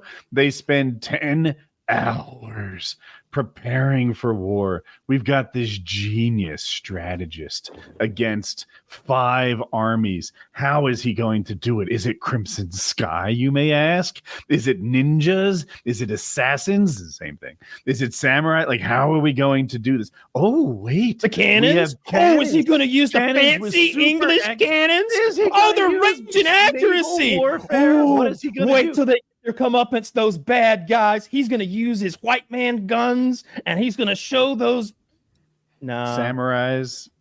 No. He's going to get his closest allies to kill themselves so that someone has sympathy and joins his army, and they all decide it's not worth fighting over. But none of that happens in real time. It's sort of in his mind what he tells somebody is going to happen. So at the very end of the show, after 10 hours of cock teasing, the big battle, the big fucking battle. Oh yeah, you're gonna kill my son? You're gonna take this from? It'd be like if Game of Thrones didn't even have a fight at the end. You know what I mean? Right. If the Night King just decided he preferred the cold. Yeah. So there's not even a big battle. There's not even a big battle. No. So this guy's gonna die. I won't say. Sucks. One of the characters is about to die, and our main genius, the general of them all with the master plan, he's going to execute him. But Lord they're kind of Toshima. frenemies because the general's been playing him the whole time, but he's got to die now. He's about to cut this guy's head off. And the guy's on his knees, and he's saying, tell me your plan. Come on, I'm taking it to my grave. And he tells him his plan. He's like, a few weeks from now, we'll show up. It's going to sort itself out. Everybody's just going to surrender, and I'll be the boss. That's it. And it happens in like a flash forward in his mind. Like it doesn't happen. He just tells him what will happen. And we get a glimpse of him. They even show the huge 2 armies and you're like, oh, here we go. No, they don't fight. Nobody fights. There's no bloodshed in that episode except for a couple of villagers' heads on pikes. And that's the end. There's no second season or anything. Oh no, no, that's the end. There are more books that they don't carry on this storyline.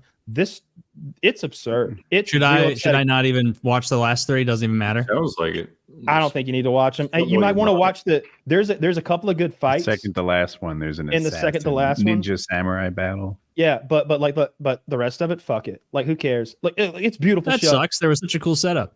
It's a great show. It's technically amazing. The acting is amazing. I loved all the characters and the actors. Oh my god, the swords look cool and the wardrobe looks cool, and I'm interested in those characters. And Mariko is fucking smoking hot, and I'm so into it. And then they just like, nah, it's like a ruined orgasm or something. She like punched me in the balls right as I was about to come, and I'm just sitting here so upset at that show. And I don't see that online. I expected to see more people upset, and no one. Everybody's like, oh, bravo. And it's like, all right. I was wondering if like you'd hate it as much as me, because sometimes you appreciate a really slow burn, but the slow burns usually do have a fire at the end. The fuse needs to get to the firecracker at some point, and it never did. We never got the fight, and that's what I don't know. I was very upset. It ended, and I looked at my girlfriend and I went, "That was it," and she goes, "Huh?" I said, "It is over. There is no more to go," and we just sat there and let that. And I hadn't even absorbed it myself as I was saying it. It was like I was saying it aloud to myself as much as to her. And we just went, huh. And we loved the show so much up until that moment that I think it was like when a relative or a loved one gets in a little trouble or something, you don't want to poo-poo them. It's like, well, you want to get dinner? It's just like, a long time ago, I watched The Matrix. And I enjoyed it. The Matrix was really good. But then I read about The Matrix and I was like, oh my gosh, the symbolism, some sort of Bible parallel, all the stuff that I missed because I just watched an action movie, but apparently it has deeper hidden meanings. And then I watched Matrix 2. I was one of the few people who liked Matrix 2. And then I read about it. And I was like, oh my God, now I get it. Oh my God, he's the one. He's Jesus. He's this. He's that. Like, and That was now the debut of those new Cadillacs to do a car thing. That was the first time you got that new bodied sedan and CTS, absolutely. Yeah, and the truck too. Like they made their debut in that movie. And the Ducatis, don't forget. Oh, I didn't know that. I didn't know Ducati. those were new for that. That Ducati scene is sick. When they built that whole stretch of The highway. whole highway, absolutely. So I was psyched after the second one when I read this thing online about its deeper meaning and felt like I understood it. So then the third one comes around and there's all these like fandom fan fictions about what it's going to be, where we're going to go from here. And then I saw Matrix 3 and it completely shit the bed. And all those like fan theories and such fell apart. Everything I thought I understood about the deeper meanings of 1 and 2. 3 was so bad, it made 1 and 2 worse. Mm-hmm. And that happened in Shogun. You know, Sure I was did. already, this was a hype. This was 9 hours of hype to this final I watched battle. other movies with that Japanese guy in them because I was so big on him. Man, it's. And then when you realize it's only hype and there's no end. I never got to see him use it. I wanted to see that guy sword fight. Like, is that so much to ask to see the old Japanese guy? No, there are right? so many swords in that show, and to know they What- didn't use them for fighting. Like, Right. I wanted to see. The There's cannons. The cannons Like, were supposed to change I the game. wanted So I Go wanted ahead. our boy. I wanted the white look. As much as I like the Japanese general, and it's like, he's definitely the smartest guy in any room that we're gonna see in this movie or this show. The white guy. I love him because he's not always that smart, but he's very crafty and he's got a gun. He's lot got of a fucking, guns. and he's the only one that's got a gun And- and stuff. I wanted him to show up at the end after his girl dies and he's all enraged or whatever. Dude, you need to be showing up with a bunch of pirate guns and shit. Like, do it. I wanted a Quentin Tarantino ending, and I got some sort of philosophical Japanese ending. Hmm. I don't know. the white guy was obviously from England, and they had accurate cannon fire, which apparently is a game changer, right? These other cannons, the Japanese ones, just kind of fire the general direction you pointed them, but no one knows for sure where it's going. Right. And the English cannons could hit people. And this was supposed to be some sort of game changer, you know, in the same way that when you gave Native American Indians guns, suddenly like they're the best Indians around. Right. And at least that's how Dances with Wolves went. But that scene never happened. They never They never figured it out, right? yeah, they just the cannons. They didn't bother with it. It wasn't part of the story. It I bet There were 2 I don't episodes on. I hated it. I hated that ending. It was so upsetting to me because I need the fight at the end that you're building toward, dude. That's what we've been talking You know about. what always has a Killing. fight in it? Age of Empires 2 YouTube videos. It's all fighting. Fucking upsetting, man. It's fucking Well, upsetting. I'm not gonna finish the show then if it's I not guess worth not, it. right? Yeah, That's I'm not fucking gonna upsetting. I start. always finish shows. All right, so now I get need that all the time. Woody's first thing you Google on the internet, and I need to figure out based on Kyle's behavior patterns what you've been the best in the world at. Ooh. So the first thing I do is check on the internet in the morning. I have 2 fish tanks, and there are computers controlling them. So I wake up in the morning and check my overnight tests, the current temperature, shit like that. It's like I don't know. Like imagine I have surgery patients every morning that I need to make sure are still doing well. That's how. And I what start is the most interesting animal in your aquarium? I have a sick one right now, and he's one of my favorite fish. He is a sand sifting goby. He's beautiful, and he keeps my sand bread looking fresh and clean. But right now he's on a hunger strike, and I'm trying to figure it out. Oh, Wow. Little does he moody. eat? He eats mysis shrimp if I feed him, but he also just eats whatever, amphipods, copepods, whatever's living in my sand any bed. kind of And pie. algae. Yeah, you've got pods, he eats pods. And but sand beds tend to get a little yucky. They can have like poop or just rotten food in it. And this guy, by turning over the sand bed all day, every day, my sand bed looks like I just poured it. Nice. But now What did he's you sick. ask? What I've been the best in the world at?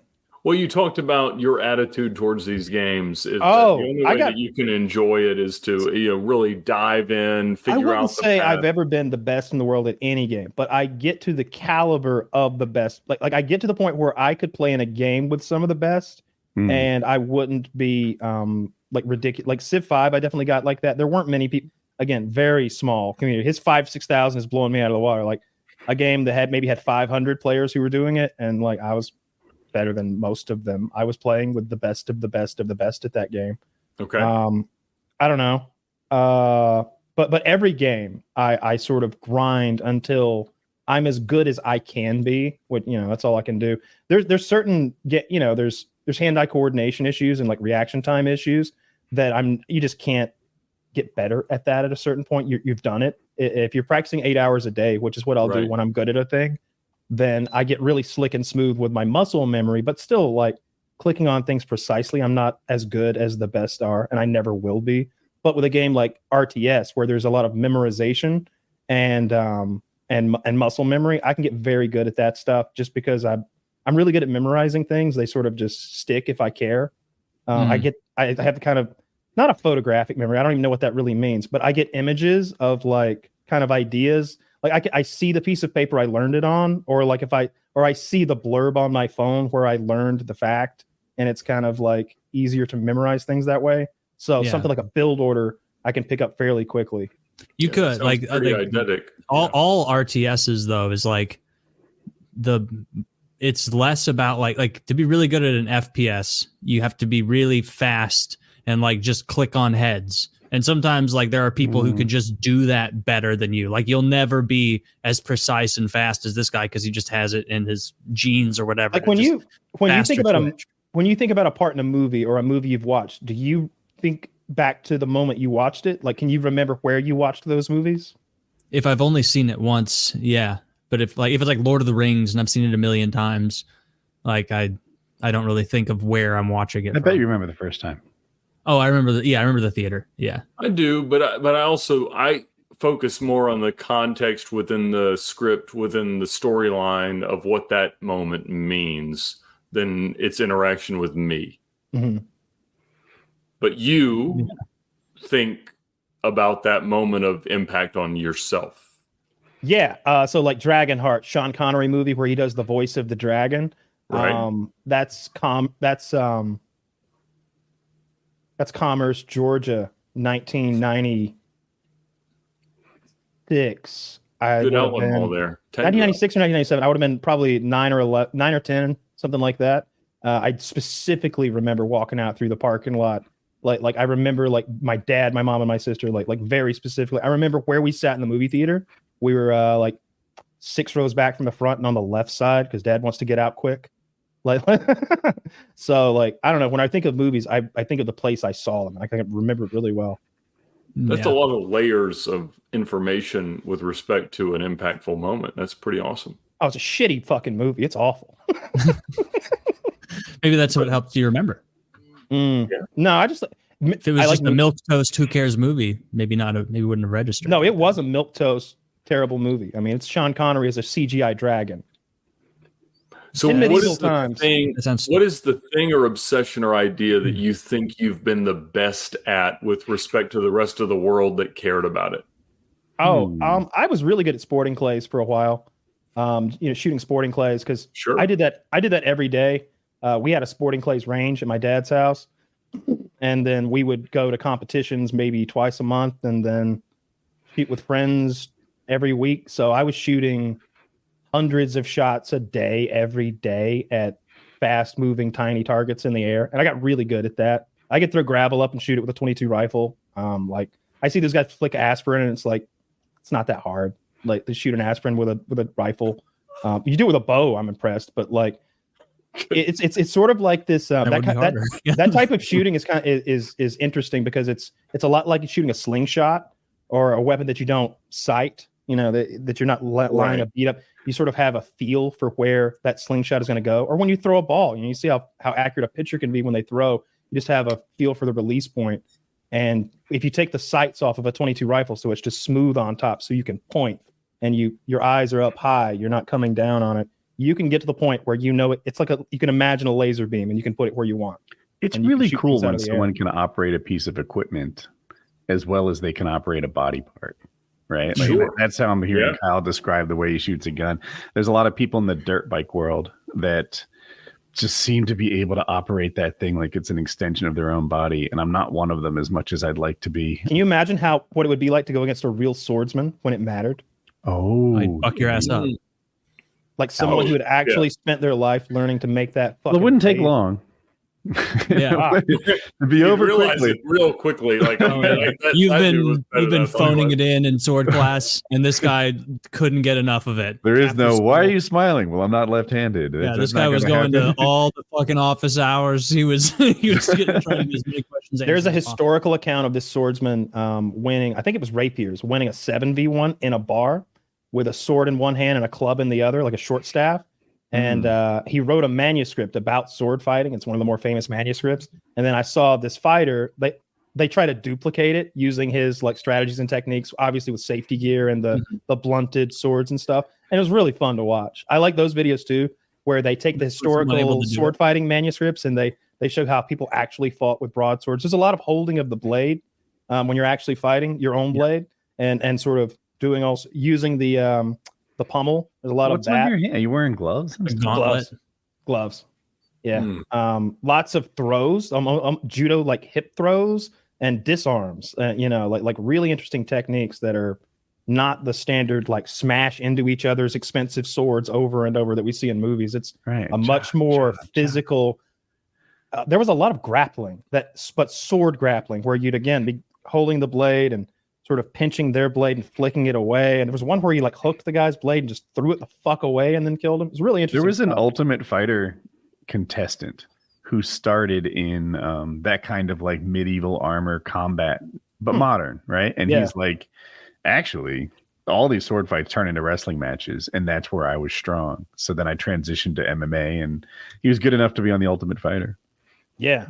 Yeah, I bet they would, because when I see street fights that involve weaponry, someone closes the distance most of the time and it turns into a wrestling match. I saw two dudes face off with nunchucks on the internet yesterday, and it's like it looked like one of those like felon fights where it's like street fight. Kyle's information diet is hilarious. These dudes are like got the nunchucks and that's where this flicking them around and the dude goes, how do you get there? Nunchuck fighting to the death. I was on a subreddit called probably fight porn. I think I was on fight porn. And so they're flicking the nunchucks around. You can tell they don't know what they're doing. These are white dudes. And the dude goes, these things are gonna fucking hurt, because they're heavy hardwood if you've ever held a real set. And they start clobbering each other with them, and it ends up both guys have it in their right, and they grapple with their left and hit each other in the backs with these things. That's what it turned into, because neither of them is good enough to like wah! And like knock a fucker out or keep anyone at range with it. It just turns into grappling. And I wonder how nunchucks were really used. Like you just told me, in sword fights, oftentimes they hold their own and use it like a staff, or they hit each other with the pommel. It's nothing like I thought. So you're like, oh, they weren't good enough to fight like Bruce Lee. Well, maybe Bruce Lee doesn't fight like a real person. He fights like a Hollywood. Oh, I gotta imagine Bruce Lee was the real deal with the nunchucks. Like if you could operate him like he could, it seems like he could just break people's nose at range and then but it's like the same range as like a sword or a staff. Well, they're unarmed. Right. I never. The implication being that there is a world in which a nunchuck is a more useful implement than a baton or a baton. Sure, it seems like two batons attached by a chain, but like a sword. Like who would pick a nunchuck to go up against a sword guy? It just seems before like MMA. My idea is that swords are like very expensive to get, but nunchucks you could. All this Asian fighting stuff turned out to be mostly bullshito. Before MMA, they thought the baddest motherfuckers in the world were Japanese acrobats, right? These guys who could flip around, hit the top of your head, lay it on the other side, cracking boards and shit. It turns out the baddest motherfuckers in the world are wrestlers from the Midwest. Midwest Russia. And Russia, yeah. But these wrestlers from the flyover states and shit are the Iowa. They're the toughest guys on planet Earth. It turned out. When we went to Pride, those are the kind of guys Midwest of Russia soon. I'm sorry, say that again. I said Ukraine's going to be the Midwest of Russia soon. Okay. France, so it wasn't until we watched the fights. Well, we're over here saying they're using nunchucks wrong. I'm not sure. Hollywood misled us. I'd almost rather be unarmed. Like I know that I'm definitely gonna hit myself in the head. I might hurt myself. And here's the worst thing: there's a difference between an ass whooping and an embarrassing ass whooping. Okay. I'll never forget we're on the playground. These kids squared off, and one kid tried to do like a spinning karate kick, and he fell on his ass, and then the other kid just jumped on him and beat him up. And it was like, man, that was worse than an ass whooping. That because he went, ah! It was like that's humiliating. So there was I a feel like where he thought, I'm about to turn this thing around. Yeah, he'd watched a lot of movies. Destroyed, right? He went Red Ranger and fucking spun around. Hadouken! What the fuck? This is Hadouken. Yeah, but it didn't fucking work. Get over here, or whatever cartoon that led him to kick Street a man. Fighter. You're doing Mortal Kombat. Same thing. Never played either, really. No. My jokes are falling flat with this. Regardless, the nunchuck is a bullshit weapon, and there's no way that the nunchuck guys weren't, rightfully bullied by the sword guys back then. Even you'd have to imagine. Oh yeah, you're a sword guy. I can't argue against Michelangelo. Yeah. That's the jock and nerd of like ancient Japan. Right. Is like, get a load of this fucking loser. What are the dual sticks. little daggers called? Are they Sai? Yeah, remember from our code names game? I gave Sai, and it was beautiful. Oh, you nailed it. It was beautiful. You don't remember that clue? That's the other thing I have. Was I guessing for you on that? I remember every one of our goddamn code names, fucking games that we play. I hardly remember my own name. I have my own Magnus. This isn't one of them. I'm like Magnus Carlson when it comes to remember those goddamn code names, victories and losses. I'll never forget when I defeated the scum who thinks he's good at the game because all he had to do was clutch up, and he had to give a 2-word clue that included Japan and what was the other word? It was something ketchup. He had to get Japan and ketchup with a 1-word clue. He had to give a 1-word clue that would make his team know that he wanted them to select Japan and ketchup. And I think he said, anyway, he lost and I won. Oh, wait. I thought you were Carl Magnuson of this. You don't know his clue? No, I lost. And you don't have a suggestion for You're right. You're right. I may have. Yeah, Kyle. What do you thought you were Carl Magnus about this?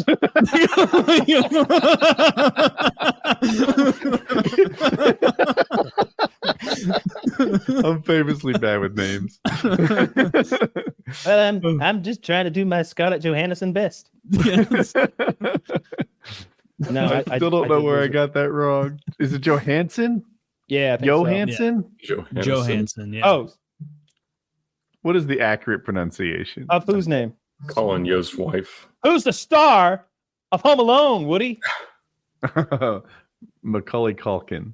Damn it, he memorized it. He sat down and got him a mnemonic device or something for that. I got that one wrong for like 6 years. And I'm actually, I know I can say Macaulay Culkin, but I'm not 100% sure where the first name ends and the last name starts. Well, his brother's just know name the answer. To you, he's kind of like Cher. It's just a series of syllables. Which Emma is in Harry Potter? Watson. I know that one too. Yeah. Okay, you're killing this game. You can't stop. You can't be stomped. So Taylor, of all the things you've ever pursued in life, what have you been the best at relative to the rest of the world? Relative to the rest of the world. So Woody's in the top 10 paraglider, acrobatic paramotor pilots. Acrobatic paramotor pilot.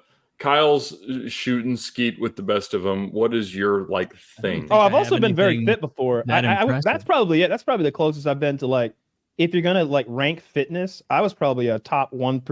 I don't know what percentage, but very small percentage in body. Can you fitness. show Kyle's sexiest pictures to us, Zach? Yeah, find the black and white one where I'm looking off into space like I see something cool.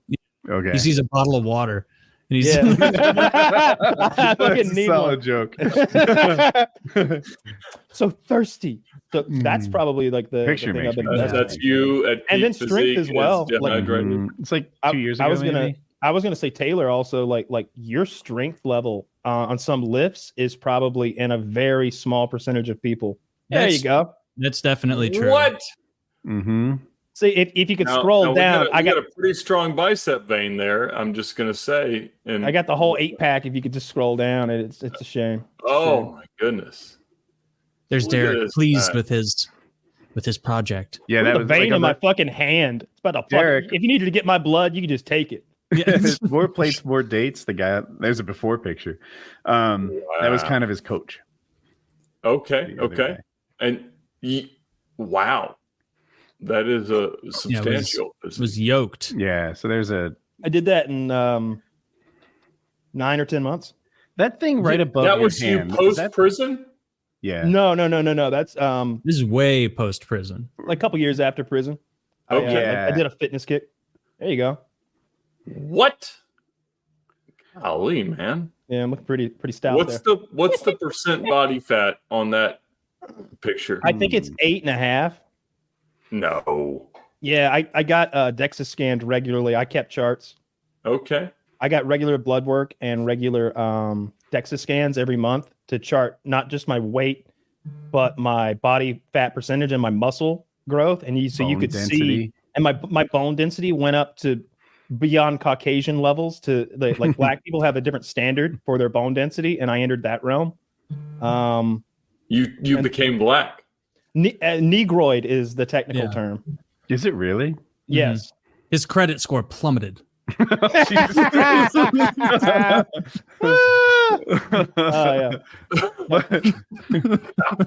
Taylor, when you we had a guest a couple weeks ago, Finster. He transitioned from male to female, and Taylor asked him if his driving has suffered. I reused that joke 3 times. You're going back to that well. It was a good one. Yeah, I didn't even think about the strength thing, Kyle. I guess like compared to the public, like I'm a lot stronger. What's your highest bench? What's the most you benched? I've done 325 for I did 335 3 times, but that was like 2 At and a what half. body weight? I was like at this is like one of my heaviest. I was like 250. At 185 pounds, I'm way lighter. 325 I'm not 5 nearly times. as strong now as I was then. But it got to the point that like it's like I'm not even aesthetically pleasing to look at. I'm just like lifting a lot, and I just kind of look fat with really big arms and like chest. I was very good at. Had to like special order or something. Right? Like I didn't have it in. I had they had to take the shoulder and arms out of like my suits because like all the sizes, like I looked like a silly Billy, like with like because like the size that would fit me in the shoulders and everything was a dress in my midsection, and so they'd have to do that. But I'm not nearly like I'm probably a bit under 200 pounds right now, so I'd die if I tried to do 335. I was very good at ice hockey. Oh, to be fair, I'm on steroids. Like just so that's clear. I saw the TRT tagline there, and yeah, understood. Enhanced game status. Nothing nearly as impressive as what Kyle did. Yeah, but you did it clean, which is also incredibly admirable. True. Admirable. Took a long time. Took a lot of it takes so much longer. And look, like what I do is TRT. It's, in my opinion, I've done a good bit of research, and like, I mean, Derek's a musclehead, but he's also a really smart guy. He's done his research as well. That's what his channel's about. It seems perfectly safe to me, and way more safe than being obese or having high cholesterol, neither of which problems, I really have anymore. My God, it feels so good to work out when you're on TRT. You are you get bigger, stronger, and faster. As you ever see a plant growing, you're like grass growing, like you can see it happening. Like every day you see that progress. Like I got so much stronger, so faster. Like every time I go to the gym, more plates are going on. Like it's like, holy shit, that was easy. I couldn't do that last week. I couldn't do it once last week, and now it's easy. It's like plink, plink, plink. It was almost like that fucking scene from Unbreakable when Bruce Willis is learning that he's fucking way stronger than he ever knew he was. That literally happened to me, where I'm like, all right, what do I lift? Maybe 150. He was growing so fast. Kyle was sending us pictures like throughout the process because he was keeping it on the DL secretly, and like it was every 2 weeks he'd be like, "Here's an updated photo," and it's like, dude, you've put on 7 pounds of muscle in the last 2 weeks. And while he did it, he would wear jackets and stuff on the show, so you couldn't tell. I was live streaming at the time, and my like chat is saying negative things about. I had to ban words. You can't say pile in my chat because so many people were just like making fun of him, calling him names and stuff like that. It's like, you guys have no idea, but it's a secret. I remember I was letting people in my chat play that up a bit. I'm like, oh, you think so, huh? Oh, that's curious. It's just knowing in my head, it's like Kyle's a fucking mountain right now. Like he's just hiding it. It was hilarious. It was hilarious. I can't believe who came on the show and like tried to say I was fat or something. And I was like, I might be the fittest person here. Tucker. It was. Tucker. Yeah, Tucker called me fat or something. I was like, I think it was Dick. Dick. The fittest person here. And then like, sure. I mean, I was. I was super thick at that moment. Like I was. There was a point. So what I did was I bulked like tons of calories for 10 months, and then I cut. Okay. For like a month and cut all the fat off. So there was a point when I was like 220 and just stout. My neck and that's where I told you to stop. I was like, I was like, dude, you're looking juicy, bro. I look a bouncer. You gotta stop. I look like a scary bouncer. I look so fucking thick, and I had like I had a belly. Inspiring. And it Actually, was fun. I was way more flexible than the average, and I realized. I fibbed on the bench. I did 305 3 times. I did 335 once, which is still good. Or sure, I'll never do that again. With the right chemicals, you'd be lifting 500 pounds in 8 months. I don't know. I enjoy being like, I'm not even like lean like enough now, but I really like the way I may be so much weaker than I was. But can you work on your car without jack stands, pussy? No, I can't. I'm a bitch. I used to be just like hold it up with one hand. I was my dad said he squatted a Volkswagen once. That's an astounding claim. Just that's back end. He said he picked up the back end so they could change the tire. Farm strength. I did. I don't know how flexible you guys have ever gotten in your life, but I was a goalie in ice hockey for many, many years growing up, and I got pretty competitive with it on some solid teams. And like I was the only, well, other than some other goalies. Like I was the only person like on the team that could like do the splits, which is something most men can never do. And like doing the splits when you're playing ice hockey is not like doing it like watch me kind of maneuver down in a way. It's like, no, you're slamming down falling into it. And then you're like very rapidly getting back up and slamming back into them if you need to. And I was, man, that would be so sick if I was still that flexible. I might tear something trying to touch my toes right now. That's the other good thing about the TRT, by the way. I'm not trying to sell TRT. I mean, use Derek's clinic at Merrick Health. But like your tendons and everything get stronger. Like all the connective tissues, like fucking they get angry about life and they want to hurt something. So they get thicker too. Like you recover so fast. It's a wonderful thing. I can't wait. No. So if you ask me if I could go out and find 1,000 people and say, can you, with no resistance, fall to the ice and hit your balls on the ground without dying the next moment, like what amount of performance enhancing products would it require and what time frame? I mean, that's insane. Like it just took a huge amount of stretching, like regularly, and just doing it over and over and over. Like your brother's doing this with you. Like, I feel like are you doing this alone in a cold basement? You developed this flexibility when you were like 11 or something, and then just kept it. Yeah. Right? Like I started playing goalie when I was. I played hockey since I was like 5, and then it was like roller hockey when I was 5, and then switched over to ice hockey when I was maybe 6 or 7. And then at 8, I switched to goalie and just got very, very flexible. And just Woody's right. I just like played through it, didn't lose it. I couldn't do fucking whatever that guy's doing. That's Taylor there. but that doesn't look like a useful way to stop a puck. He's not big enough. This looks like one of those Chinese industrial right accidents I've been watching. I saw this Chinese industrial accident. Part of him is what? That's his nuts, right? And the little bulge. There it is. Oh, I found his nuts. Yeah. Wow. This guy doesn't have to make. This guy got an OnlyFans? All right. So you were like beyond 0.1% of flexibility at a moment in life. At a moment in life, I was incredibly like I would do like you could be the professor. I would like my dad like sometimes would get on to me and be like, hey, you're just watching TV. You could be like, stretching while you're watching TV, like get more flexible with it. And so I'd like sometimes get like, I'd be in front of the TV and like trying to stretch out and like get more flexible, more limber. Cause it obviously makes sense if you've ever watched goalies in the NHL, like those guys are flexible as shit. Like being able to do that is very useful. Were you ever in a situation where like something was about to hit you in the face and so you just did the splits like Spider-Man and avoided it? No, no, I never, never did. I'd use that maybe in a fight, like. But if you avoided a major injury, have you avoided future injuries because of that flexibility? Like when I was playing hockey, if I would have tried some of that shit and I wasn't that flexible and I was like a normal level of flexible, I would have torn my groin. So I had this recognition in like late high school and college sports of like, if I was more flexible, I would get hurt less. Mm-hmm.